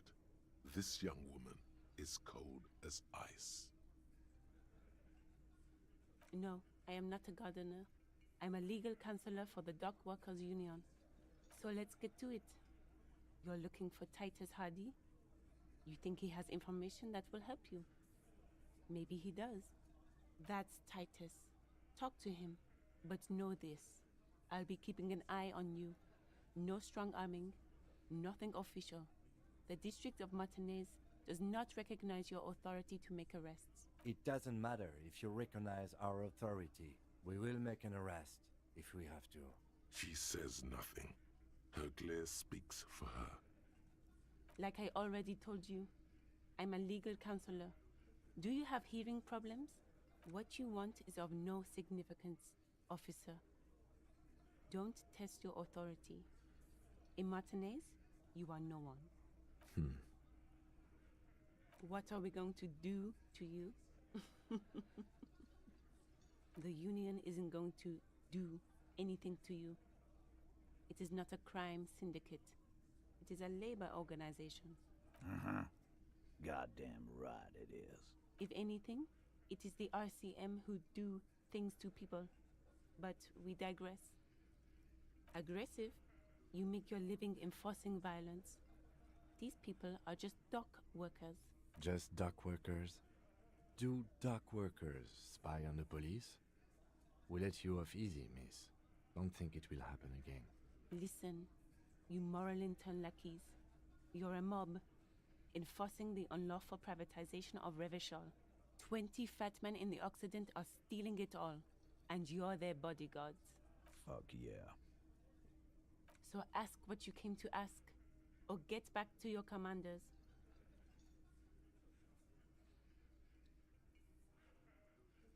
It's cool and funny.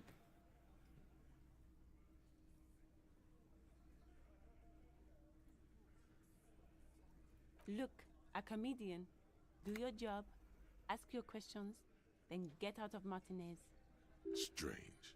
It's as if people don't believe a cop could be a socialist revolutionary.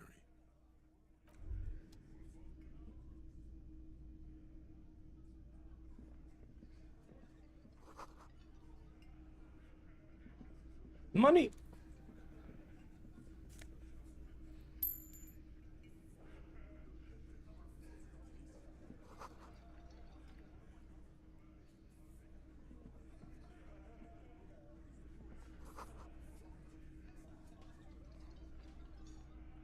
Hawthorne? Behind the dockworkers, a ceiling height window. The hawthorn branches scrape the glass like bony fingers. There's a little slide panel up there to let some air in. No need to open it in spring. It's still too cold outside.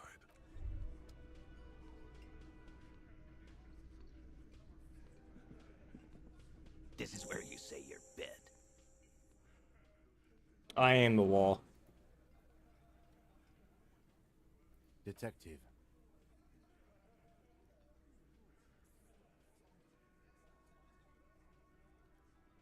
Oh, this is about him. A real looker, that won't. You're sure taking your time, waiting for him to get ripe and pretty for you, huh? Oh, he was a real pretty boy by now. Real hot stuff. Letting out that pretty boy smell. Time to go to work in the shit factory! Easy, boys. These janitors have a hell of a job cut out for them. I mean, I wouldn't go in there for $1 million. You might want to start asking your questions now. It's not going to get better than this. Do a head count first. Connect these men to the tracks you saw in the yard. Chances are they're going to match. Starting from the right, boot size 44, blonde man, in his 30s, overbearingly masculine. Sitting on his right, standard working boots, size 45 or 46, eldest in the room, probably mid-50s, smoker, quiet. Across at the other table, hobnailed working boots, size 43, gang tattoos, Mesk or Sarah Mauritian, in his late 30s. He spent his youth in Villa Labos, a housing project in the Jamrock quarter. There were incarcerations, hard to say what else. The ink is fading. And then, standard working boot, steel reinforced toes, size 46, the big dick, wide at the shoulders and lean at the hips, rugby cap, fingerless gloves, and numerous scars, a little under 40. The emblem on his vest says Rowing Club. A little patch below it reads T. Hardy, Captain. In the far corner, standard working boot, steel reinforced toes, size 44, 40-something, non-alcoholic beverage in hand. You on his neck. Forget it. It's not important. Let's call this one the musician. What? Size 41, with the light step. Not a child, after all. An older man with a rat face, mean, watery eyes, and 2 front teeth missing. In the middle, heaving and wheezing. Big guy, boot size 46, deep marks, probably carried. Fat Angus. He alone is 130 kilos. Add the man in armor, and you could easily exceed 220. In conclusion, these 7 are the actors on the crime scene. The footprints were theirs, but there's a discrepancy. Exactly. You've stood there for about 4 seconds, not saying anything. Hit them with questions. Where's the 8th Hardy? The fuck is with you, fella?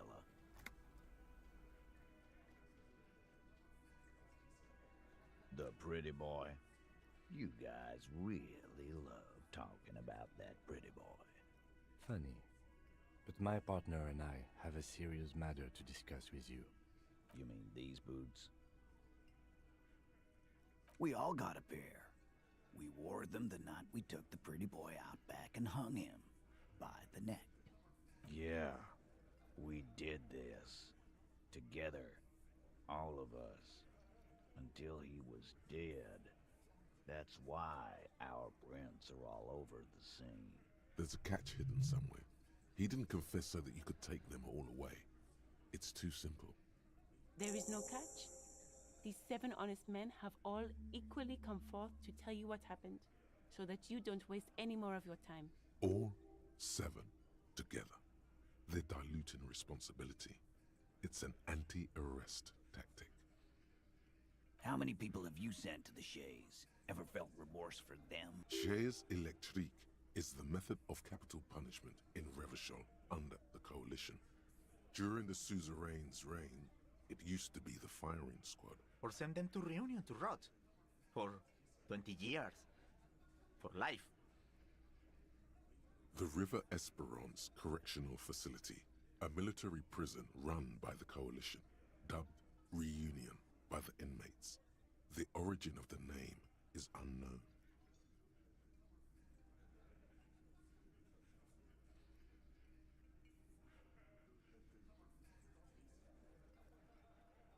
Oh, so you are just a simple, well-meaning man, eh?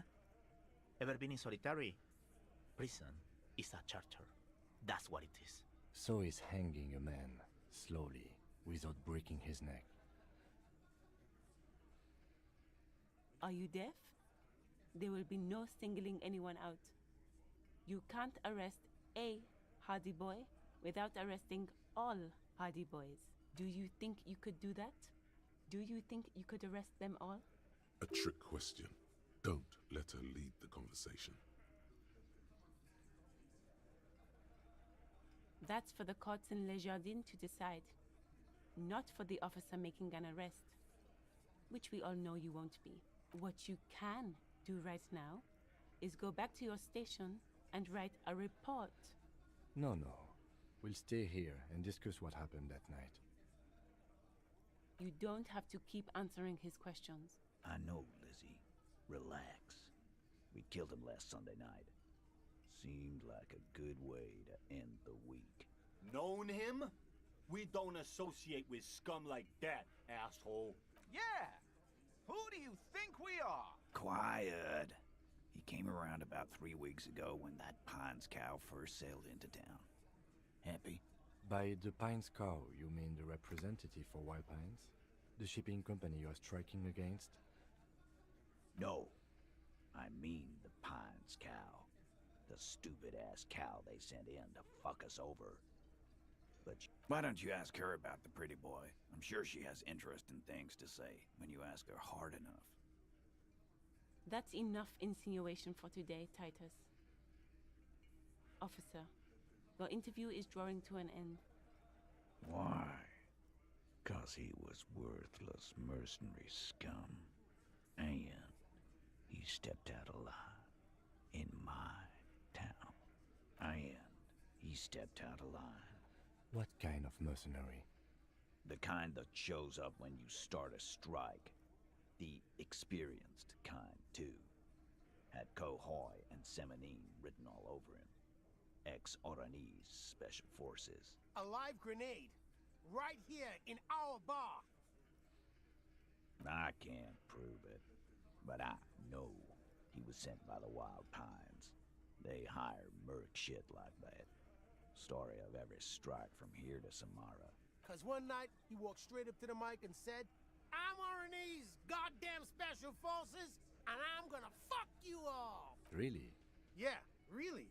Had a gin and tonic up there, sang some Oranese paratrooper song, and said he's gonna fuck everyone.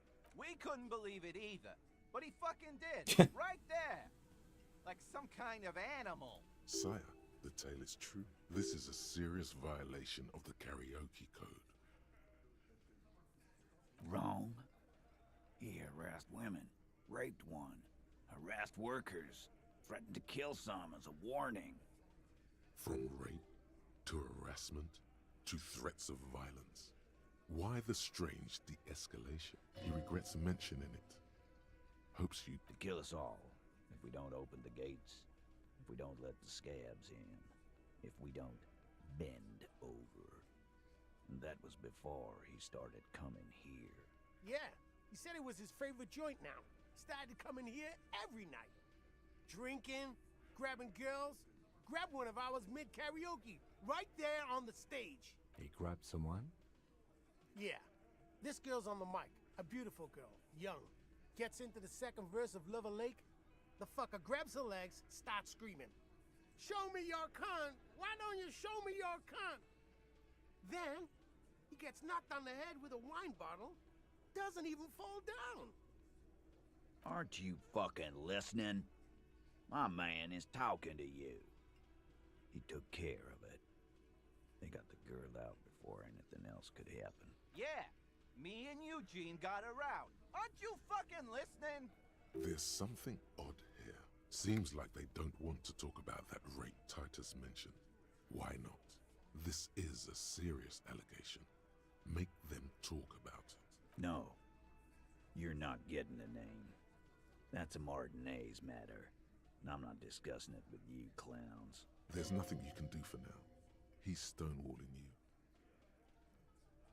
We hanged him up by his neck until he got real Did I not ask about the other person? Since I did, I thought I could end with that, which is why I didn't lead with it. Did they teach you anything at the cop school, idiot?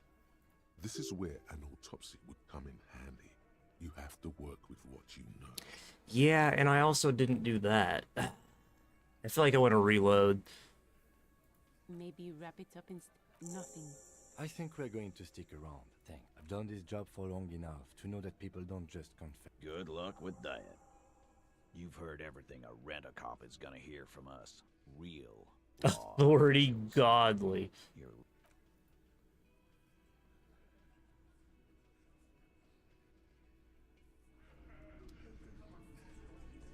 Hold on. Let me try and do the I want to try and do the I don't know if I can though. I finally got that stupid I finally got the perk. I don't know if I can actually look at the body yet. That's what I wanted to do.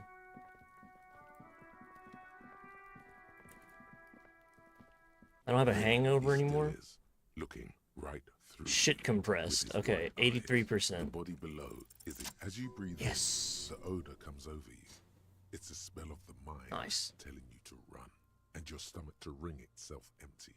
With your hands at your sides and your eyes squinting, you stand in it. It's a puzzle.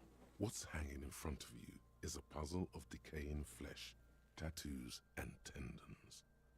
They do after 7 days, yes. We are deep in decomposition here. The man before you is naked, but for a pair of underpants and enameled boots. His skin is greenish, marbled with decaying veins, and blotched by lividity. A fading web of tattoos covers his chest and shoulders. The cargo belt used to fasten him to the branch above appears industrial in strength. The material appears to be ceramic. Its clean white stands in stark contrast to the decaying flesh above the knee. The man wore thick polymer socks, probably for padding. A fine array of interlocking plates covers them. Delicate and fragile, they feel alien to the world around you, out of place somehow. These are clearly not boots. They're armor, possibly part of a larger set. Indeed. Technically speaking, these are sabatons, not boots. Oh, the lieutenant uses a memo technique, A6. That's not just any notebook. It's a classic. It's clearly some manner of super armor, or future armor. Super future armor? I'm useless. Ceramic plate. Zirconium dioxide, most likely. This is where the make would be. Under the heel. Fair weather. Fair weather model T500VE. I'm guessing that's vitreous enamel. This is advanced stuff. The locals probably scavenged it. It would be odd if he had more on after 7 days. We should keep a lookout for this species. The armor could yield information. This is one thing he might actually know. No, I think he had something precious underneath the clothes. They had to remove the jeans and shirts we found to get to it. And this kind of armor is often worn under fabrics. Nice. That makes sense. They usually hang them completely naked for that. La puta madre, the Mazda, the besmirties and the like. This one still has his underpants. Fucking talking about underpants. Clearly, Kuno would like to interject something here, but there's not enough for him to hold on to. It is. It's expensive. We've requested similar material for our tactical units for years now. The constabularies deemed it too costly. In that time, we've lost 6 men to semi-automatics. For a full set, about 4 years of wages. For the northwest region of Revachol, an officer's average yearly income is 5,500 real, unadjusted for rank. Not too much, yes. I need to hustle more and hate less. I have no idea what that means. That's for us to find out. Mr. Gart implied he was security personnel for the harbor company. This confirms my own assumptions. Just something I scraped together from my station. An area report on Martinez. I'm sure you did the same. I agree. This equipment is way beyond what a guard can afford. A small bell-like sound fills the air, like tapping on the side of a porcelain cup. It's anything but. This material is a kinetic redistributor. It spreads kinetic energy horizontally, from plate to plate, dissipating it entirely. See? Huh? Faint, organic lines cover the plates, where they separate into smaller ones. These plates then divide into smaller plates, until there are hundreds of them altogether. She disco on my Elysium to like Kim Kitsuragi? What?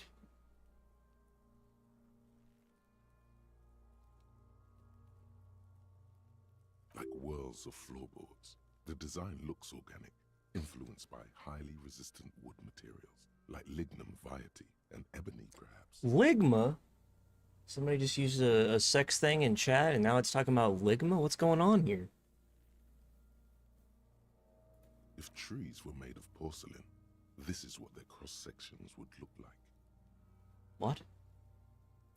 The smooth, glossy surface fractures into ever more intricate interconnections, peaking on the right sabaton, where you notice. The whirls are in the shape of a letter and number combination, E50, 100, 1000. Good. Can you read it to me? X5415 6745 678 Let's lie. Sure. That doesn't sound like a serial number. Where's the structure and logic of a line of manufactured products? Fucking no matter. We should run. True. It didn't have the cadence and logic of a real manufactured item. Officer, the decomposing corpse has temporarily suspended my sense of humor. Let's continue in a less playful manner. Come on, Kim. Anyway, we have a make and a number. That's something. We can use the radio in my kinema when we're done.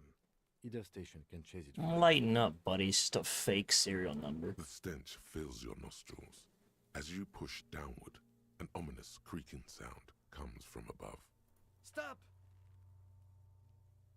Pig's gonna pull his head off. What? You're about to pull his head off. I'm not a homo. Stop obsessing about your sexuality. How dare you? You are about to seriously compromise the coroner's case. I prefer the term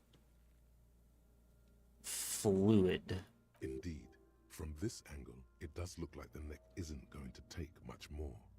Being dead for a week has all but liquefied. If he's, if he's close to the ground, though, it's easier to inspect. What are you trying to achieve anyway? Why are you hanging on to that boot? This is advanced enemy and technology. There might be clues inside the boot. You already found a number. Besides, there's no way you're getting them off. All the organic matter in his body has been flowing down into the boots. They are fused to his feet. Ew. Why do you think the locals haven't scavenged them? We can take it with the foot. You're sure there's a way to peel them off, but first the body needs to be down, and second, it would probably be better if the lieutenant wasn't around. Sounds like a plan. The anticipation makes you crack your fingers. Feels nice. Nice and Processing will take care of them. With the situation in the morgue, it will yield nothing. So I have to get rid of him and then but I could barely make this check if his head comes off. The cadaver slowly twists on the cargo belt. Can I? His torso covered in tattoos. Can I take the head with me? Blotched pink and blue. The hangman's knot is pulled tight by the weight of the corpse below. Yellow, A little bit on the nose, hangman's knot. Polyester cuts into his neck. Above, a sliding buckle ties the belt to the branch. This is a steel-reinforced cargo lashing belt, big brother of the regular cargo belt. It's used for tying cargo under 6-rotor airships. Airlifting. I thought it was used on lorries for strapping cargo to them. My brain tells me. The local harbor uses 6 rotors to shuffle containers around.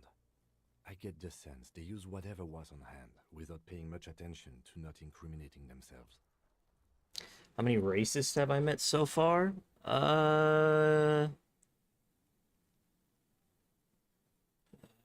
There's the obvious one. Kim seems to have a bit of internalized racism. I'm not sure if he counts. He seems to be a bit over-enthusiastic about his place in this region.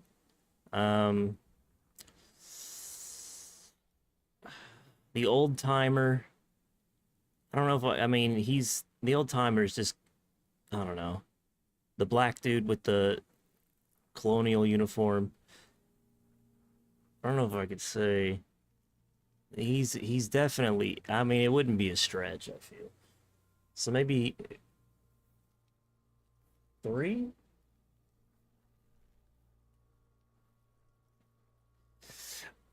But he also said, he did say that. I remember him saying that. He was like, I've been here longer than you. But he also said, I don't know, I don't know a single thing about my,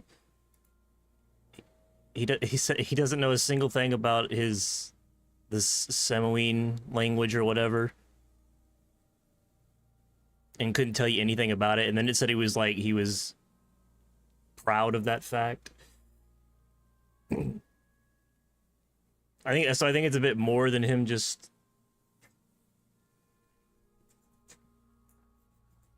I think there's a little bit of a disrespect there. We'll say 2, possibly 3, 2.5, maybe, I guess.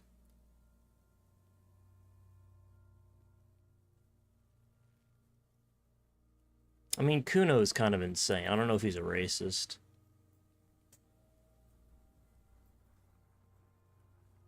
I don't know if Kuno's that far gone. I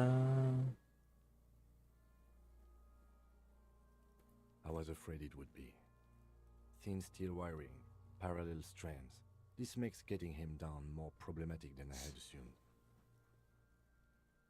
The brief suggested as much. Politically motivated by the ongoing strike. Did you not get a briefing? Nope.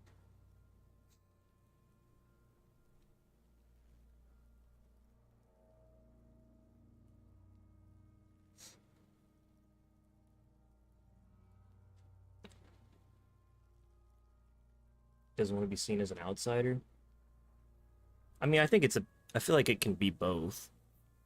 Like, he clearly doesn't want to be seen in it, because he had, again, like you said, he had that line about his family had been here before the 300 years before the racist dude was even here.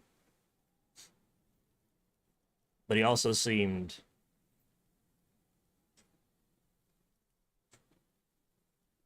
I don't know, when he's considering about his, I guess his, I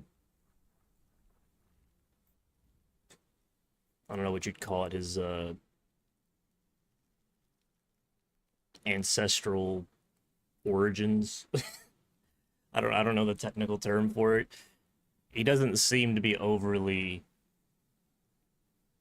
fond of the connection, which might just come from him being shit on by all the racists for his whole life.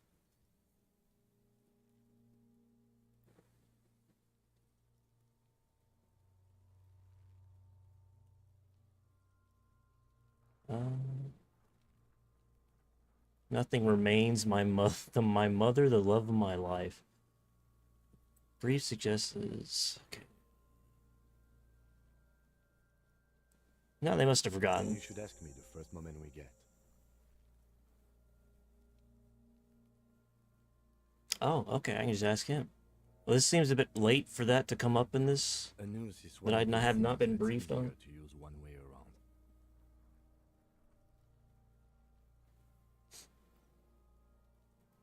Like, I'm not saying he's a racist.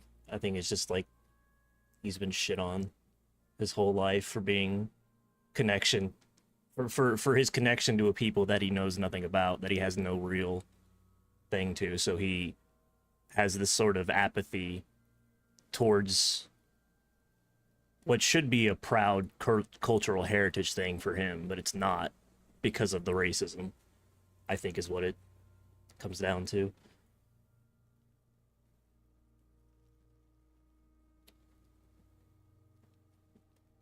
That ladder can't carry a grown man. No. I didn't see any splintering either, did you? I think they lassoed the branch, then pulled on the belt to close the buckle. Could be. The shape of the branch supports the theory.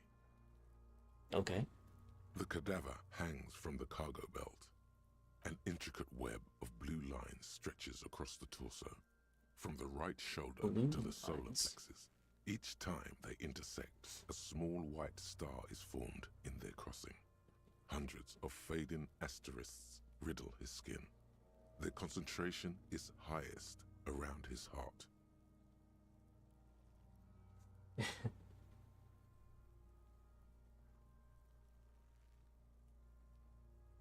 It's easier to watch on the phone, the vertical stream, just because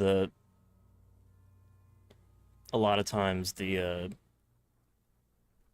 you're not watching, like, if you don't have your phone like this, then it'll put the cam in a weird place. It's just easier. This is why I run both styles as long as I can.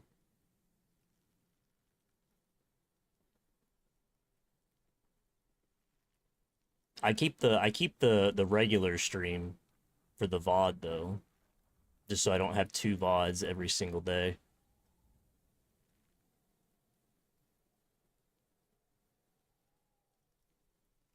A map of the night sky? A map of the stars. I do see some similarity to astronomical charts. Great century Messinian, maybe. But this seems more particular. Customized somehow. As if someone left out most of the night sky, filtering it through personal choice. The principle of this filter remains unknown to you. The thought dissipates, and you feel as though you were only half right. So am I. What? Huh? He wears a wide leather belt around his waist and a gun holster under his arm. He takes a thin piece of milled aluminium from his coat pocket and pulls it open. Sounds like a sword being unsheathed. A small lens appears. Some sort of camera. A Trigat Sunshine. Mini. Trigat is the world's leading manufacturer of intercommunication devices. Oh, it's a camera? Primarily projectors. He's got a The camera before you looks familiar somehow. Shit, Kuno! What the fuck is that? Get these fucking kids out of here, An please. instant color camera.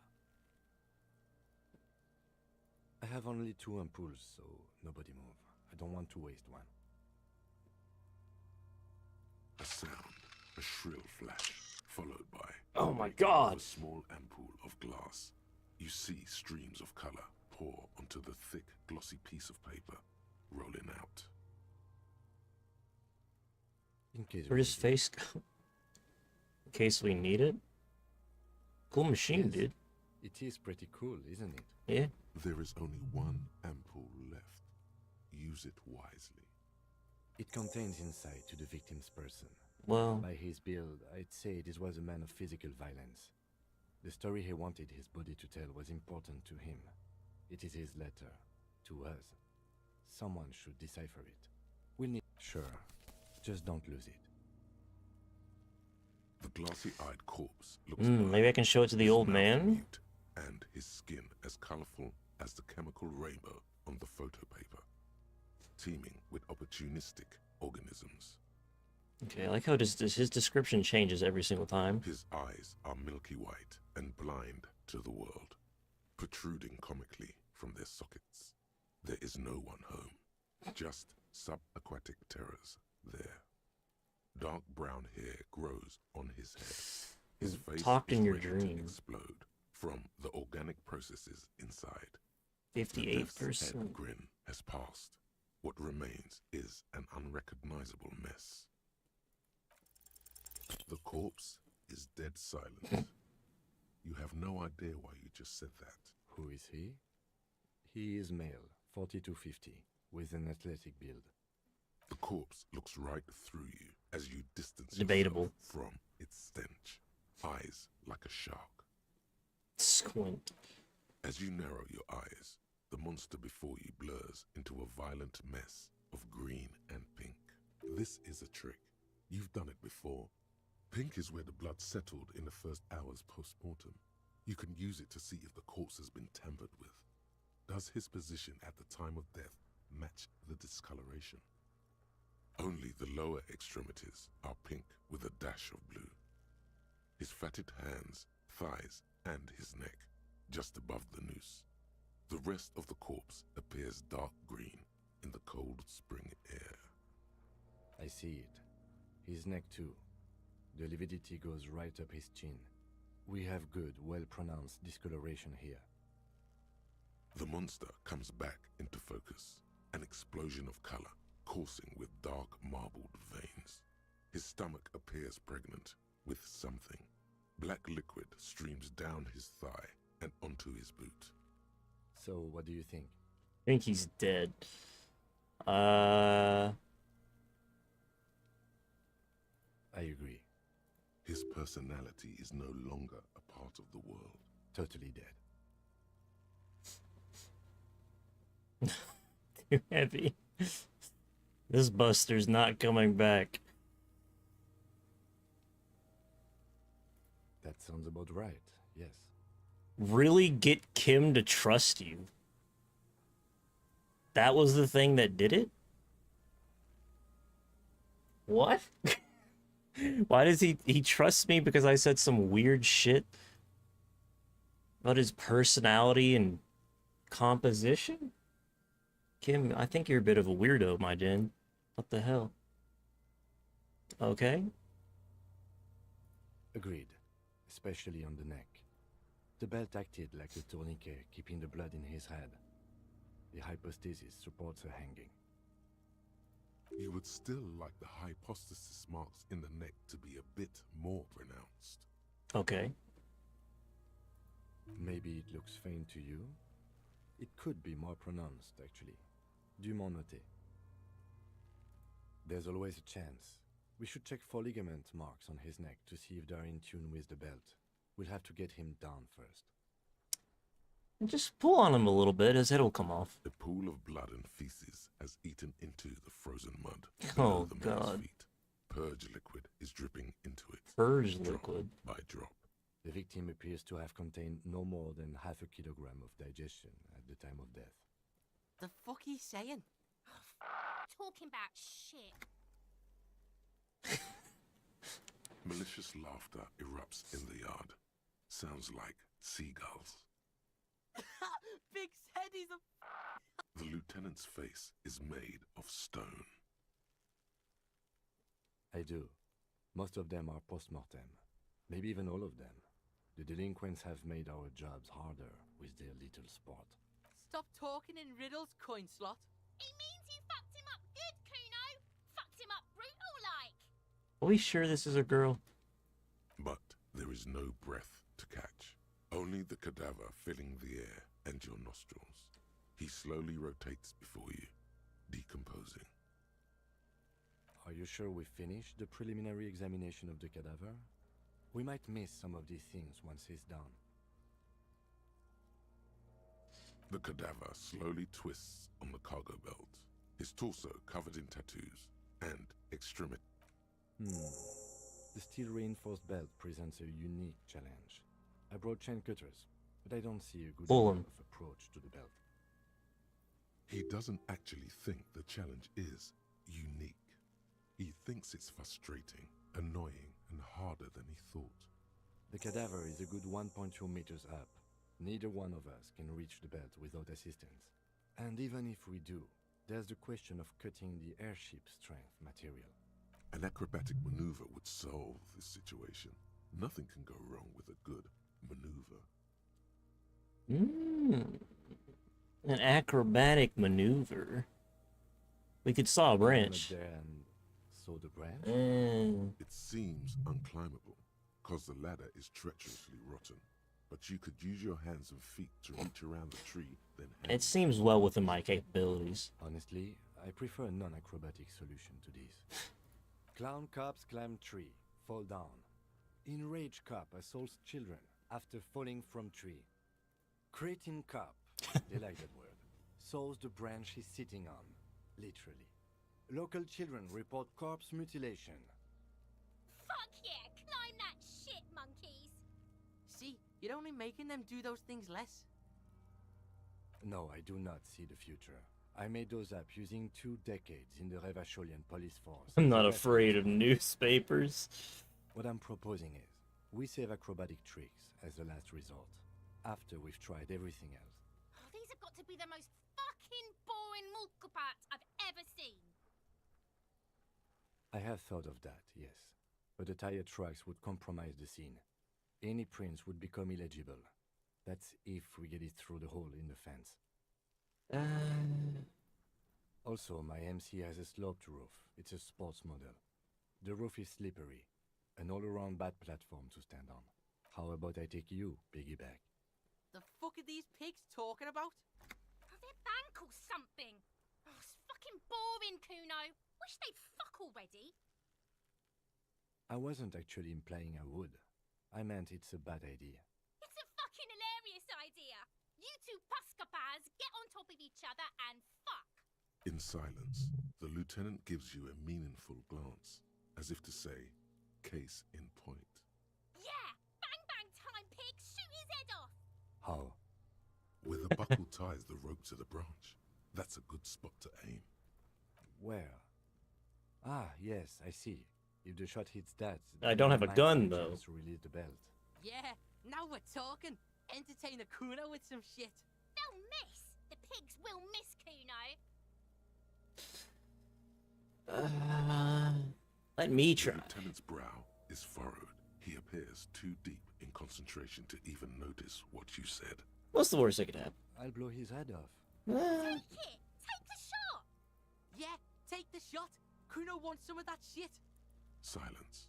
With his elbow sharp, the lieutenant unzips his jacket and produces a lightweight firearm. He Do drops it. a paper cartridge in the barrel, separates the scouring stick, and gives the cartridge 5 tucks, securing it in place.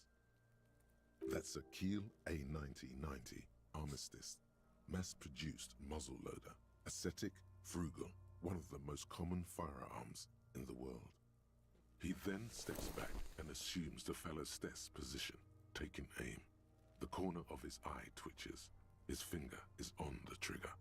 He's gonna fucking miss. The kid's voice is drowned in a shrill blast that echoes off the walls of the surrounding tenements.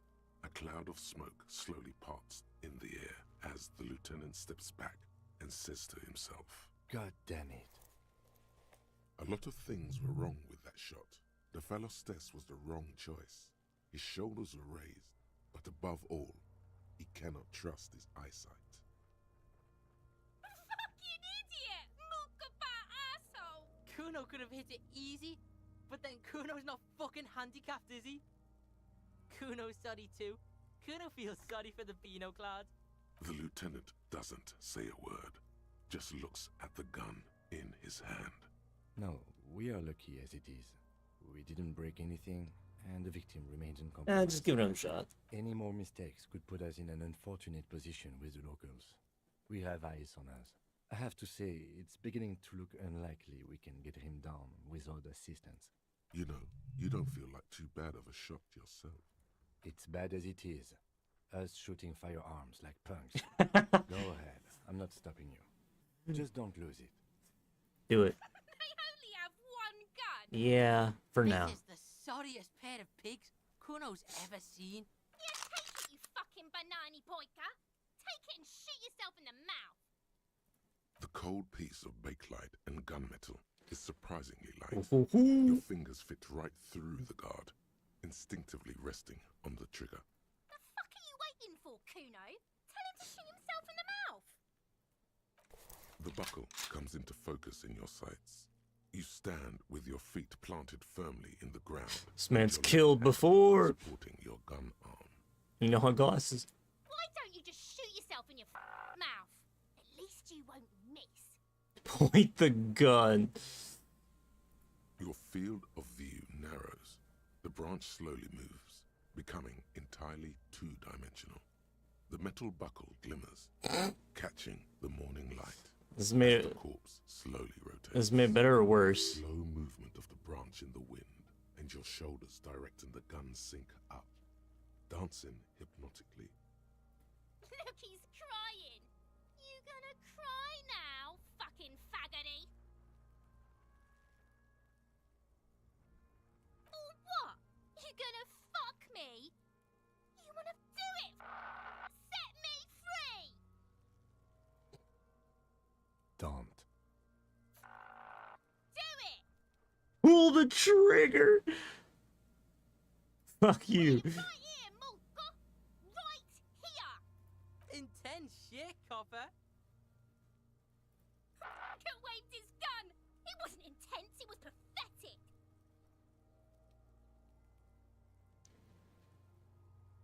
42% though.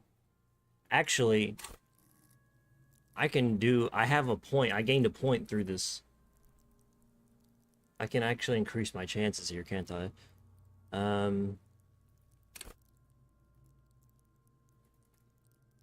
I want to do it. I almost have another level up. 58%. Close enough.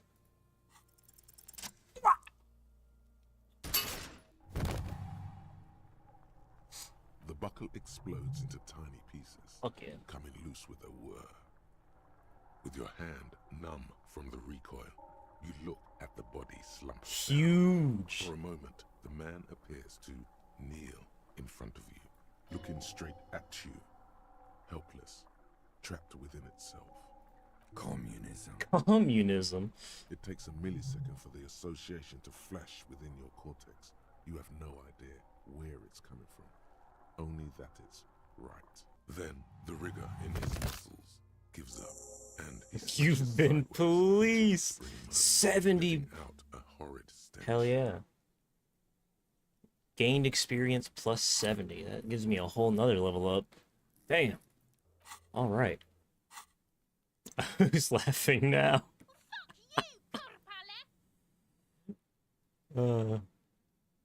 You've been policed. The Ace is High, a custom invented by the Aerostatic Brigade. The big communism builder machine? I don't think so. Used to celebrate success in Revachol, especially in sports. The gesture has spread across the world, despite the defeat of the revolutionaries themselves. Do it. The lieutenant takes a little hop to perform the customary salutation. Hell yeah. Your palm hurts from the slap. It's precise and down to the point. Legendary. I knew these guys were Well, nah. We will perform a field autopsy and determine the cause of death. But before... Excuse me. Slumped on the ground like that has not improved the way the corpse smells. The fall seems to have released something deep inside. Ooh, his shit. It looks like I feel like taking a break from the stench. I'm sorry to interrupt the jubilations here. Just a little breather before we do the autopsy. Yes, the 4 phases of a murder scene. 1. Investigation of the scene. I'm satisfied with that part. The trash container, the prints, we've been thorough enough. 2. Initial examination of the victim. We were exhaustive in our efforts there. 3. Field autopsy. This will not be pleasant or easy, and it will have to be performed on the scene. The fuck are they on about? Cops are gonna cut his shit up next. 4 and final, transport of the coroner's case to the district morgue. I'll do that. God, no, you and I are detectives. The honorary rank of detective signifies our ability to handle the entire incident chain. From crime scene to autopsy to cleanup, we do it all. I feel like the station would not have assigned you the case otherwise. This case is important. In the meantime, we should try to interview Evrard Clare, the leader of the Union. Harbor property was clearly used in the hanging. The harbor just east of here. Getting in might prove a challenge, though. Or we could ask around for the representative of the logistics company. My initial information says the Wild Pines have sent some sort of strike negotiator to wrangle control back from Evrard. Yes, and those were the interviewees. Let's go. Oof.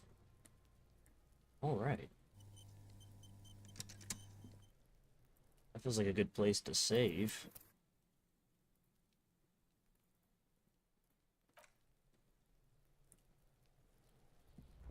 Measurehead? I haven't even spoken to him yet. I didn't even go over there. The rotting man lies on his side with his eyes looking straight through you. The belt I know who it is, but around his neck is I've avoided that whole area spine thus far. open to intrusion.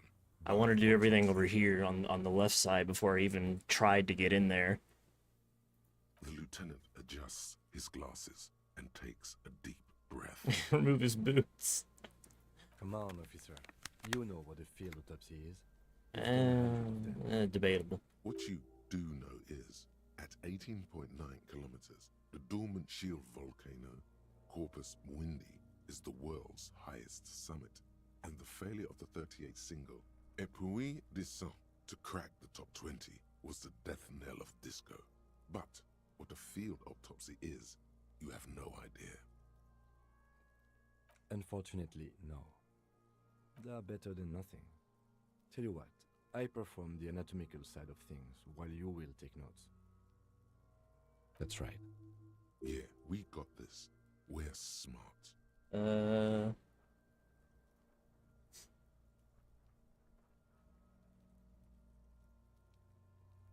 No, I literally, I've avoided. I walked up to him, but I didn't talk to him because I didn't want to even touch that whole area or try to get in there until I did everything with the body. I got lucky with the check. I thought we decided to leave it to processing. Let's not turn this into some kind of circus. Damn it. This is turning into some sort of mega puzzle. Okay, so you can sneak out of your room maybe, after he's gone to sleep. Hey. The dead man stares in silence. It's fine, as though. you crack open I know who you're the talking letter. about. The bright red paper is covered in boxes and lists, describing the condition of his skin and organs in 3 parts. Above those, an 11-field info form needs filling out first. It begins with... That's you. The corpse is indifferent to your scribblings, just lies there. The next box says... KK57-0803.0815. KK equals Kim Kitsuragi. 57 equals Precinct 57, followed by his date 0803 and time of arrival 0815 on the scene. He's indexed the case after himself, not you. That's because he doesn't want to bring up the messy question of your initials. And what would that make the alphanumeric? HDB 41 0803. Help me out with the time of day, anyone? 10:15. It's understated. Good. Let's go with that. NA. Next. NA. Roughly 50. Try 40. The damage is so extensive, it's better to err on the young side. He nods. Mondial. Fair to olive-skinned, from the Isola of Muindi. This is as vague as it gets. You might as well say whitish. The pudgy mess of curdled meat looks neither mondial nor anything other. Fucky, fucky! Male. Pigs can have sex! Fucky. What? Naively, the lieutenant Oh, double-check your notes. We're still going with March 4th. Oh, no. 51. What else? 9. Body identified by is non-applicable. 10. Case number is the same as the coroner's case. HDB 41 0803.1015. Listens, motionless, with the cargo belt still around his neck. None. At least not after the initial examination. They'd have to have incapacitated and carried him over. This man was more than a match for untrained dogwalkers. Your central nervous system recognizes this gesture. It's the stations of the breath. Ecclesiastic, religious in nature, a holdout from pre-DeLorean burial rites. It takes him 2 seconds to perform. Then, we should start the post-mortem. The corpse cannot feel Kim's hand on his chest. It no longer meaningfully interacts with its surroundings. A thicket of Trying to remove his boots on red again. copy paper tries to Oh, answer God. why. Maybe if I do it enough times, he'll just give up. We'll just can take the boots. Clothes. The deceased wears armored boots and white briefs. The make of the briefs is Babrodine, I think. Let's see. See, it's happening. Babrodine, yes. Inexpensive. Size M. Color white. The disappointment is palpable. The red-haired thing was Thing. expecting something more lurid. The boots are ceramic, vitreous enamel. They are fused to his skin from blood flowing downward post-mortem. Removal of the boots is left for processing. It would be clever of you to omit the boots altogether, sire. If you are to keep them for yourself, as you ought to, you have deserved them more than anyone else. Patience.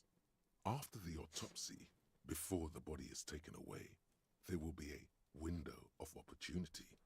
After the lieutenant has gone to It sleep. wouldn't be the right I thing hope to. this has helped you, my liege. Wouldn't be the right thing to do, though. That's. The boot has a serial number. It's E50.100. I want those boots. The lines between the plates are in the shape of the. Those boots are gonna carry me to the end game. I can number feel is it. Purposefully concealed by the design. Tattoos. The upper torso is covered in a single, continuous tattoo, resembling a map of the night sky. It reaches from the right shoulder to the heart. The ink is blue and white. The assistant has a color photograph of the markings, to be added to the case files as document A1. The photo is taken on the scene, using a Trigat Mini. The deceased has a belt for airlifting cargo around his neck, tied with a hangman's knot. Color yellow. Length 3 meters. There is a buckle on the other end.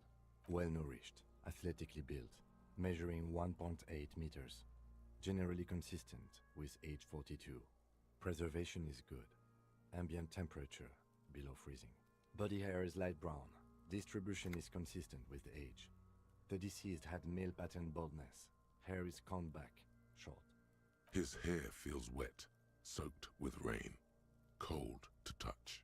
Not that different from a living person after a swim. The stench is suffocating. Strands of dark brown hair start sticking to your hand, like thread off a ragdoll's head. There's brilliantine in there. He's combed his hair back with oil. More hair sticks to your hand. Hair off the rain-soaked head of a dead man. There are bumps and dips on the skull below. An alien. Lividity is consistent with hanging, albeit faint, as noted. The head is congested. Contusions are present on the head, chest, and thighs, consistent with stones thrown post-mortem. Low velocity. Fucking low velocity? You think Kuno doesn't know what you're talking about? Velocity was fucking max!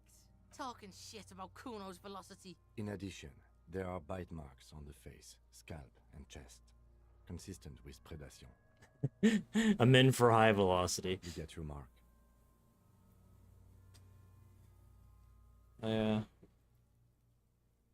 Steel wiring. There's too much of it. We need to remove the bell so we can get to the ligature mark. You got just the right tool for that. The chain cutters.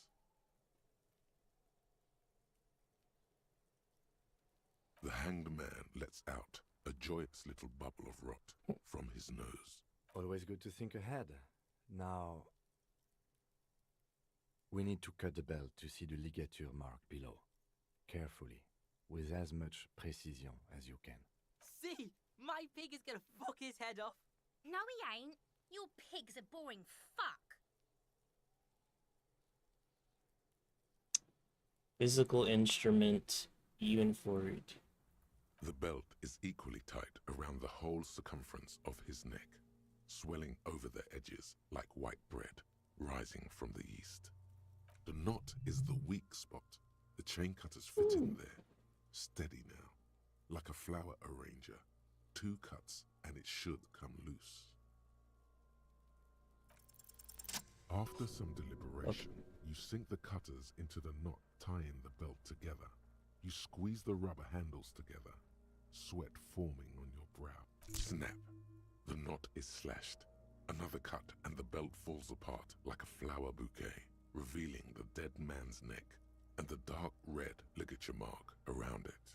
The rope rises to a point, leaving a gap in the ligature mark. The suspension point is in the back of the neck. Hemorrhaging is observed on the skin, above and below the ligature mark. The mark is well pronounced, consistent with a drop from 1 or 1.5 meters. Chest is intact, normal contour. Abdomen is protuberant, pelvis intact, genitalia... No! It's gonna happen, see! I fucking knew it! Genitalia is male and unremarkable. No evidence of injury. Let me inspect the genitals. The dead man's penis is average-sized, congested from the downward collection of blood. The testicles are uneven in length, hanging underneath. The genitalia is greenish. Marbling is present around the crotch. Back is symmetrical and intact. Upper and lower extremities. How much is average size, though? Give me an accurate count. There are combat injuries. I need to on the know. right hand, thigh, and hip. In addition, I see smaller, residual scars, too numerous to count, covering about 30% of his skin. From wounds sustained over 2, maybe more decades, this vessel and accumulation indicates long and active combat duty. We have a real museum here. Of battles, wars. Last item, hands. The hand is surprisingly heavy to lift, filled with decay liquids. Feels as though it could explode if squeezed harder. You're suddenly repulsed. So much so... Oh, is it gonna blow up? To drop it. Hands are clean. No sign of injury from struggling. I was. Maybe I'm just not seeing them. Honestly, this stench is making it hard for me to think at the moment. Ooh. That's all for the external. Well done. What next? Central nervous system. I have nothing. Do you have anything on this man's central nervous system? Of course, there is a moral to be drawn from it. A moral to this story. I see. What would that be? The dead man looks, too, with barely contained excitement to hear the moral of his story. I think that may well be the moral of every story, officer. Good. Musculoskeletal. Purge fluid is coming from the mouth. Not injury related. Eyes and tongue protuberant. Hyoid bone. Let's see. With his eyes almost closed, the lieutenant puts his hand on the dead man's throat and begins to massage it, gently, A rotting smell erupts from the mouth. Purge fluid runs down his lips, black and viscous. You hear cracks as the lieutenant moves his sharp fingers inside the flesh. Oh, like God. the creaking of an old house at night. Yeah, jack that fucker off! The wrong side. The hyoid bone is fractured. The rest of the musculoskeletal system is intact. Unremarkable. Respiratory system. Oral cavity shows no lesions. The victim has received dental implants, possibly after a combat wound. Mouth swollen. Hemorrhaging present in mucosa of the lips and mouth. No scream, no sigh of relief rises from the darkness inside. It's humid there. Look deeper. Sickly sweet air, unlike anything living. You feel like you're about to throw up again, straight in that mouth of his. No! It's hard. Once more, you taste stomach acid in the back of your throat. A contraction. Your throat pumps a little something from your stomach and into your mouth. You're forced to swallow, just to keep looking. Inside, you see darkness. Darkness? Just a mess of meat and darkness. Mute silence as always. Hemorrhaging present in mucus. Hepatobiliary, NA. What? Are you a hepatobiliary expert? Possibly. I don't know what that means. Hepto means liver, and biliary, the gallbladder and bile ducts. Nothing in your alcohol-soaked memory directs to having forensic expertise on either one. Neither am I. That's it. Same for toxicology and serology, NA. Unless you have untapped reservoirs of knowledge there? Possibly. Reservoirs? No, but do they take obscure... The completionist in me. No. Like a toxicology screening? At this stage, I doubt processing will find anything, even if he was brimming with cocaine. But still, you should add a request. Cardiovascular. The body exhibits heavy lividity. Blood has gathered in the hands, feet, and neck. Hypostasis is visually consistent with the hanging. Gastrointestinal. This will do. What? Digested semi-solid food in stomach. Voila. Keep the voila. What's next on the list? Let's see. We have bite marks, contusions on the head and chest, and a ligature mark encircling the neck. You'll need 3 fields. Leave a 4th one too. Be thorough if you want maximum results. Head, chest, and scalp bite mark injuries. Predation by birds has caused damage to the body. Odontologist does not need to be consulted. And your opinion, officer? Oh, shit.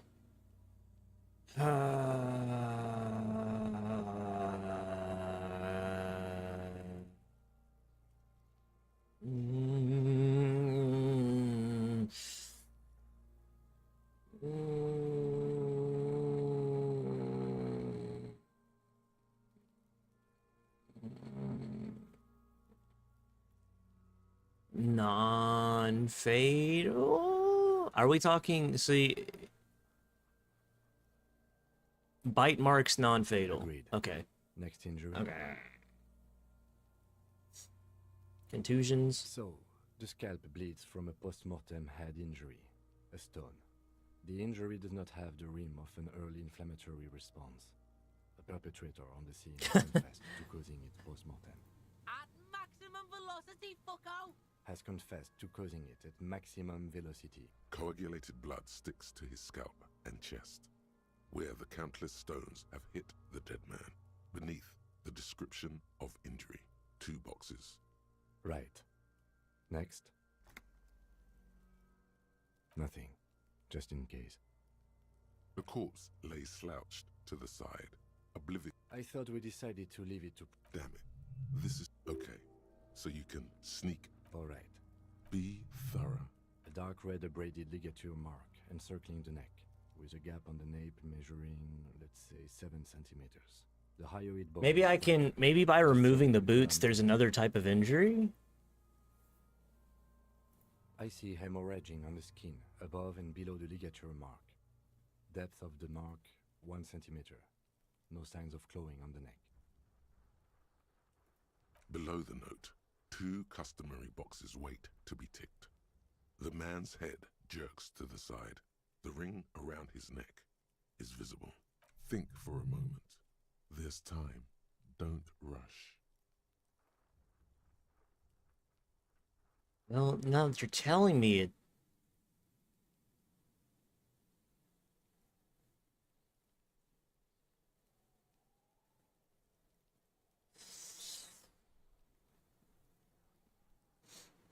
This repeated talk about...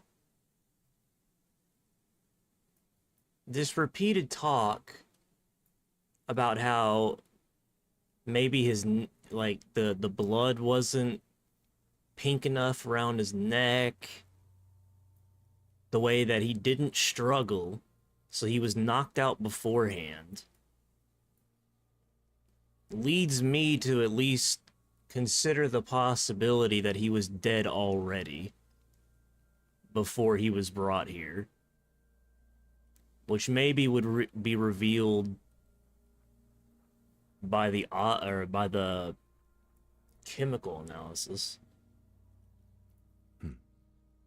Why do you say that? Okay. Why don't you think it was fatal?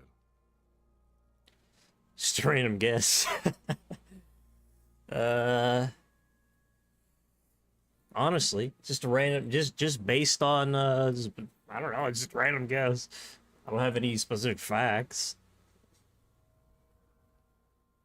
Most everything else on the victim says otherwise. But I agree. I was ready to establish a cause of death here, officer. But now I think we should leave it empty. At least for the time being. Let's wrap this up. I pronounce this field autopsy over. Okay. It was an irregular field autopsy. We did not establish cause of death, which is supposed to be the goal of an autopsy. But, personally, I do not see this as a parameter for success. We also requested a toxicological screening. That was thorough. Couple of The weeks. results could arrive in a couple of weeks, if we are lucky. Brother, what? We were thorough with the list of injuries, too. We described them all in detail. What is there to say? Given the circumstances, it was a professional field autopsy. I need a copy of that autopsy form. Then I will drive him to Faubourg for processing. You tilt your head, also looking at the corpse. I'm sure we didn't get everything. There's always something. Didn't establish probable cause? Probable cause? Stop wasting time, you're smart. What's that mean?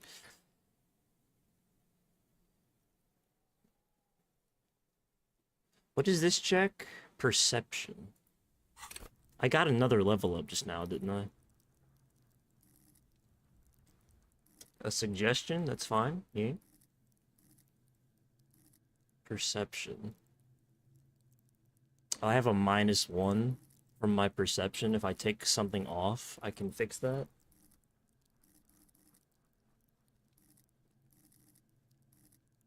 I mean, yeah, I wasn't going to.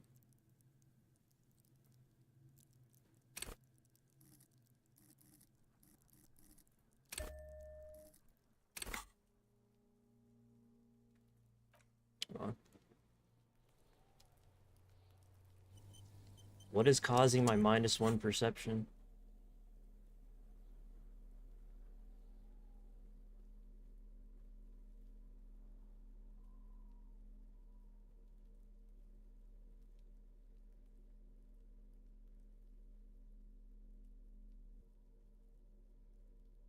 Is it the...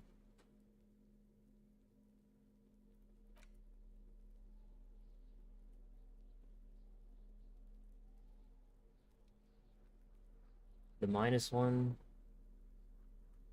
Is it this? Maybe take off the boots.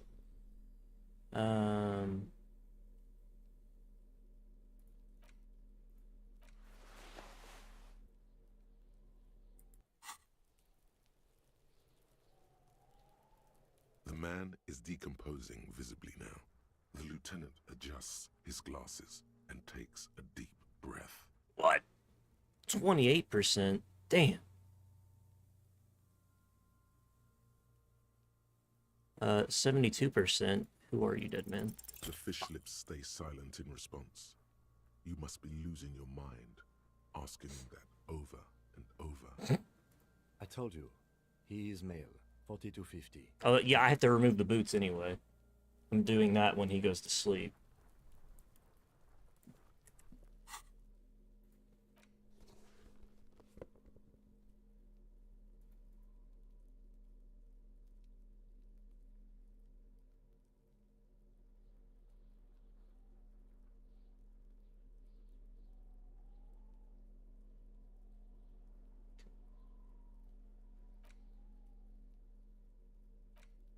An intricate web of blue lines stretches across the torso of the hanged man, from the right shoulder to the solar plexus.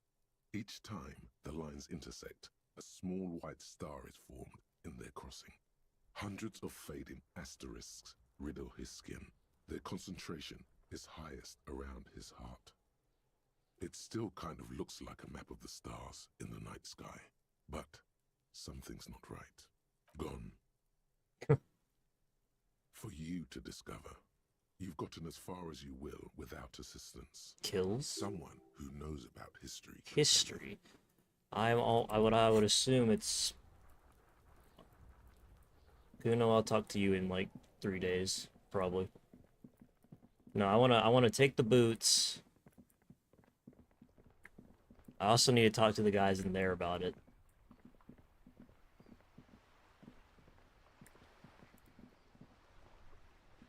The purity of snow always reminds me of the purity of a man's soul, if he's got principles. Ah, yes! King Philip III, on his steed, a reminder of what Revachol once was. Oh, absolutely. At the mercy of a cocaine-snorting tyrant who emptied the treasury so he could sleep on a bed of gold. A superpower, feared and respected. A testament to what this country can be under the leadership of a true king. Someone who knows how to rule. Oh, old Philip was a big fan of the purple nose candy the nobility loved so much. A cocaine connoisseur of sorts.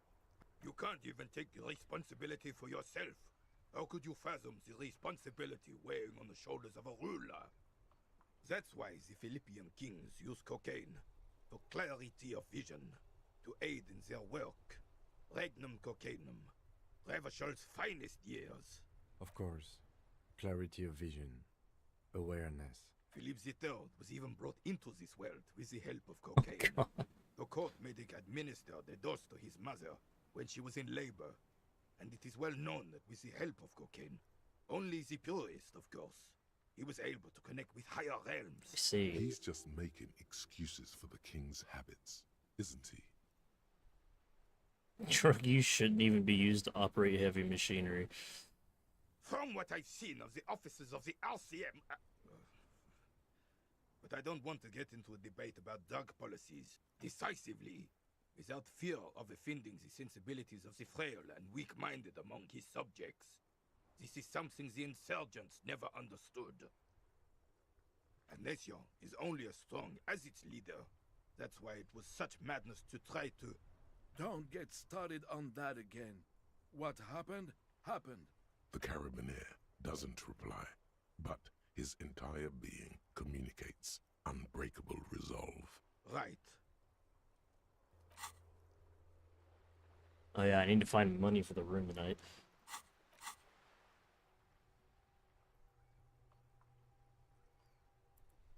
I thought he might know history, I guess not.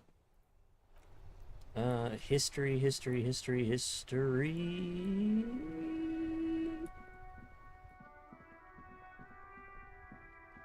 The racist dude, maybe? I mean, I can just talk to everybody again. Looking for something odd? Nope. Oh, the old woman, too.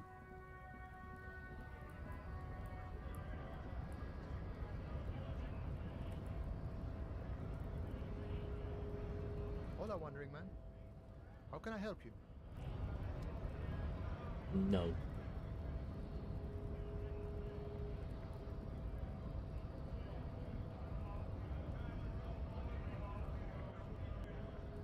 No, I'm curious about. Is there anything that he has? Right to work. Shame on. Things are busy enough. You're going to waste less of my time? We'll see. The hulking man oozes stark skepticism.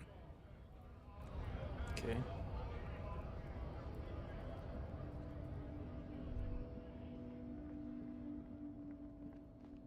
So he clearly has more going on. An old monument.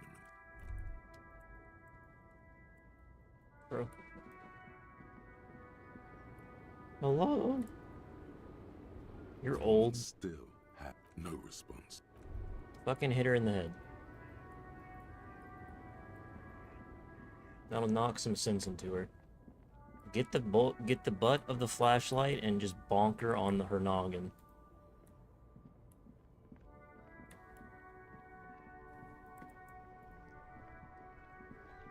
I gotta talk to the chick about the, it might be the last thing I do today, is I need to talk to the bookkeeper about the thingamajigger.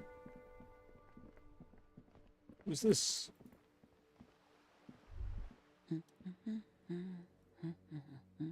Hello. Hello? Me? No one. I'm just a working class woman. She doesn't really want to be disturbed that much. Too bad. If she's such a I am the law. class woman, why isn't she working? Not all the time. Right now I'm browsing books. Even a working class woman needs something to read. I'm a I policeman. know you are. Everyone can see. What am I? The rectangles. Good then. What with? What with? A lot of things. For example, people tend to go missing. True. My husband? No, he's not. I don't know. At home now? Out drinking with his friends? Working? Where is this going, officer? You don't know where your husband is, huh? Yes, but I don't really need to know where my husband is. Not all the time. But you'd like to, wouldn't you? No. What? Why are we still talking about this? I haven't lost my husband. He could be cheating on you right now. There's got to be something else then. Why else would you be asking her if it wasn't? Right? No, absolutely not. Are you a policeman or a nanny? I police whatever I want. They are not missing, sir. No, they're at a disco. Getting down. Stupid disco dancing teenagers. What? That's just... My daughters are perfectly fine. They're with their friends down in Shamrock. There's nothing to worry about. They're almost grown up now anyway. They're past the age they need me protecting them from everything now. Danger is now greater than ever. My youngest girl, Jolie, is just shy of 16. Jenny, she is turning 18 next month. But we shouldn't even be talking about them. Why do you need to know this? Haven't I repeatedly told you that they're not missing? That they're in Shamrock, safe and well, at some stupid party? They're not, though. There is no investigation here. I can tell you that. I don't believe it. It must be asked then. What are you doing here? Why are you pursuing this? Is it a hunch? Must be. I don't mean to disrespect, sir, but you are being a bit of a cockatoo here. For what it's worth, I agree. But cockatoos can't be stopped when they get ladies. It's better to indulge him at this point. I don't even have a cockatoo. And guess what? It's a trap. Never ever say what. What? Even if I had, it wouldn't be Oh missing. my god. What did you mean by that, though? Go read up on them if you're so interested. There's a great book in the bookstore. Maybe you should. What if the cockatoo is your astral captain? Or your heraldic bird? Oh my god. Wonderful. The store is open. Her hands move over the book covers. The tips of her fingers look rough, stained with yellow. It seems like she has spent a lot of time at work, smoking. Another comrade. Years of labor are pressing down on her her shoulders. She deserves a hug. For all the work she's done for mankind. Sure. You step in and close your arms around this foreign body, wandering astray in touch. There's a small movement beneath your hands as you shut your eyes. Then a tiny voice breaks out. What is happening? She seems to be confused. Your hands are wrapped around her polyester coat. The fabric feels cold, moist from the sea nearby. Oh, God. The situation is oddly intimate. Your cheek is pressed against her shoulder. Her hand is trapped between your chest. 5 seconds pass, and their passing seems so unimaginably long. Then she coughs and says again, What are you doing, officer? I'm fighting for the working class. Fighting for it how? One hug at a time. I guess it's better than nothing. Keep fighting on, my fellow comrade. Is there anything else I can help you with? the woman before you.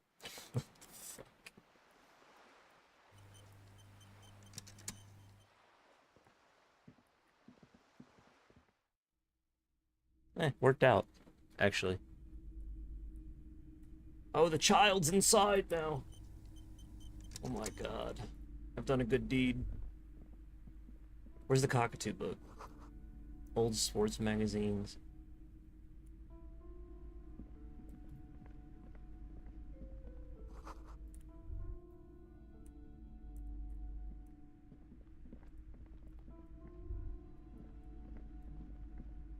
I'm sorry, sir. I can't talk right now. I'm very busy with my homework. I have so much homework now. You just can't win out of the rain and into the gutter. Why does this feel familiar? No, the law helped. Math. It's really difficult. Like, really. They say you need it to get rich. Better than standing outside in the cold, I guess. Debatable. Oh, I found something while you were away. I thought this would fit you. Dick Like Mullins friends are hat. helping out. Not me. The city, I mean. Like a detective does.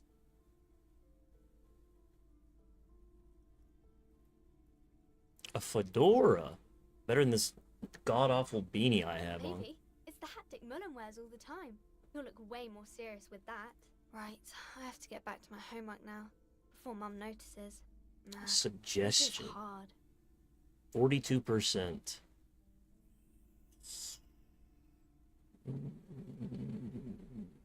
Hold on. First of all, let me put this on. +1 encyclopedia, nice. This is -1 suggestion. Substances. I need to get the bag back in my hand. Well, actually, should I change my mind?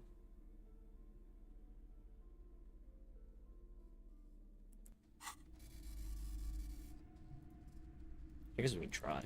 Hi, Ace Detective. Are you here for more books? Because you know each other. She's been talking to you so openly because you've talked before. Yes, I used to stand out there all the time. Before Mother told me to focus on my homework. You've been running around all week without your shirt on, sir. Telling people about being a star or something. I don't really understand who those stars are. Of course, you've stopped by a few times. You certainly look better than the last time I saw you. Yeah, but you don't have party eyes anymore. Party eyes. Yes, of course. That makes sense. You know, like a cat in the dark, all big and wide-eyed. It certainly looks odd on a man. The swiveling eyes of a loony drug addict. That is what she meant. You were probably gurning too. Good thing she didn't say party eyes loud. Her mother's nearby. I didn't know I had to do that. I'm glad I could help you, sir. Thanks, Hermione. Appreciate it.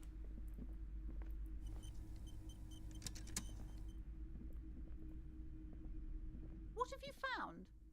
And also, do buy the books. There may be teachings in them. A book about cockatoos? There should be one upstairs. right next to the shelf of biographies. A novelty dice maker? Well, spit it out. Why does she need the dice? I felt her aura. Sorcery? Sometimes they use the ankle bones of sheep. I don't understand. If it's not her, then where is the source of the doom? How did she explain the curse? The narrative she's built herself, it does need tearing down. She's squeezing on the pendant too tight. A drop of blood in her palm. To hell with it. Perchance you ought to just lie, sire. Hey, sure. Oh, how horrid! I knew something wasn't right about that place. Tell me, did you find a way to break the curse? I de-spooked it. Yeah. Of course.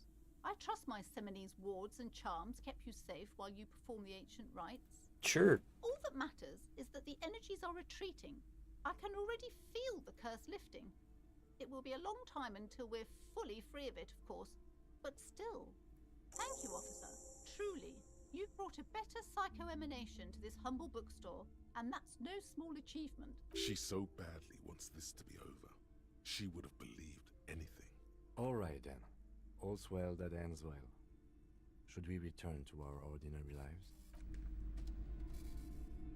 But I still have yet to find the entity. There must be more. Shelves full of biography. What was that? Nope, what was that? There was a blue... There we go. Okay. Shelves full of biographies of famous people. Browsing through all the... Suddenly, a particularly odd title catches your eye. It reads, High Speed Love. High Speed Love, the tragic true love story of Jacob Irv and Alfie Delatraz. By High Speed Love chronicles the romance between two of the finest tip-top tourney racers in history. One of them is the madcap driver, Jacob Irv. What? Next to Irv's life story, you see a slim biography of an Occidental rock star called the Anti-Star. He's famous for shooting morphine into one of his eyeballs and cocaine into the other. Next to that, Rivasholian radio personality Guillaume Bevy stands in front of a rundown drug den. He's a permanent fixture on Channel 8, reporting on real-life crime and ruining cops' days. I really must insist you buy one of the books. Reading them is not for free. Do still browse, though, but not too long. I'm sorry, I did not mean to rush you. You are browsing. Go ahead. I would say... The Greatest Innocence. Shelves full of biographies of... Is this it? A sulfur-crested cockatoo sits on the cover. It turns out that there are so many different cockatoo species, and they all have behavioral problems. You don't have behavioral problems. Right? That's garbage. You're cool. It's a must-have if you own a cockatoo. Steal it. I've heard they're quite capricious. Angry storekeepers stare down. 72% is quite high, though. Slowly, you move your hand toward the tome of cockatoos. With Do we really need to do this? I think not. Oh, a nature enthusiast. Good choice.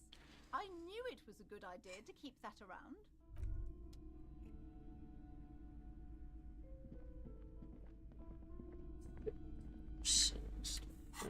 Pay for this shit. Are you kidding me? A cockatoo is a parrot with an erectile crest, found on the Seminole What? Islands and in southern Fas a la Mer. Known for their intelligence and general precociousness, cockatoos are popular birds in aviculture. However, they often exhibit various behavioral issues. This book talks about the delicate nature of twos, as well as introducing some of the most popular species among the bird enthusiasts.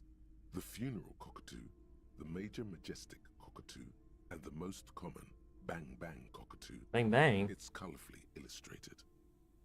Where to even begin? All cockatoos are known for their needy natures, requiring attention for at least 2 full hours a day. They love to talk and have been described as lovable clowns who just don't know how to wrap up. Pet owners also report moodiness, loudness, and hostility as recurring issues.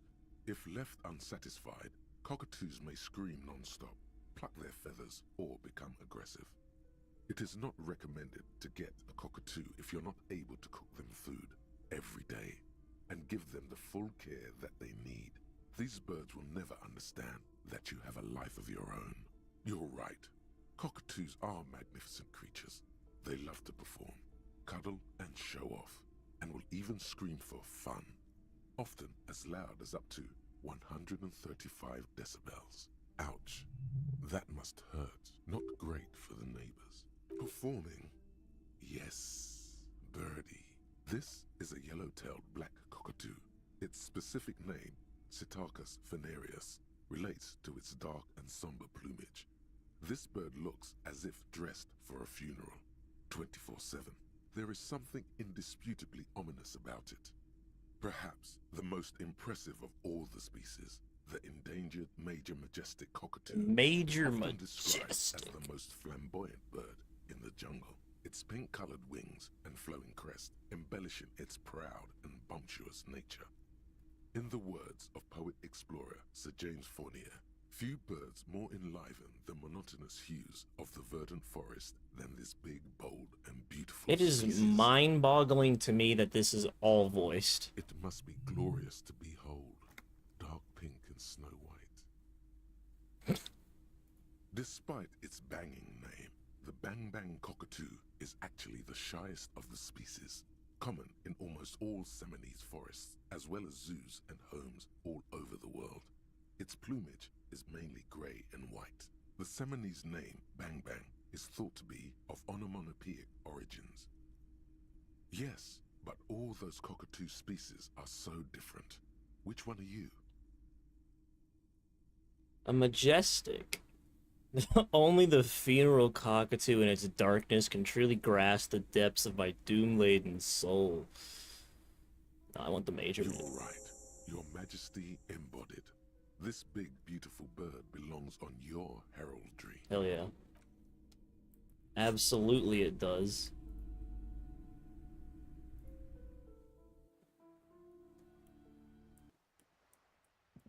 I've read about cockatoos. Excuse me? I don't know. The most talkative one? The what now?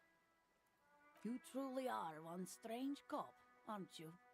The woman before you. How dare you?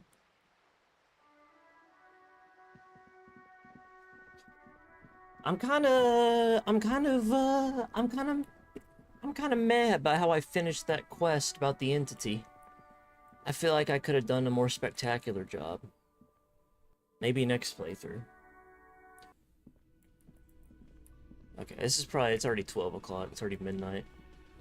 Probably gonna talk, I'll talk to these guys first thing tomorrow.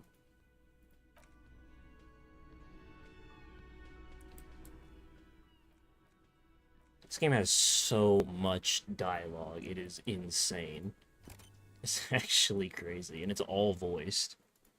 There is no other game I've ever played that would have a fucking summary about cockatoos with that many voice lines.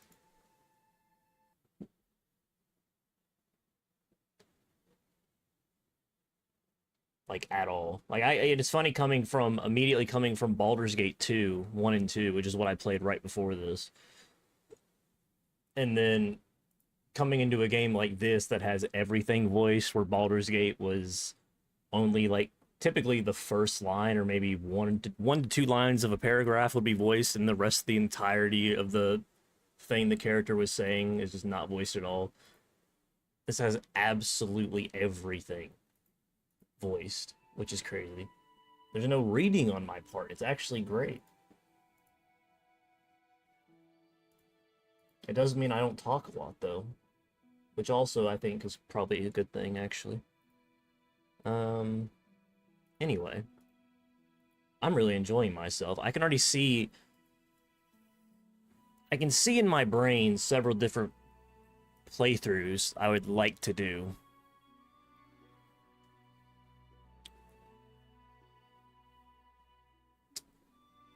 it would probably be fun. Dishonored 2 has an update, everyone. Dishonored 2 has an update. For some reason. 29 megabytes. It would probably... It would... I think... The most interesting playthrough, perhaps, would be full-on... drug-bending... shivers, all that stuff... cranked to max, like no intellect at all. Just going absolutely nuts would probably be a pretty interesting way to play. And then also perhaps just being like a super cold, no BS, hard ass cop, like the actual Dick Van Dyke or whatever the fuck. The fantasy cop that they're always referencing. That could also be pretty fun. Or a cop that's all physical and no, has absolutely nothing else, just physical. See, here's the thing, though. I assumed, when I went into this game, I assumed it was like other RPGs. So what I had done was I pumped up my intellect to 6, and I pumped up my, what I assumed was dexterity to 4.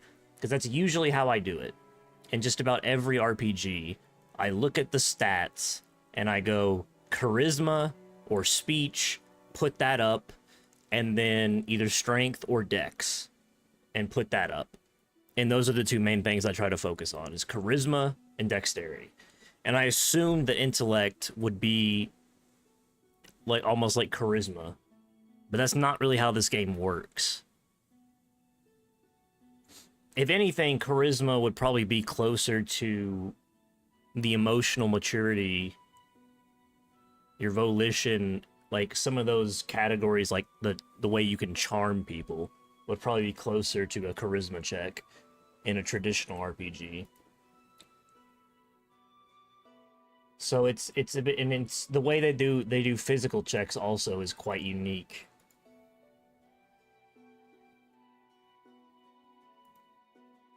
So it's interesting. I don't know exactly. There are some things I'd like to do, but in general, this seems to be the type of game I will say that everything matters. And I actually think, like, having 1 health and 1 psyche or whatever is definitely not ideal for my first playthrough because I die in 1 hit. However, having max intellect on the first go is actually really cool because all the dialogue has all the additional little factoids from the encyclopedia. So it's giving me a lot of depth on the world that I probably otherwise would not have. So it's actually really helpful for establishing the world building to have intellect pumped up and have all the encyclopedia and stuff rolling successes. So on a second playthrough, I might focus more on the physical stuff in general. Doesn't seem as important. There's no combat. I thought there might be combat in the game, and there still might be, but there certainly hasn't been yet. So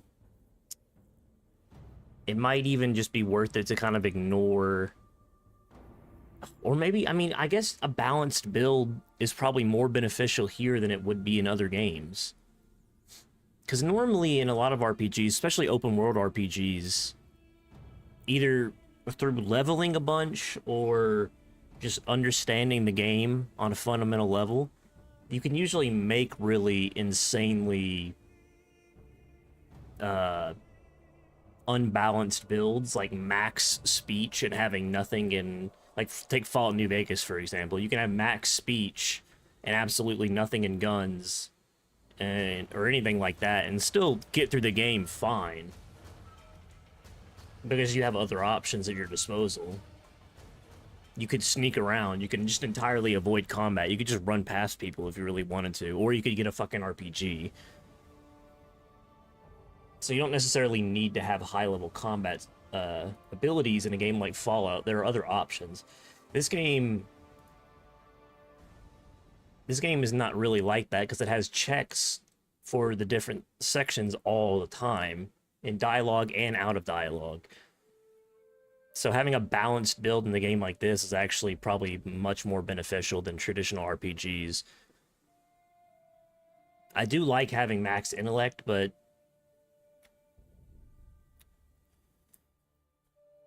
probably shouldn't have gone 6-4-1-1.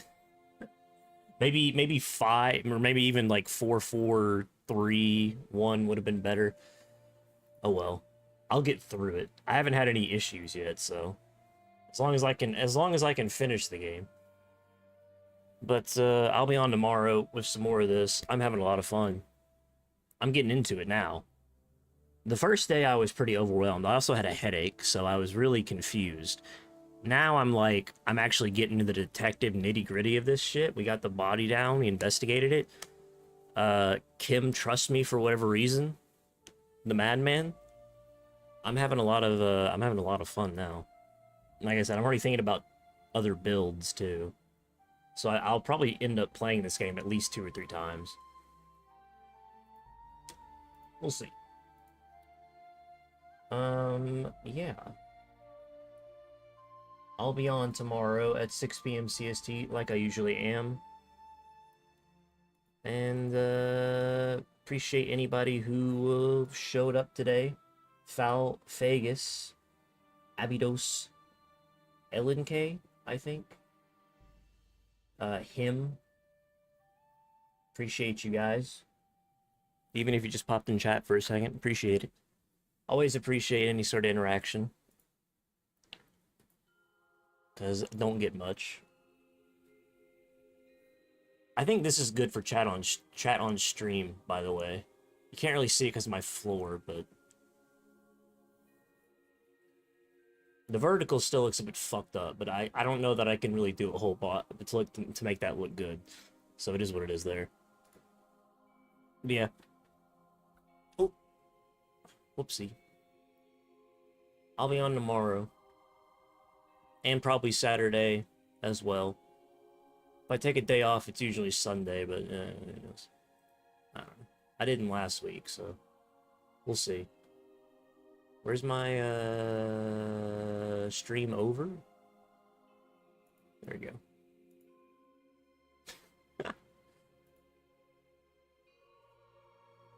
The stream is over?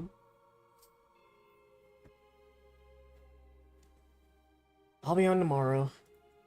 And as always, if you wanna support me at all, follow watch the Twitch streams. If you can, the YouTube VODs will always be there. They'll never go away, and they should be about the same, if not a little bit better quality than in the Twitch streams. So, have a nice night. Have a nice Friday. Have a nice weekend. Appreciate it.